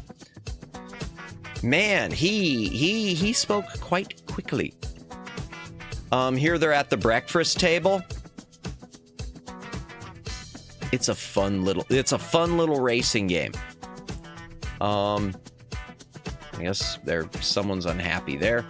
Here they're on a desk because there's chalk and I guess an X-Acto knife. They're in a garden with helicopter. It's a great game. It's a really good. This is one of those no wonder Nintendo got annoyed at third-party companies type games. I mean, at unlicensed third parties. This one is unfortunately not a good one. Big Nose the Caveman. I'm not going to show screenshots. It is a side-scrolling, prehistoric themed, obviously. It's a side-scrolling platformer where you play a caveman with a club. Hit detection's kind of wonky. It looks okay, but it's not the best one of Camerica. The biggest problem, the controls it just doesn't feel right. It's one of those that just doesn't feel right. And there is a sequel to this called Big Nose Freaks Out. And in it, he is riding on a unicycle on a single wheel the whole game. I have never played it. There's an NES cartridge version. It's hard to come by. I've never found a copy in my price range in good shape. It is on the Aladdin, and I do have it on the Aladdin, but I haven't played it yet. But Big Nose, yeah, not the greatest, but it's there. I really like the Camerica cartridges, though. I just love their cartridges. Firehawk is mostly just a top-down helicopter game. Sort of like a Choplifter type game, except it's top-down. It plays a lot like Desert Strike. If you've ever heard or familiar with Desert Strike, Firehawk, yes. Dude, the guy... Oh, I already read that. This is a good game, and it's one of the better looking games from them, too. I'm pulling up a screenshot. I gotta pull up a screenshot with it because I'm sure it looked really good. I remember it looking really good. We're almost done. We're gonna be done. We're gonna be done soon, chat. Just trust me. Trust me. Trust me. You can trust me.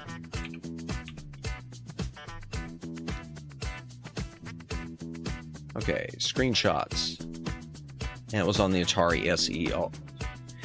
Yeah, okay. So you got your top-down levels, which look pretty good. Really, for NES, this looks good. Shooting the enemies. And then you've got the rescue levels, which are third-person like this, where you're controlling the individual cannons. They're shooting helicopters while you're trying to rescue people off the ground. Really, really, really nifty game. Yeah, nifty.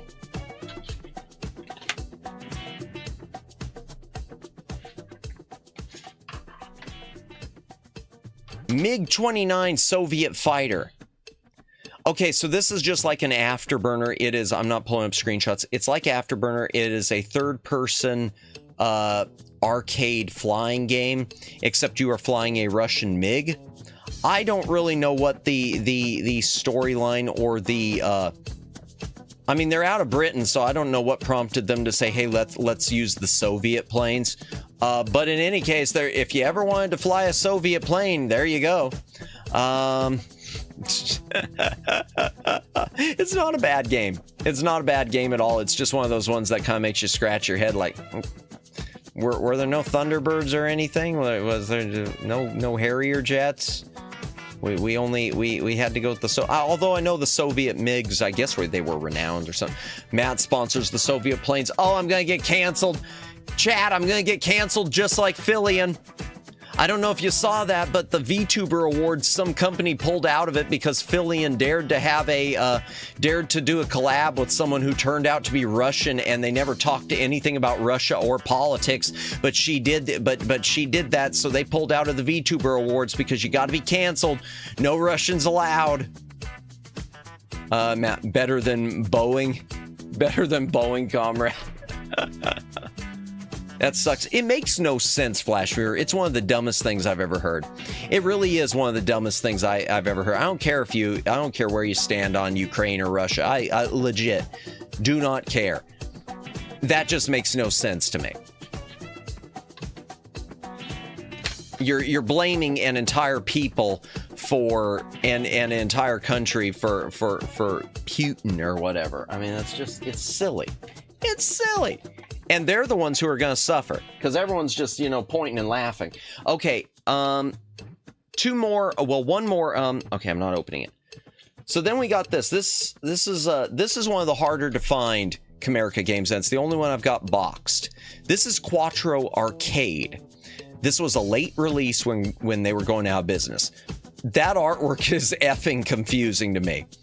We're playing F-16 Renegade. Let's put a little kid at the controls. He's like Anakin Skywalker, but for real. Yeah, I only recognize Dizzy. Yeah. Like I said, this is late release Comerica. This is when they were going under. Not easy to find these. Even the copy I've got, I don't know if it's an X-rental or a return or what, but the label was kind of in bad shape. It was advertised as new, but it had been reconditioned. Little Annie's gonna grow up to fake surrender and attack enemies too. F-16 is just a shooter, and it's not a very good one. CJ's Elephant Antics, I barely have played. It is a side scroller and it's decent. I'm not gonna pull up screenshots. Go Dizzy Go is more of a Dizzy puzzle game. It's more of like a Dizzy puzzle game, like almost like not a Bubble Bobble, but it's like a puzzly type of thing. And Stunt Buggies is like a poor man's reconditioned version of Micro Machines. And there's one other Comerica game which I do not own, and it's hard to come by, chat. It is, what's the name? It is called Stunt Kids. And I guess it's kind of like Excite Bike, and it's not very good. And it's really, really hard to find, especially with the intact label. Okay, now last chat before we go to my my retro bit and limited run stuff. My two Famicom cartridges. I only have two Famicom. The first is Space Harrier, the Sega game. The NES Famicom version of Space Harrier is not great. I'm not going to show screenshots, but if you know what Space Harrier is, I love Space Harrier. I love Space Harrier. I suck at Space Harrier. I love Space. Welcome to the Fantasy Zone. Get ready. I remember playing, I found an arcade machine with the sit-down version and the cockpit once. So much fun. The NES version does not play, well, the Famicom version does not play like, I mean, it plays like it, but it's rough. And by the way, this is in I keep it housed in a cartridge converter that I got cheap. Instead of taking it out and in, I just leave it in the thing. Since I've only got two, I just picked up two cartridge converters. It makes sense, right? It's got to make sense. And last one, now this is the one that I am really happy about as far as my Famicom cartridges. I don't need to say the name of this one, do I? Do I need to say the name of this one, chat? Let me know, chat, if you don't know what this is.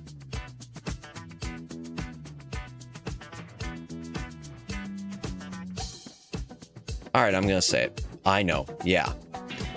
This is the Goonies. This is the original The Goonies. This is the Goonies that should have been in the US But this version wasn't released in the US. It was in arcades in the US, and it was the NES version in the US. But this Konami released game was never released in the US because of all the Nintendo's limits on how many things could be released. So they only released the Goonies 2 in the US on NES. Fun game. Doesn't follow the movie at all. It's got you like kicking little mice and stuff, but fun game. Nintendo was strict, yeah, and I understood part of it. Okay, Flash Viewer, part of it makes sense. The part that makes sense is they didn't want to screw up the market like Atari did and have the market flooded with shovelware. But if they knew a company had real games, because Atari collapsed the video game market Crash of Pong and Space Invaders. When everyone realized that every game on Atari 2600 was a Space Invaders clone, it all came crashing down. And Nintendo, I get that they wanted to avoid it, but they could have really judged it on a case-by-case basis and based it on the companies themselves, say little companies versus big companies like Konami, who had a lot of stuff under their belt ready to go. But yeah, there's the Goonies. Okay, chat. Let's go through the retro bit and limited run stuff first. Okay, let me get Okay, first retro bit game. Reissue.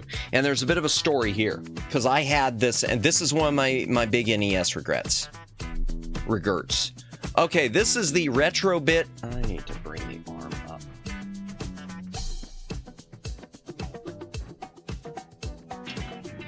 This is the retro bit reissue of Metal Storm. Metal Storm is an amazing side-scrolling actioner from Irem.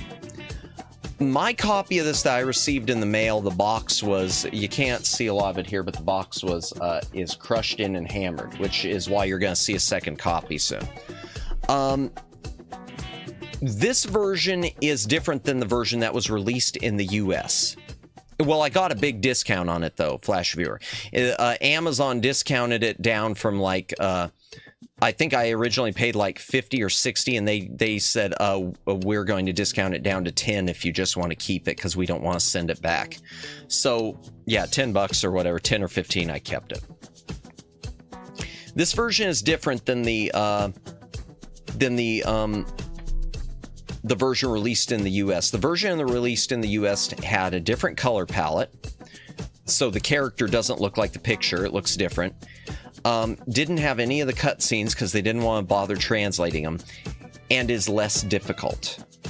So this version is based on the Japanese version. It's got all the cutscenes translated, yay.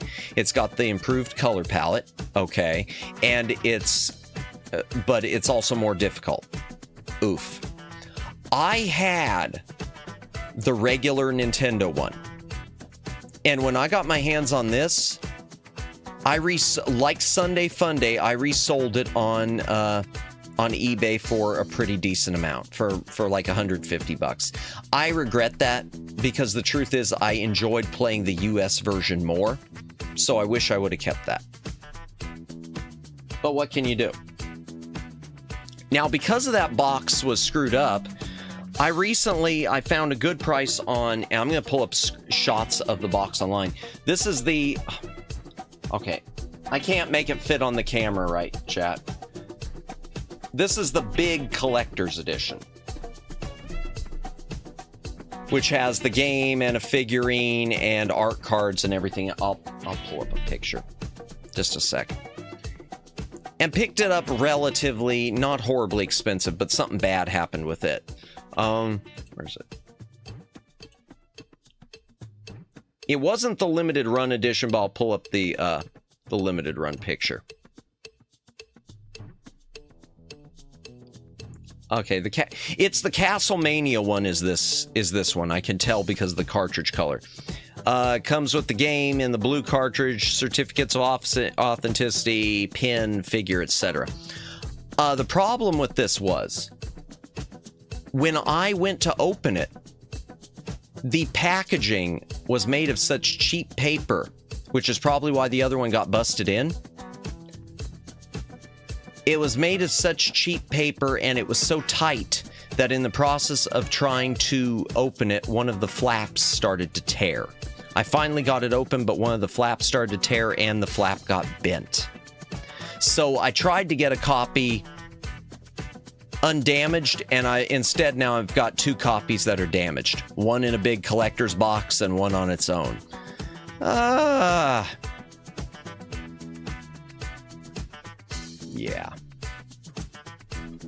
Almost done, I promise. What other retro bit? Okay, only a couple more retro bit, chat. This I've already played on stream. I'm not going to open it up because it's in an acrylic case, but this is Rodland. If you've never played it, it's like Bubble Bobble. There is a stream I did some months ago. If you really want to see it, you can look it up. It's by Jalico. This is a really fun game, chat. This is a really, really, really fun game. And it was one of my best thumbnails, too. Going along with the same thing, I don't want... Well, I'll pull these out. Okay. Hammer and Harry. I haven't even played these things. So this is a box set from Retrobit of Hammer and Harry, which is an arcade based from Irem actioner thing. It's a platformer and Hammer and Harry too, which is more of the same. One has a wood-looking cartridge and one has a concrete cartridge. What do I mean by wood-looking cartridge? This is actually kind of cool. Okay, I will open it. Oh no, I won't. Yeah. Let me see if I can get this carefully without damaging anything. Cartridge has a wood texture. I think that's awesome. I should have done an unboxing. If I would have had Karoxen, welcome in, welcome in. We are looking through the last probably 5 NES games in my library, and right now we are looking through the legal reissues, like ones from Retrobit and Limited Run Games. But welcome in. I hope you are having a good night, a good, I guess it's Tuesday now, or maybe Wednesday. I don't know where it is where you are. It's Tuesday now for me. But we are just looking through my last few NES cartridges. Oh, just 2 left, chat. Just 2. All right, I haven't played this yet. We will play it on stream. This is a limited run one through Acclaim. I have 10 minutes until tomorrow. 10 whole minutes? Let's go tomorrow! This is Dead Tomb. I just missed a lot of streams and just woke up. Oh, well, I hope you had a good sleep. Heaven knows I am looking forward to sleeping tonight. Nice, but well, thank you for stopping by when you just woke up. Yeah, I'm one of the few crazies who's still awake, at least in the US. This is a point and click adventure on NES. You can't really see it from here. I'm not going to open screenshots on the PC, but it's a point and click adventure. I'm looking forward to playing this on stream sometime, chat. I say that about everything. And last one, chat. Okay, this is the one in the big box. The one with the unfortunate title. This is Scat. Not to be confused with that other Scat. It's a limited run special cybernetic attack team originally from Natsume. Because Natsume means fun. Oh, you can't see where the game is. Okay. Let me open this one. I'm gonna open this. We're gonna do a semi-unboxing. I did not get this. Yeah, unfortunately. It wasn't called that in Japan either. I did not get this originally from Retrobit. Thankfully, I was able to pick this one up on eBay at still a good price before it shot up. But yeah, game. Yay, game. And soundtrack CD. I haven't even opened the soundtrack CD. Oh, it's got poster, and I think it's got a pin in there also. A pin like a PIN, not a PEN. Someday we do want to play it on stream, though. Are we sure that name wasn't to describe the game quality? It's actually a really cool game. Natsume only made a couple NES games. They did that and Shadow of the Ninja. It is a fun but difficult. It's a horizontal shooter. No, it's a vertical shooter. But it, I am going to pull up a screenshot on it, and then we'll wrap things up from there. Let me pull up scat and hope it doesn't give me the other scat. Long as, waiting on RC Pro-Am 2 from Red. Welcome in, Zooty. Welcome in. You know, I didn't order RC Pro-Am 2. I thought about it, but since I don't have the first RC Pro-Am, I just kept debating, should I pick it up or should I not? And I passed on it. The one I'm waiting on right now that hasn't shipped yet from Retrobit, which I guess a lot of people are getting, is on Genesis, PD47-2, which is a shooter. One that wasn't released, but welcome in, Zooty. Scat didn't come up. I guess I got to put the periods. P-A-T. There it is. But welcome in. Yeah, I should. I'm thinking about. I debated on RC Pro-Am 2 so much. You have no idea. I kept going back and forth on that one, and in the end, it was just a case of I just. Being a racing game, am I going to play this one as much as I would some other things? And I didn't, and probably going to regret it later. Long as it's fun, yeah. Let's see if we can open it up real quick. Screenshots. Oh, it was released to the Wii. It's on some of the... It was on the Switch store, I guess. Earth is under attack. Okay, 2-player mode. I mean, there's not much to see to it, but you basically fly around and shoot. Shoot the gray capsules and collect bonuses. Big money, big prizes. I love it. Why did I do that? I don't know why I did that. Oh no, it's a boss, the first boss. And these enemies can stretch to reach. It's a good game. I should play it on stream someday. Someday we'll play it on stream, chat. Someday we'll play it on stream. Let me take us back into the library, though, so we can wrap it up. Because that's it, chat. That's it. We're done.